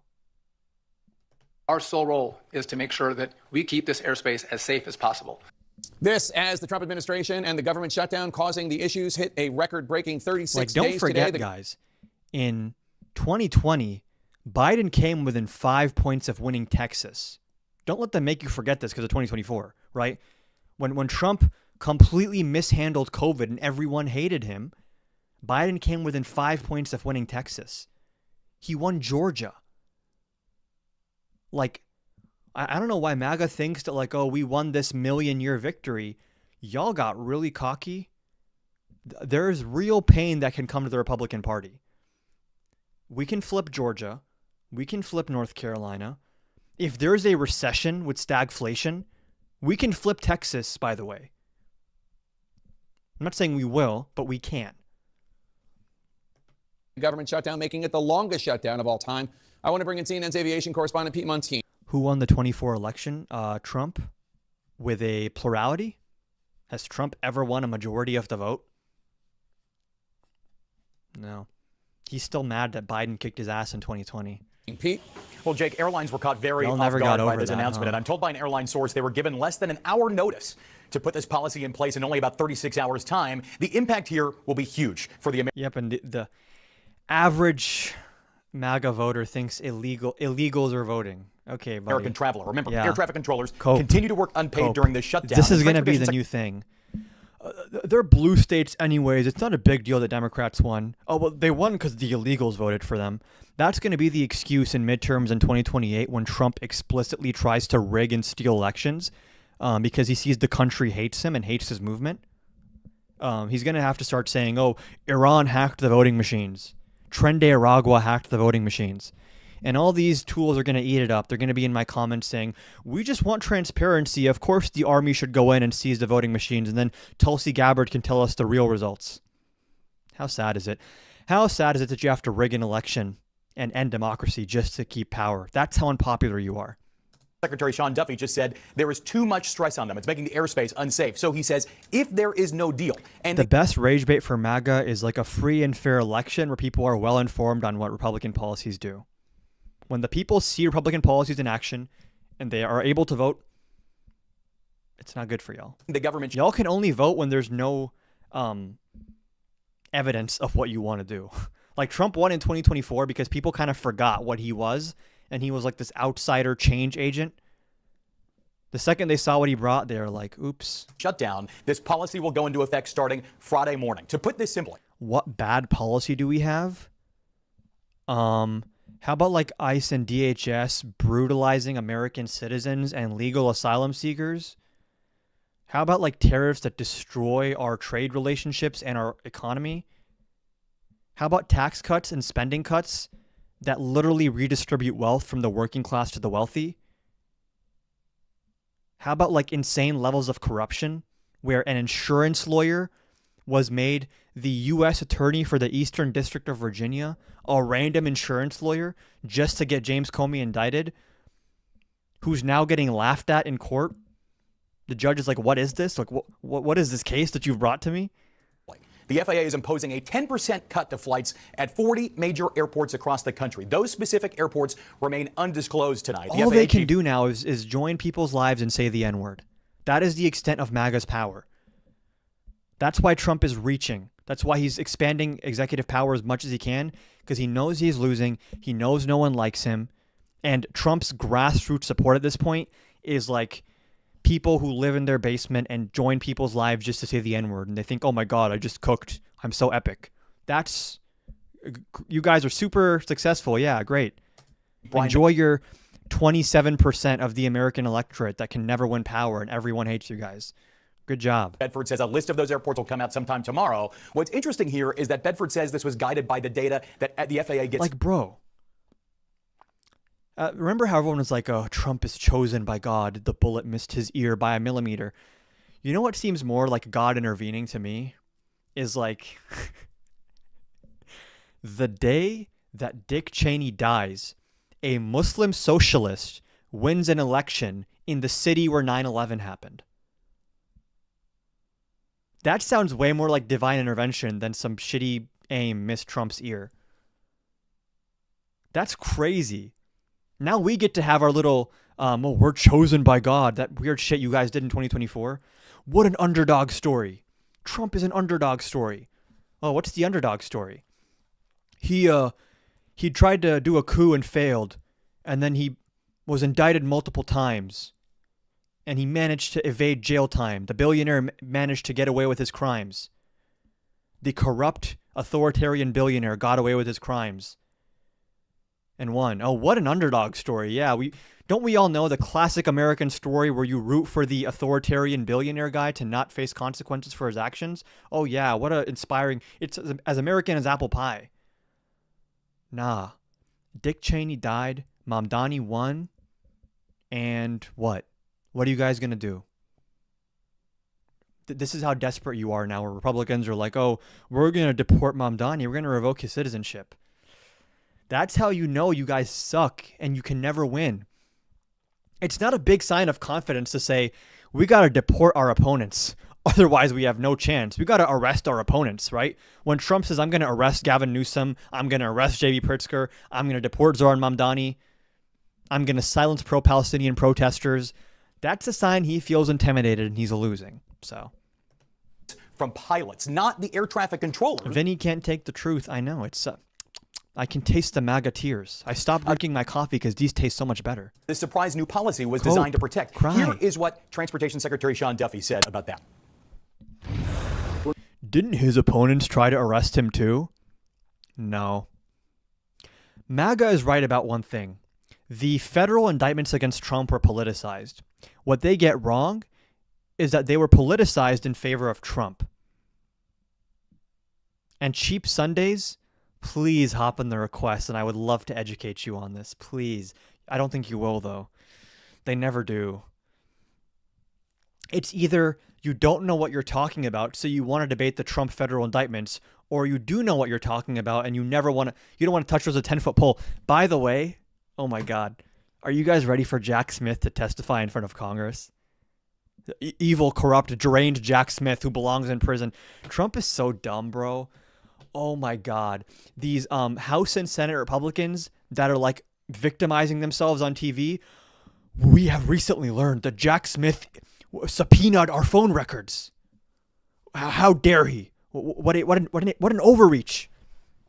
Political persecution. And Trump goes on Truth Social and says, deranged Jack Smith belongs in jail. He had no case. He had no real case. Jack Smith's like, hey, can I testify to Congress on TV under oath? You guys probably want that, right? I'm under penalty of perjury. Whole world is watching. You guys all get to grill me on my political persecution, right? And then he calls Trump's bluff. He goes to the Trump DOJ and says, hey, can you guys give me permission to discuss more of the details of these cases? You guys should want that, right? If you're Trump and you're MAGA, you guys should want Jack Smith to have permission to discuss as much evidence as possible, as many details as possible from his case to prove how fake it is, right? You don't want to prevent him from sharing what he knows. That's weird. He's been asking to testify for a while, and we're not getting any movement on that. There's reporting that Republicans are like, hey, this is going to backfire. Trump is attacking Jack Smith, the world-renowned prosecutor who has argued cases against authoritarian governments of many countries, who has gotten convictions against Democrats and Republicans for corruption.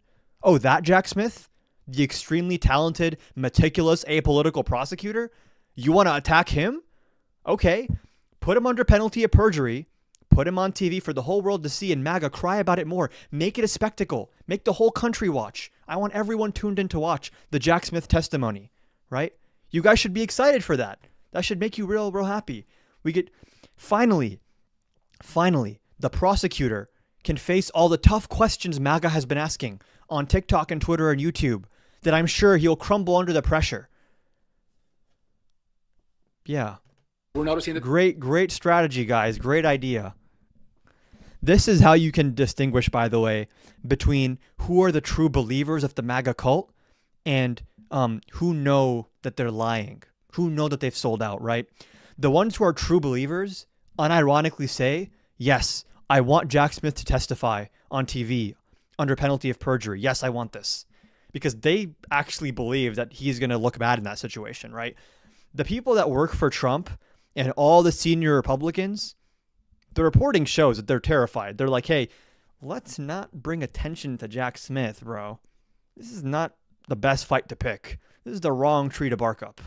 There's additional pressure that's building in the system. And again, our priority is to make sure that you're safe. And so we're going to talk about additional measures. If you're watching and enjoying the live, by the way, make sure you're double tapping the screen falling up above. And I'm also dual streaming on YouTube.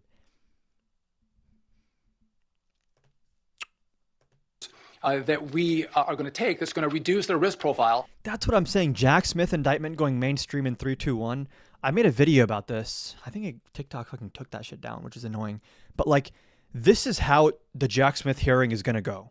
Okay, he's sitting in front of Congress, Chuck Grassley, Ted Cruz. Yes, these conservative stalwarts are going to say, Mr. Smith, our records show you subpoenaed 30 Republicans, but you didn't subpoena any Democrats.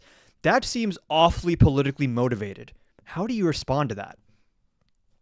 Oh, yeah, I subpoenaed all those Republicans because they had a coordinated criminal conspiracy to overturn the results of the election. Oops. Is Fox News going to cut the commercial there? Are they going to turn off his mic? Cut to black? Y'all are so dumb for barking up this tree. Oh my God. In the national airspace. More than 4.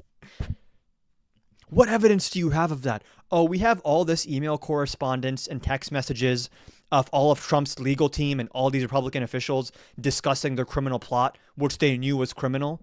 And by the way, Trump knew he lost the election. Y'all didn't know that, did you, right? Did you guys know that? That in Jack Smith's January 6th case, they brought forward evidence that Trump actually knew he lost? Yikes. Not a great look. He knew he lost. This is what I mean. The true believers versus the ringleaders, right? Trump's circle, they all know that what they did is illegal. They just believe that they're going to be able to sell you this Kool-Aid that you guys are going to believe. Trump thinks y'all are dumb as fuck. He's like, I can commit these crimes. I know they're crimes. I know I lost, but y'all will back me regardless. So why would I ever concede? Air traffic control staffing shortages have been reported at FAA facilities since the start of this shutdown 35 days ago. That number. All I'm going to say is this shutdown is about national security. No, it's about Republicans not negotiating. Why aren't they negotiating? Guess what? Democrats in 2020, they won the House, the Senate, and the presidency. And then cheap Sundays, what did they do for their CR? I'm sure you don't know. I can almost guarantee you don't know. Because if you knew, you wouldn't make this argument. You know what they did? They negotiated with the minority party, the Republicans. What else did they do? They made concessions to Republicans, even though they were the majority party. And it is very, very weird. It's not normal. It's pretty unprecedented for the majority party to say, we're not going to negotiate the CR with you. Take it or leave it. No negotiation. That's not normal. That didn't happen under Biden. Didn't happen under Obama. Actually, the majority party has to negotiate because there's this thing called the filibuster. So how come for the first time in like decades, you have them doing this? We're not going to negotiate and just act like, oh, it's the Democrats' fault. More than 4 times what was recorded during the same period last year. Still very it's all few falling details apart from the There's Transportation you guys Department have on this, nothing. but cutting You have airline Nick flights by Fuentes, I guess. 10% Good luck. is a huge number. There are That's who you guys have. 45,000 That's your flights strongest- handled by U.S. your air traffic strongest, controllers on an soldier. average day. So what the FAA is talking about here is equivalent to canceling about 4,500 flights a day. By my math, that's about 30% worse. Yes, than the traditional worst Republicans day would have for flight negotiated. Exactly. cancellations in the last year. One must also think of the like the Kevin McCarthy, Mitch McConnell era Republicans, even though they were horrible, dishonest obstructionists, they probably still would have negotiated. I think. here, Jake. Never before has the U.S. airspace been politicized like this. Jake. Pete Montine, thanks so much. And joining It's us a now. clean CR. No, it's not. You're just lying. It's a partisan CR. There's no point in negotiating. Oh, okay, that's unprecedented, I guess, just because Mike Johnson says so. Oh, is this another Russian or Chinese bot he's just going to spam? See, MAGA's not real. It's all these people that just spam. They join to say the N-word. They don't know what they're talking about. Now to discuss Nick Daniels, president of the National Air Traffic Good luck, Controllers guys. Association. Super What's your reaction successful to the political announcement from project. Secretary Duffy? Is that welcome news for your Who pays the subsidies? Taxpayers. There's no pork in it whatsoever. It's a partisan CR. It's not a clean. What the fuck does clean CR even mean? I swear, MAGA's so gullible. Trump and Mike Johnson can just say, oh, this CR is clean. Oh, I guess they said the word clean. That must mean good. Okay, Members of guys, your air great. traffic controllers? Super smart guys, yes. Air traffic controllers are showing up to work every day to deal with issues that we've never seen before. 36-day shutdown, the stresses, the pressure. So why are we paying for free healthcare? Oh my God, Kevin, please hop in the requests. I love when people say this. Why am I paying for someone else's healthcare? Newsflash, that's also how private insurance works, actually. That's what a premium is, right? You know how you like pay a premium even if you don't take out from the insurance company? That pays for like other higher risk people's care. So this dumbass idea of like, why am I paying for other people's health care? That's called health insurance, actually. That's what health insurance is. Dumbass. It's like... Pressure, the fatigue is setting in. Air traffic controllers are texting, I don't even have enough money to put gas in my car to come to work. Everything that we can do to support the air traffic controllers during this time is another step and another measure to ensuring that as the risk rises, that it's mitigated. And this is what Secretary Duffy and Administrator Bedford felt was best for the system. So you agree that this is a good move considering where we are? This is a decision that they're going to have to make. The irony of needing subsidies to make the Affordable Care Act affordable. Listen, lovely, you can say your whatever talking points. If you spam things 2 or 3 times, I'm going to mute you eventually. Host resorts to name calling for a question. How dare I, a person with 60,000 followers, how dare I resort to name calling? Why can't I live up to the standard of the commander-in-chief who makes fun of disabled people, who calls his enemies vermin and scum? If only I could reach that aspirational goal. Yet here I am, just so low, so beneath what American politics can be, mildly making fun of people who support an authoritarian. How dare I?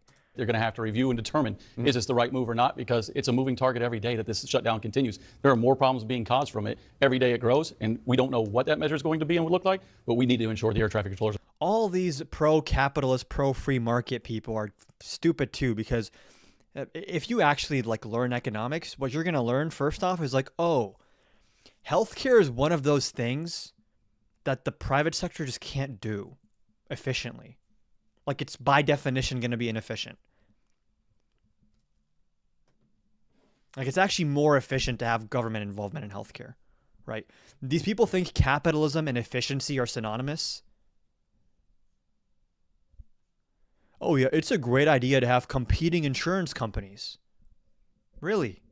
Do you know what a risk pool is? No? You only know Obamacare bad? Okay. These people want to talk about healthcare policy, immigration policy.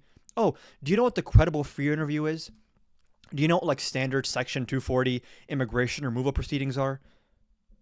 Do you know like all this basic stuff? Like I'm not an expert at all, but do you know like the basic tenets of the Immigration Nationality Act in terms of like the due process afforded to undocumented people? Do you know how like insurance works technically? When someone comes and tells me we need more competition in health insurance, really?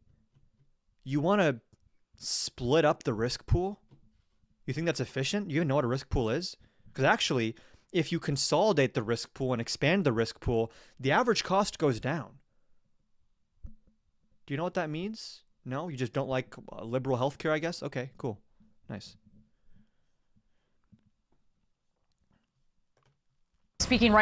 President Trump is speaking right now at a business event in Miami. And on the same day, the government shut down his... 60K is a lot. Stop using your platform to be divisive. Take notes from MAGA decorum. So true. Yes. A new record. It's now the longest Take notes ever. from MAGA decorum. A source tells CNN President Trump told Republicans they were getting politically... If I was taking notes from MAGA decorum, I would say that Donald Trump deserves the death penalty for treason. Just what Charlie Kirk said about Biden. Killed by the shutdown. The president urged them to terminate the filibuster so Republicans could, quote, pass all the things they want. All of this just hours after Democrats had a big election night. CNN's chief congressional correspondent Manu Raju is getting new reaction to it all on Capitol Hill. Manu, what are you hearing?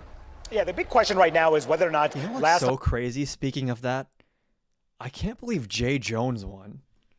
And not even by a little bit.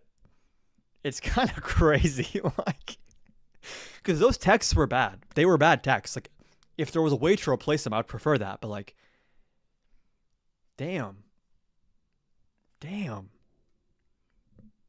Y'all got shit on. And did you guys see the, hold on. Cauchy, Virginia AG.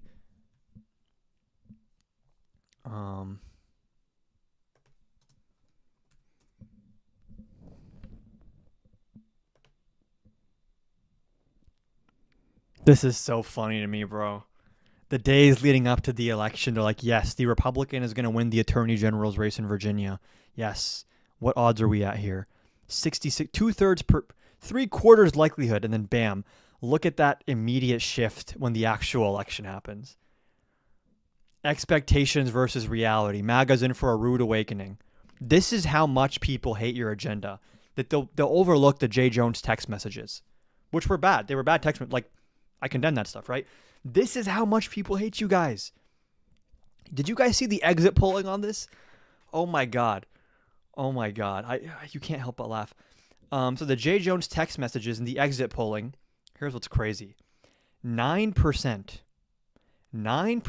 of voters who said that the Jay Jones text messages were disqualifying voted for him. Let me just repeat that. 9% of the people who said that this Jay Jones scandal is super disqualifying, they voted for him. And also, by the way, if someone says they would wish death upon someone else, they should be nowhere near public office. Why do you support Trump then? Why do you support... Because you know that Trump would like talk about executing people when he'd get mad to like his staff. Is that not worse than what Jay Jones said in the text messages, which was like bad, but like, really? You guys are going to like, did you guys see like Tim Pool and all these people?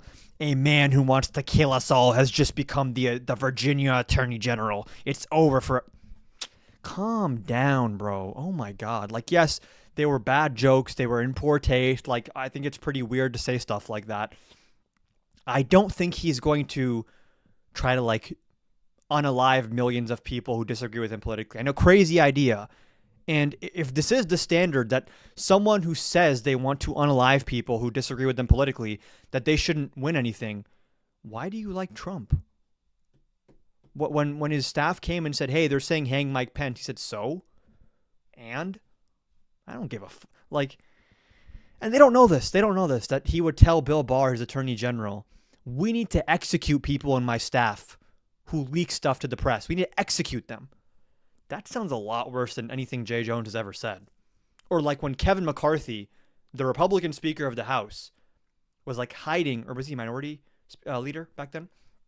He's hiding under a desk during January 6th, right? Republican elected official is hiding under a desk at the peak, the pinnacle of the violence at the Capitol. Trump calls him. These people should be allies, right? And he says, Trump, call these people off. What the hell is this? As he's hiding from the rioters. What does Trump say to him on the phone? Well, Kevin, I guess these people are a lot more upset about the election than you are. This is like mob boss, mafia, cartoon villain shit to say. Oh, but we care about political violence so much. Oh, we care so much. Okay, bro. Okay. Sure. The same Trump who like, oh, but he said be peaceful and patriotic that one time. You know what he did after that though? Like, are you dumb? What, like, it's so damn like. Pop quiz for MAGA. Pop quiz for MAGA. Let's see if anyone, if MAGA gets this right, you win a prize. You win a prize. What's the first thing that Trump tweeted after his staff told him, sir, they've breached the Capitol grounds? What's the first thing he tweeted? Anyone here know? Anyone here know? I'm going to guess no. I'm going to guess no. Go home, I lost the election. No, that wasn't it. Thank Pelosi for... Okay, so Vinny's still coping, doesn't want to answer the question because either he doesn't know or he knows the answer is horrible. Spoiler alert, the first thing that Trump did when he was told by his staff, hey, the Capitol grounds have been breached, is he tweeted, he didn't say be peaceful. Not true. Not true. The first thing that Trump tweets after he's told there's a violent mob assaulting the Capitol is Mike Pence didn't have the courage to do the right thing. And you can see the mob read it out loud as he tweets it. There's a guy with a megaphone on the steps of the Capitol who says, Trump just tweeted, everyone listen up. Mike Pence, like, come on. And he was calling senators and Congress people that were hiding in the Capitol building who were Republicans who were saying, hey man, this is a little crazy. Can you call these people off? And Trump was like, I'll call them off if you do what I want. Oh, but we care about political violence so much. Jay Jones sent a text message. Okay, bro. Tonight's result will have any don't give a fuck about political violence. impact on this crisis caused by this. You know what else is political violence, by the way? When DHS pulls up to a Chicago apartment complex in Black Hawk helicopters with flashbangs and kicks down people's doors and their windows to zip tie them in the middle of the night, U.S. citizens, with no warning, no warrant, no due process. What about that? Is that not political violence? When, like, they're breaking open car doors with babies in booster seats and throwing in tear gas? Is that political violence? When they show up to immigration courts and they find legal asylum seekers, I'm gonna emphasize that, legal asylum seekers who are at their court date and just start like beating them up and dragging them out? Is that not political violence? Is it only political violence when it's politically advantageous for you? What a shame that would be. Standoff in Washington, now the longest government shutdown in the history of the United States, 36 days These and counting. People don't give a fuck about anything except they want to like win. They don't like the left, right? All MAGA has ever been is anti-left, the anti-Obama sentiment. They never got over how bad they lost in 2008. They never got over the fact that Obamacare passed and they could never repeal Obamacare. And now Obamacare is so popular that even Republicans have to defend it. They hate that. That bothers them so much. It gets under their skin. And they thought, oh my God, we won. We won everything because Trump won 49% in an election that like any outsider party would have won. Okay. There are negotiations that are happening right now behind the scenes among a group of rank-and-file senators on both sides. And some of you may be saying, why are you just sitting here watching the news bullying MAGA? Because that's all you can do now is bully MAGA. They don't want to debate. The ones who request to hop on, they just want to say the N-word. or show me something weird on their camera. They don't want to debate anymore. They want to try to lock us up, suppress our free speech. That's what Trump's doing, right? They want to deploy National Guard everywhere where there's a blue governor, arrest the blue governor, suppress free speech, steal the next election, say the N-word with a hard R. That's what they want. They don't want to debate me on the issues. You think they want to come here and debate me on healthcare policy? Do they know what a risk pool is? Do they know what monopsony power is? To have that conversation? Do they know the difference between expedited removal and standard removal when it comes to immigration? Do they know that Trump is canceling port of entry appointments to pass the credible fear interview? Do they even know what the credible fear interview is? No. They just know fuck immigrants, fuck trans people, fuck brown people, I hate the left, I hate Obama, I hate Biden, I hate Comrade Kamala, Trump is super cool. What a robust political ideology. I'm sure it'll keep winning power and get a lot of results done. What a constructive force in our politics. There's any sort of resolution. At the heart of the dispute is what to do about healthcare costs. There's a push by Democrats that has been since the beginning to extend expiring subsidies under the Affordable Care Act. What is being discussed as part of this group is to put a bill on the floor to extend those subsidies, a vote on that bill. But there are some on the left who say that is simply not enough. They need It's not just that Trump is unfit for office. In a just world, Trump spends the rest of his life in solitary confinement. In a just world. Peacefully and patriotically, of course. Within the bounds of the law. That would be a just, not just that he can't be president, that he faces consequences. You know, guys, this may be a hot take. This may be controversial. So, you know, trigger warning. I tend to think if someone attempts a coup, they should probably go to jail. I know. Crazy.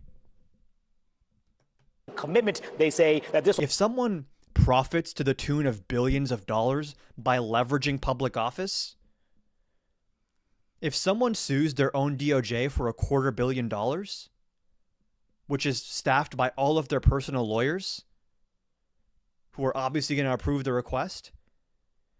If someone appoints a random insurance lawyer as the U.S. attorney for the Eastern District of Virginia to target political opponents, if someone discusses classified attack plans on Signal, if someone arrests protesters, literally puts people in handcuffs for expressing pro-Palestinian speech, someone who does all that probably belongs behind bars for the rest of their life. Or, as the late, great Charlie Kirk once said, deserves the death penalty for treason. I would never honestly say something like that, but that's what Charlie Kirk said about Biden, that Biden deserves the death penalty. If that's allowed, if we're allowed to say that, then you know what? I'm a principled man. I oppose the death penalty. So I would say life in solitary. Peacefully and patriotically.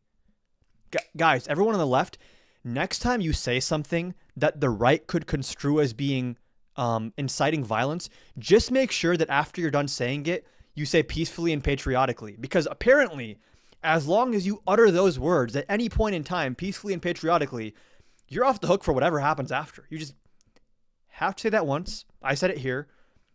So that's it. I have carte blanche now. The Senate and the House get signed into law by the president. I can sit here and say, fight like hell or you're not going to have a country anymore.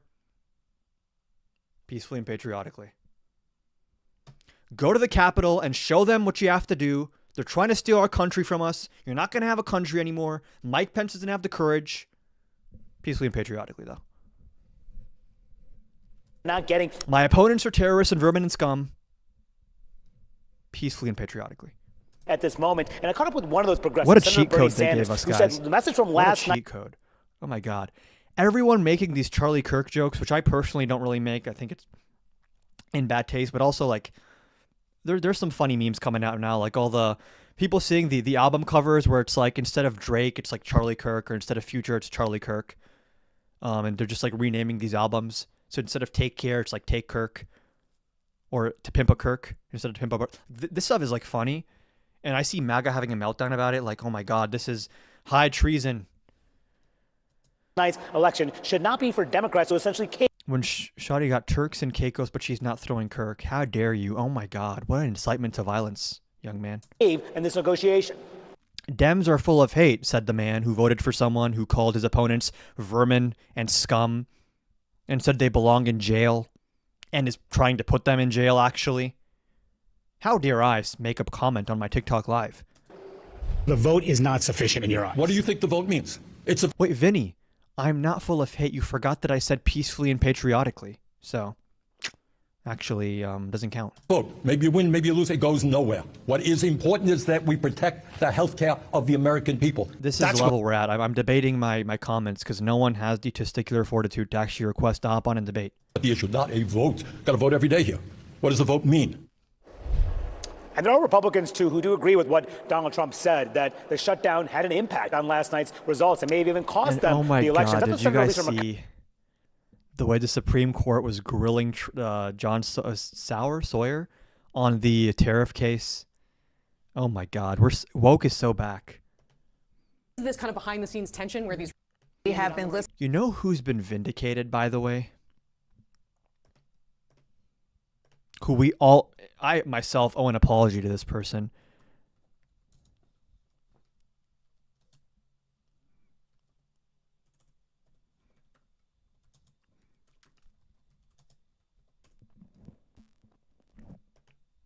Donald J. Trump is now President of the United States. President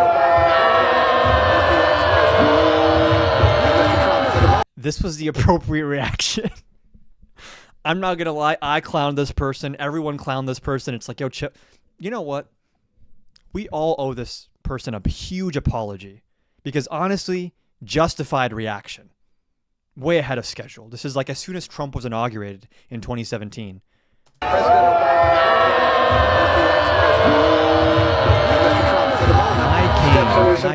What a great honor to be able to introduce for the first time ever anywhere the 45th President of the United States of America, Donald. Honestly, underreaction. This is the nonchalant reaction to Trump winning. Multiple no's. I thought it was just the one big no. Donald J. Trump is now President of the United States.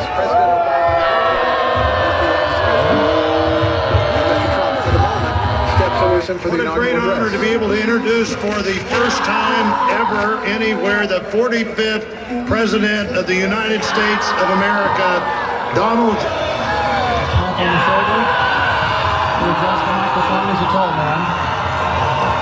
For their gracious aid.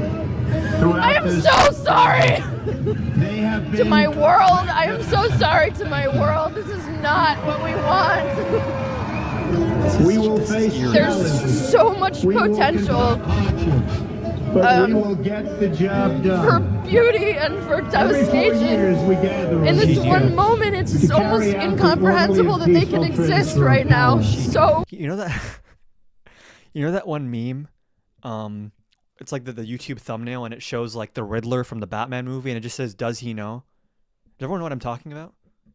That's my what does she know? And we are great. Fully appropriate reaction. So close. President Obama. I want to sort by most recent and see if I'm the only one who feels this way. Oh, it's still MAGA acting like this is not justified. She was right the whole time. True, she was so real for that. Oh my God. This should be our nominee for 2028. Someone who knew from day one what this was. Listening to live Supreme Court arguments over It's not just that woke has never been so back. Resist libs. They were right about everything. Remember the Women's March? They all made fun of the pussy hats or whatever. All the resist libs, all the like suburban moms who were like, this guy's a dictator back in 2015. They were right. They knew. They got clowned. What does MAGA like to say? Short-term pain for long-term gain. They got clowned during his first term, but they were all right about everything.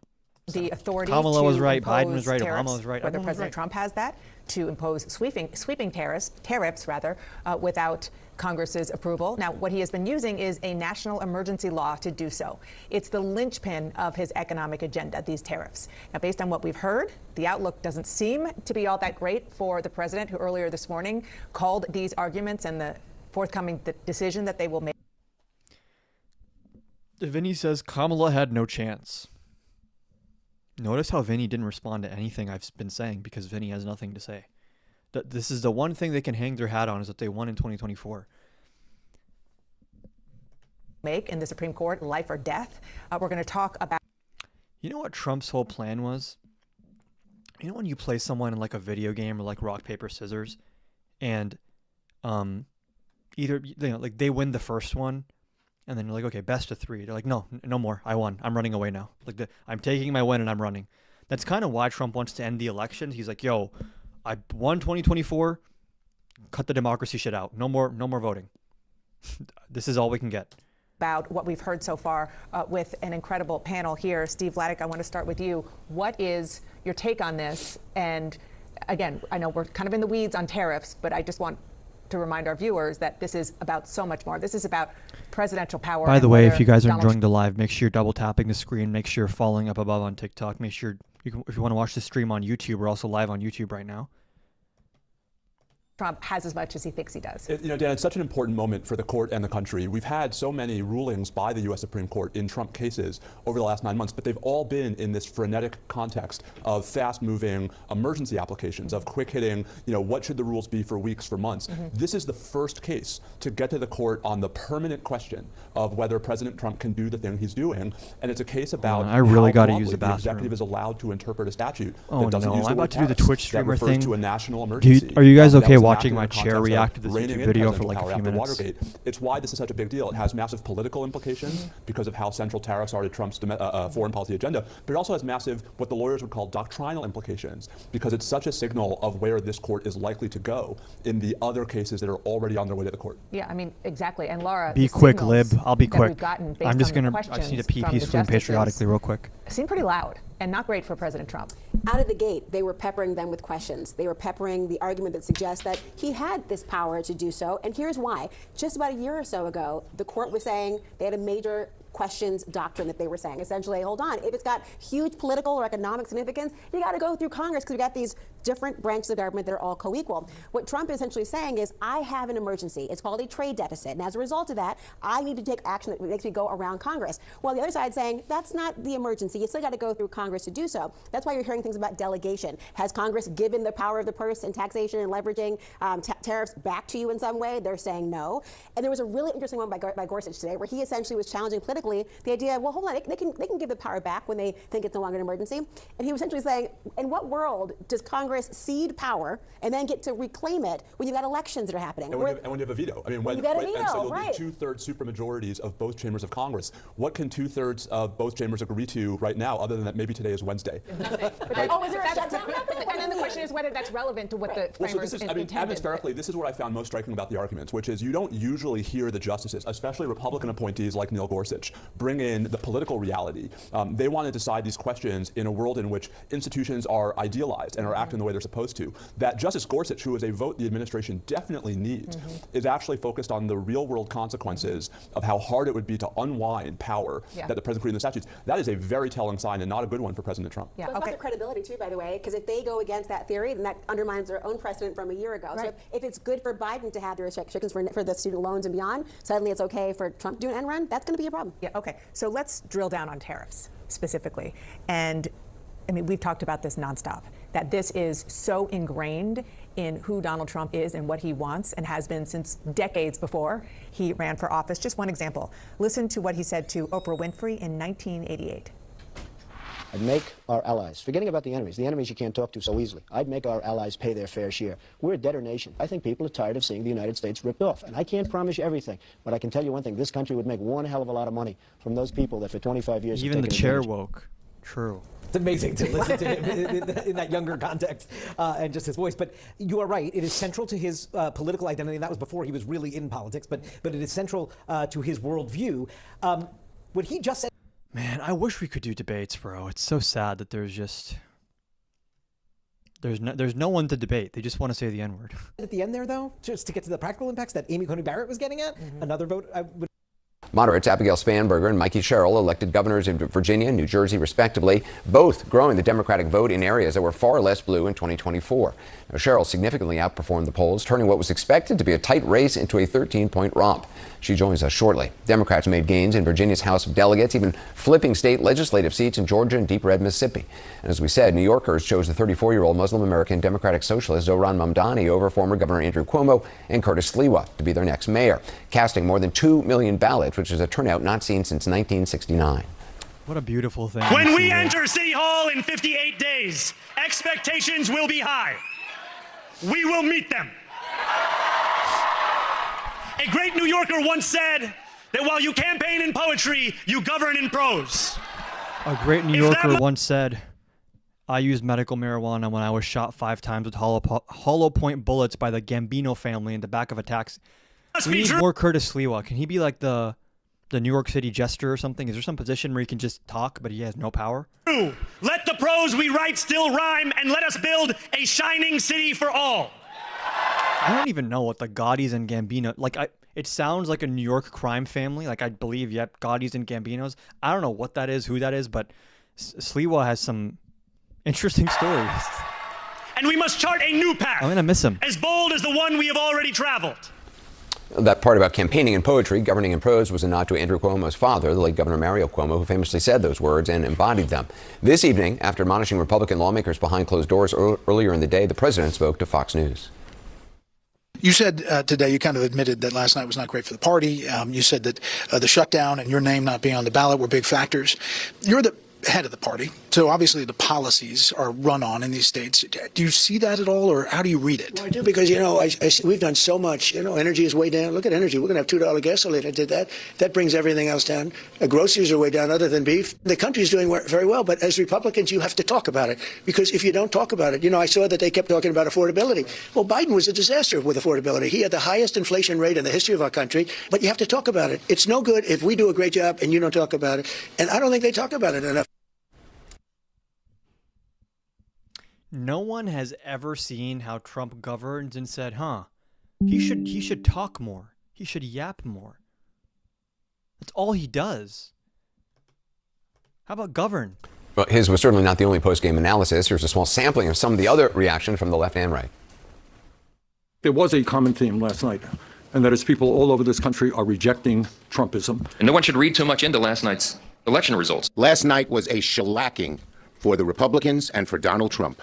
A radical left earthquake just hit America. The epicenter, New York. Now the socialists are celebrating. Republicans woke up this morning and realized that earthquake sounds so cool. Why did they make us sound so cool? A radical left earthquake just hit New York City. No longer in a 2024 electoral environment. What happened last night was blue states and blue cities voted blue. We all saw that coming. Governor-elect, congratulations on your win, which was bigger than a lot of people expected. How much of that do you think was because of specific policy positions? How much of it was a referendum on President Trump, who had actually made gains in New Jersey a year ago? I think it was both the articulation of a bold leadership plan. So many people throughout the state, when I would talk to them about what was keeping them up at night, and I would address it, would say, we've heard that before. So that's why I declared a state of emergency on utility costs, to really galvanize the understanding that I was going to address things on day one, not wait for a 10-year plan or write a strongly worded letter, but actually address it. It also, I think, was because of getting to see everyone throughout the state, and then focusing on what Trump was doing that was harming the economy of New Jersey, because really what people are seeing across the state is prices are too high. I am really focused on addressing those costs. Listen, I love reacting to YouTube as much as the next guy. Man, our debate live is just over now. I am going live less often and putting more time into videos, but man, it's fun sometimes in the evening to just be mean to Trump supporters, but I guess... And people need to understand where they're coming from and how this works. And I think that was very effective. Your former House colleague and roommate, Abigail Spanberger, won the governor's race in Virginia. A lot of people were talking last night how the two of you represent a renewed emphasis on centrist or moderate Democratic leadership. Do you see that? I think the parallels here are Abigail and I both run tough races. We both came into the House of Representatives in that 2018 cycle in Republican districts. So it wasn't enough to simply turn out the base. We had to make our... Guess Trump supporters are reactionaries. I mean, yeah, above all else, it's like MAGA is a movement Of, by, and for losers. That's the best word to describe this group of people. Case and swing the vote. And that is what we work so hard to do in these election cycles. And I think that's why we're both so effective. So I think what you're seeing here is the traditional Democratic powerhouse vote coming out, working people. And I communicated to working people. I come from a background of labor. My grandfather, his job in a union lifted us out of poverty. I have 4 kids. So as a mom, people know I get what our kids have been through. I know what families are going through. So in all these ways, I think it was very effective to say, look, I'm going to take this on. And with my background in the military, I'm going to be very proactive and get to this right away. And I think that's what spoke to people. There's been a lot of focus since last night on the contrast between you and Governor-elect Spanberger and New York's Mayor-elect Zohran Mamdani, a Democratic socialist. I just want to play a clip from his victory speech last night. To be fair, there are also people that got taken advantage of too. I agree. But I think we need to be able to hold in mind here is, like, I've done lives where I've like literally de-radicalized MAGA people, right? So like these are not people that I think are like inherently evil enemies or whatever. But you can't help someone change their mind about something until you acknowledge how wrong they are first. You have to be able to actually state that, put that out there. Vinny, you don't get it. Even if I lose all my followers, you're still going to be here in my comments. And as long as that's the case, I have someone watching me. If tonight teaches us anything, it is that convention has held us back. We have bowed at the altar of caution and we have paid a mighty price. Too many working people cannot recognize themselves in our party. And too many among us have turned to the right for answers to why they've been left behind. We will leave mediocrity in our past. No longer will we have to open a history book for proof that Democrats can dare to be great. First of all, I'm wondering if you agree with that. And also, there's certainly a lot of Republicans who are trying to paint him as the face of the Democratic Party moving forward. Do you see him in that light? I think what he was articulating was this idea that working people haven't felt heard, that there is too much caution and mediocrity in the party. And I think that's what people in New Jersey responded to, was this idea. See, they have nothing. They have nothing. You just can't get over the fact that Trump is great. They have nothing. All they can say is Trump good, Democrats bad. That I was going to take on the status quo. And I think my history of effective leadership in Congress, being the most effective member from the New Jersey delegation in only my second term, shows that I'm going to be very proactive here. That sounded very proactive, what he was articulating to working people. I think the proof will be in the pudding. It's about governing. We run these. I'm loving these analysis lives. I enjoy them too. The issue is, like, number one, I just mostly do these for fun. Like, they're not super, like, when I'm deciding what kind of content I want to do, it's between making a video and going live. And it's more likely to be, like, financially worth my time if I'm going live, because then there's, like, more interaction. I'm still going to do these analysis lives, but I am pivoting pretty heavily back towards videos for now, until someone who there's, like, some uptake in people who actually want to debate. Because otherwise it's like, I don't want to just hop on here every night to watch CNN clips. Today's a day for celebration, so I had to deliver for people. And in the Democratic Party, we have a lot of ideas on how we can support and deliver for working people. What's striking to me is that in the Republican Party, there is one. Guys, stop asking Vinny to request. He's not gonna do it. He's only here to. First of all, is Vinny even real? This is the real question. If he is real, then what's, like, psychologically going on? Nothing good. Person calling the shots, and nobody is going to say anything different from that. And I think that's why my opponent did so poorly. Governor-elect Sherrill, thank you so much for your time. Thank you. I appreciate it. The president made serious inroads with Latinos nationally in last year's 2024 presidential election. Last night told a different story, however. Republicans lost significant ground among Latino voters in New Jersey and Virginia. CNN's exit poll shows New Jersey's Democratic governor-elect Mikey Sherrill did exceptionally well among Latino voters there, beating her Republican opponent by more than a 2-to-1 margin, 68% to 30%. Oh my God! All the think pieces after 2024. Trump has rebuilt the Republican Party into a multiracial working class coalition. Yeah, that lasted for like one day. 31. Our poll shows similar results in Virginia, where Democratic Governor-elect Abigail Spanberger won 67% of the Latino voter compared to 33% for her Republican opponent. And take a look at these side-by-side maps. 5 New Jersey counties that the president won last year, Governor-elect Sherrill managed to turn them from pink to blue. Yikes. It's important to note that Passaic County has a large Latino community, roughly 43% of the population. That's the largest share in the state.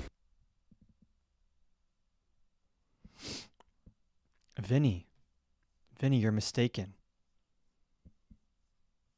Wait, how am I holding your interest then? That's so cute. I love when people are like, why would anyone waste their time watching your stream? And then they watch my stream for like 3 hours. How sad.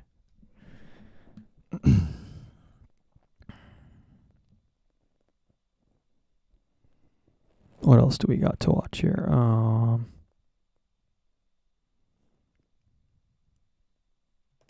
One thing that I will say is there are parallels, believe it or not, between Spamberger, who I will admit is definitely one of these blue dog Democrats, a centrist, and then What Zoran the hell?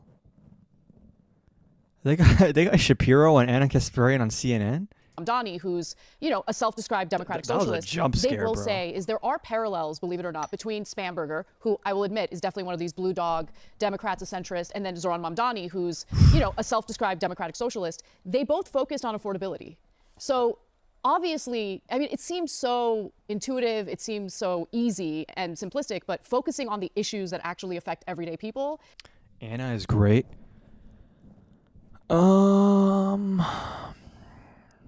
She has some great takes. Some not. What a lineup we have here. What? What is this? Harry Enton. I don't know who that is. Charlemagne, Ben Shapiro, and Anna Kasparian. What? Okay. Is what wins the votes. That's why I voted Trump in 2024. That's right. That's exactly right. Yeah, Anna gives way too much leeway to the insane factions on the right. Exactly. And she did do that weird thing that crossed the line from like I oppose genocide to like I'm actually anti-Semitic. You know the thing where she put her hands together and she did the pose from like that was a little. And she was talking about was it like the dancing Israelis thing? Isn't that like thoroughly debunked? I don't know. So against the inflation. Not right? really. I haven't watched a lot of her To that recently, to be point, fair, but because of the fact that inflation continues This to is be a not the problem same and Anna I affordability know continues to be a problem, and Trump hasn't from delivered. before. It is now becoming a political liability for Trump, and I think that when it comes to Zoran Mamdani in particular, as mayor, he doesn't really have as much power as people would like to believe he would have, and so he might not be able to deliver everything that he's been kind of running on. Well, that's right. Yeah. And that's going to be a liability for him. So he's already put out, you know, some messaging that indicates he's trying to. What a cursed.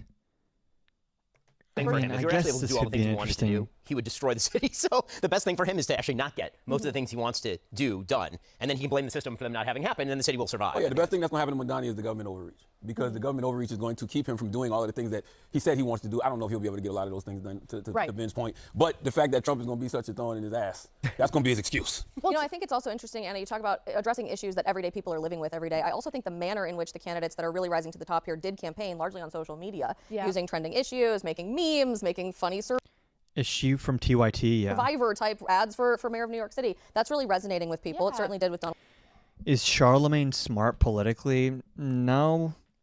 I don't hate him. Like sometimes he has a good take here and there.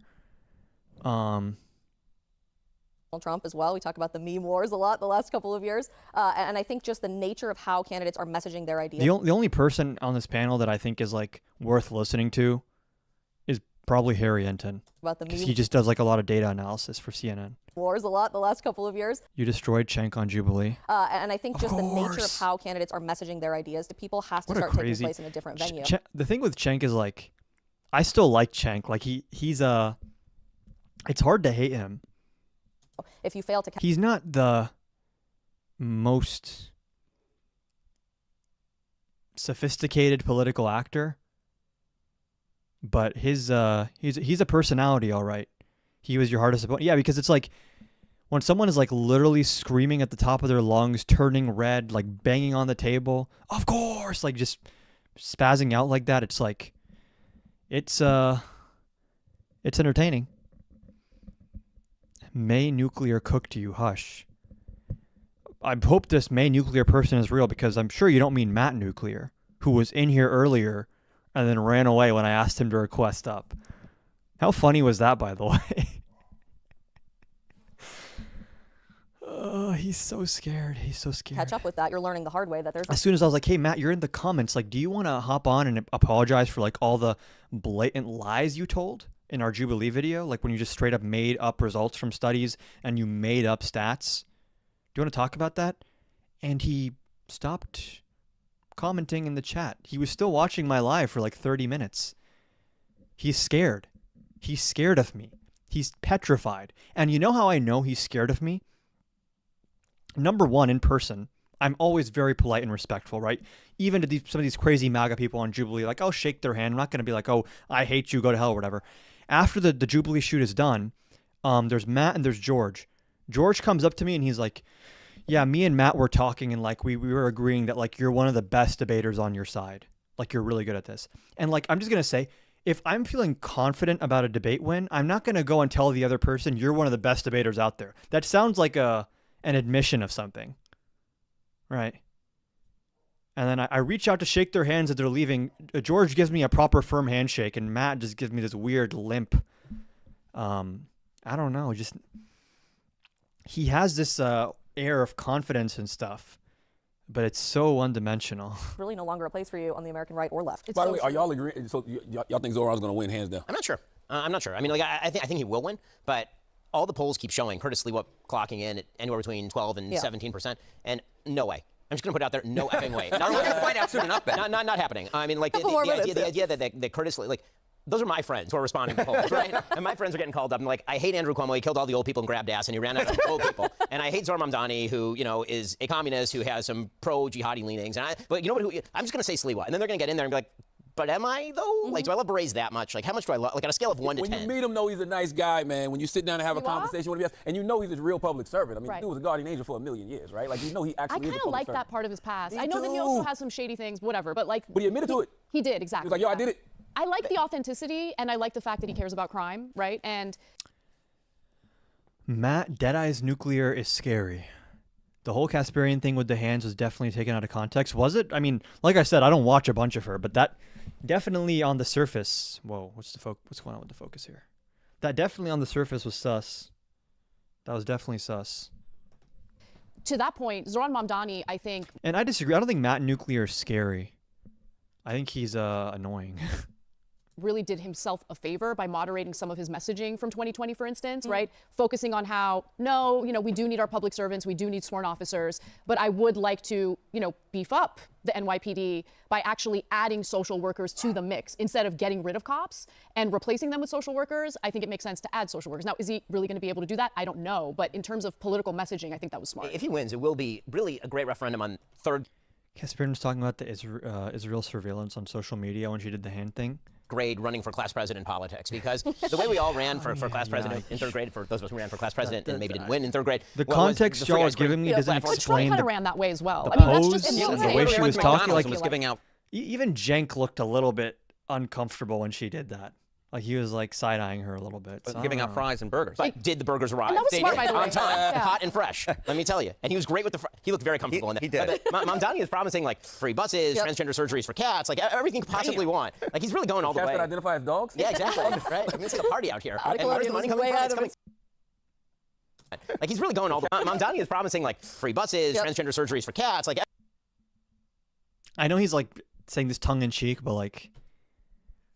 Everything you possibly want. Like he's really going all the way. Cats that identify as dogs? When we have to talk about crazy Republican positions, we don't have to do it tongue in cheek. We don't have to exaggerate or make anything up. We just say this is what Trump ran on. Oh, that's extreme as fuck. He has to say transgender surgeries for cats. Like free buses, transgender surgeries for cats, like everything you possibly want. Like he's really going all the way. Cats that identify as dogs? Yeah, exactly. Right. I mean, it's like a party out here. And where's the money coming from? It's coming from tax revenue that doesn't exist. It's coming from tax revenue that the governor is saying, I'm not giving you that tax revenue. And he's just like, well, I'm just going to say it anyway. I'll magic it. Like it's right here in this hat. I mean, if the best campaign wins, Mamdani should win because he ran the best campaign against, you know, candidates that aren't the strongest. I agree. Right? And understatement of the year, the other show. And it's a message of affordability. I feel like the messaging of affordability will work anywhere in America. I agree with that. Are we done for tonight? It's almost 10. If there's something people want me to react to or watch before I hop off, I can. It's clear that debates don't exist anymore on this app, so there's only so much CNN I can watch. Kyle Kulinski on this would have been peak. I cannot imagine CNN having on Kyle Kulinski. He's been going crazy, by the way,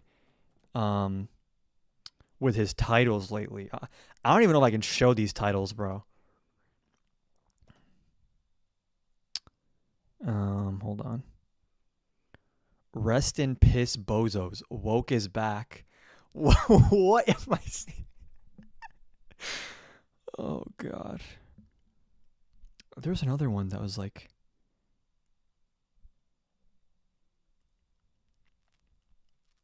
Hold on. Crazy. What? This is dark woke. Like, I don't know.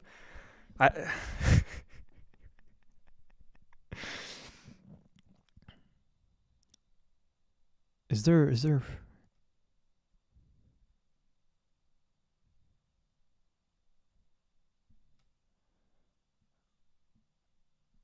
I guess the rest of these are actually not that crazy.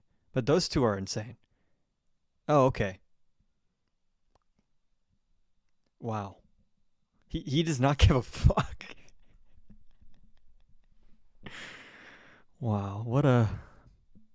You know, I don't always agree with Kyle on stuff. I think he's pretty wrong on some things, but man, I love Kyle. I've been watching him for so long. He seems like well-intentioned. He's in politics for the right reasons, it seems like, which I think matters a lot. Dark woke is it? The Erica Kirk tweet was crazy. I kind of want to watch this. All right, welcome to the show, y'all. Welcome to the show. And I believe this is a little something we like to call a celebration day. That feels good, doesn't it? That feels real good, doesn't it? What am I watching? Victory, baby. Victory. This is what victory feels like.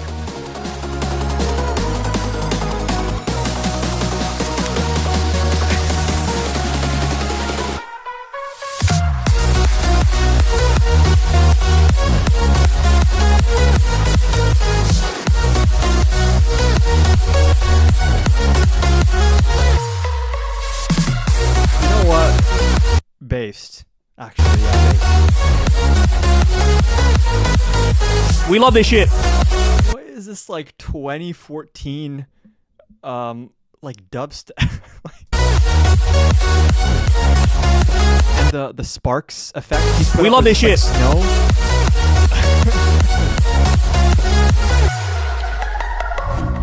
We got our Prosecco, we got our cigar. Had a few drinks last night with Crystal. I mean, wall-to-wall victory, bro. Just like complete democratic tsunami. MAGA got wiped out. Zoran Mamdani, flawless victory, Mortal Kombat style. What are we talking about, dog? What are we talking about? So, I hope they're ready. I hope they're ready. I feel like I'm about to watch someone's like Minecraft intro, like for their channel. For That's what this music 2026. sounds like. I hope they're ready for 2028. Because we're here, bitch.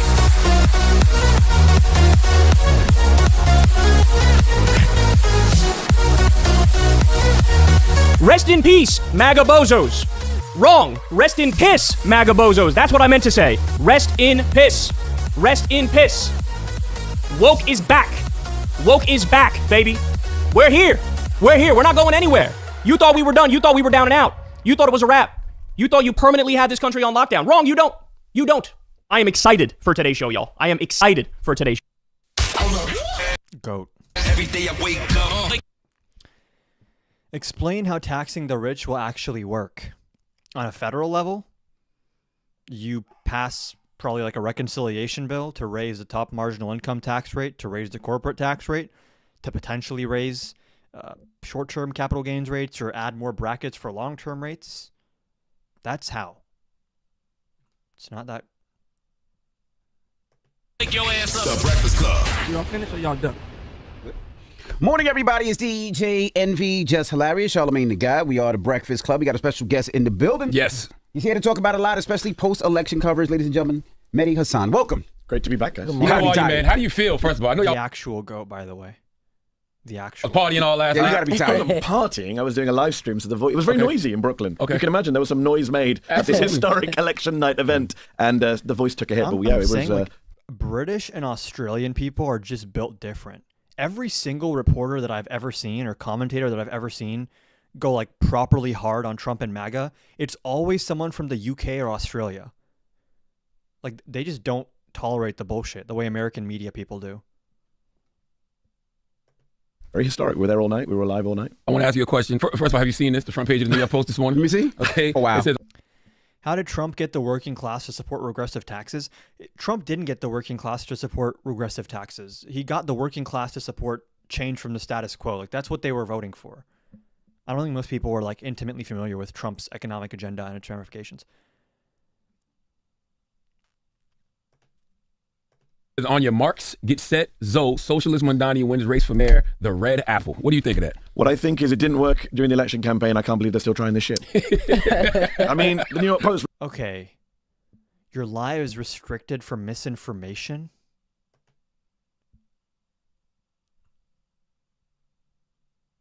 TikTok's on some bullshit. This is why I'm pivoting back to videos. There's no one to debate. The moderation sucks. Maybe I'm just going to end the live for today then. 'Cause I don't know if I want to end and restart again on TikTok. I don't know what misinformation has been discussed here. I genuinely have no clue what that is, but okay. I guess never mind on this video. Happening a lot with Dean and Parker as well. Yeah, that's not surprising. And I also saw, I think it was on Parker's Lab the other day, where they're also just getting random people hopping on to say the N-word. There's like, it's really drying up in terms of the people. Join Parker's Live. Is Parker live right now? I'll see. I'm kind of tired, kind of How can I blame this on Vinny? Exactly. I'll pop in his live. I'll see what the vibes are like, and maybe I'll request to hop on. Maybe I won't. You never know. We'll see. We'll see. No promises. David Hogg owning the CNN guy. Okay, I did see that.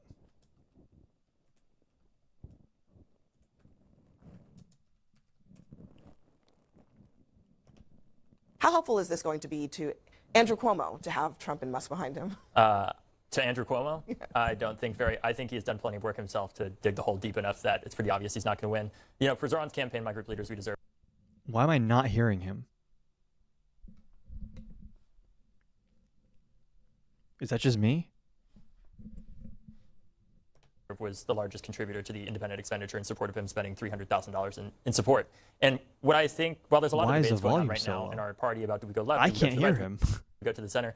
There is a lot to be learned from this race, not necessarily about policy, no other city is like New York City, but a lot about the power of listening. One of the things that Zoran did in this race is he went to voters and asked them, what do you want to see in your mayor? And listened to them and had a clear message around affordability. And whether it's the governor's race in Virginia, the governor's race in New Jersey, or the mayoral race in New York or other races around the country, there's a clear through line, even if some of them are more moderate or more to the left, of talking about affordability and not just saying, oh, we need to lower prices, but saying what they're actually going to do on it. And it's a clear sign, in my view, that there's real generational change coming in our party. Because the whole thing we didn't talk about when it was about Trump versus Biden is that the reason why we even have to debate that is because of how damn old they are. Well, do you think that there's some truth to what he's saying, Penny? The idea that, Republicans have been saying, oh, he's a socialist, as if that was going to be enough to stop Mamdani.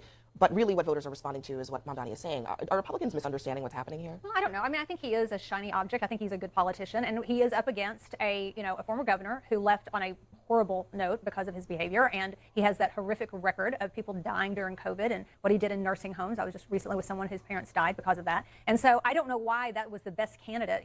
That what actually is this could come forward. And by the way, there's only 16% of voters are Republicans in New York City, so let's not get confused here. But the question is, though, I mean, it's only 25% of people maybe will be voting. That's a low turnout vote because there's no big races other than the mayoral. But the question is the party going to become more like Mamdani? Is that going to be the future of the Democratic Party? I mean, probably. I mean, maybe tomorrow or some other day when I go live. But right now, Cuomo might as well get the Penguin, the Joker to endorse him. I mean, he's going to lose the race. My TikTok live is restricted. The Penguin was once in a movie elected mayor of New York City. That is true. Point that out. That is true. Copperpot, right? Oswald Copperpot. Copperpot. Right. You're going to come in here. Okay, all right. I apologize. Brush up on my DC comics before I come in. Mamdani's new in the race. He's going to be mayor. He ran a brilliant campaign. He's a brilliant messenger. And yeah, he copied a little bit of what Trump did. Simplify the messaging, repeat, rinse and repeat, rinse and repeat. And he ran brilliant ads, and he's going to win. Now, whether that's exportable to other places, listen, I don't think so. I think there's places like Chicago and Portland, Seattle you can create it. It's hard to find a good candidate, right? A good messenger. Like how many AOCs are out there, right? When you're talking about someone who can message. But look, when you're talking about the suburbs, no, Mamdani is not going to win in Boca Raton. Quick 30 seconds, Scott. Yeah, look, he's probably going to win. I mean, it's the Democrat town, and they're going to elect a socialist to run the financial capital of the world. I mean, you gave him $300 grand. That's interesting. That's probably the only $300 non-Islamo-Marxist grant that he got. I saw Linda Sarsour today bragging about all the money that's coming from all over the world. For their elections in New York. Look. And honestly, I think part of the reason he's so powerful is because people are tired of being lectured by men with Rolexes on CNN about affordability in this country. That's the real reason he is resonating right now. Because he has a clear message that actually says, this is what I plan to do. And the party, I don't... He does not know how to react to that. Bro is speechless after I think this is about going to the left or the right, to be honest with you. Do I agree with Zoran much more than a lot of other Democrats in our party? It's so Certainly, but I cathartic think to we see need someone voters where just they're shit at on in their this guy. districts. In What's some his name, districts, Scott? that's going to be You want a socialist future for your party. I want a future where everybody has health care and people can afford a good life.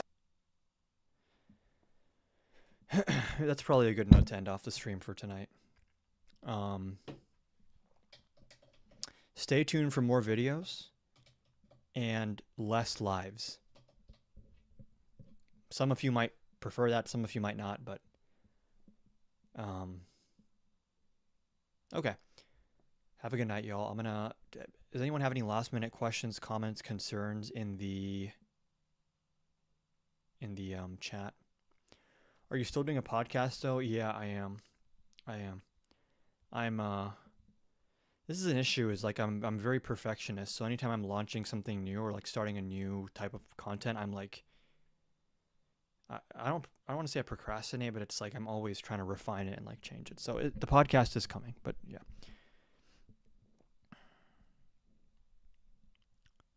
Trump's Truth Social replies to his tweets. I will take a look at that. Maybe not on the stream. Maybe I think we're done with the live today. I will, if people have any quick questions or comments they want to share in the chat. Can we raid? Yes. I don't know if 72 people is a raid, but yeah, whoever's live, if Parker's there or Santana or whoever, y'all can let them know that Adam sent you peacefully and patriotically. With that being said, thank you guys for watching. I'm going to end the stream.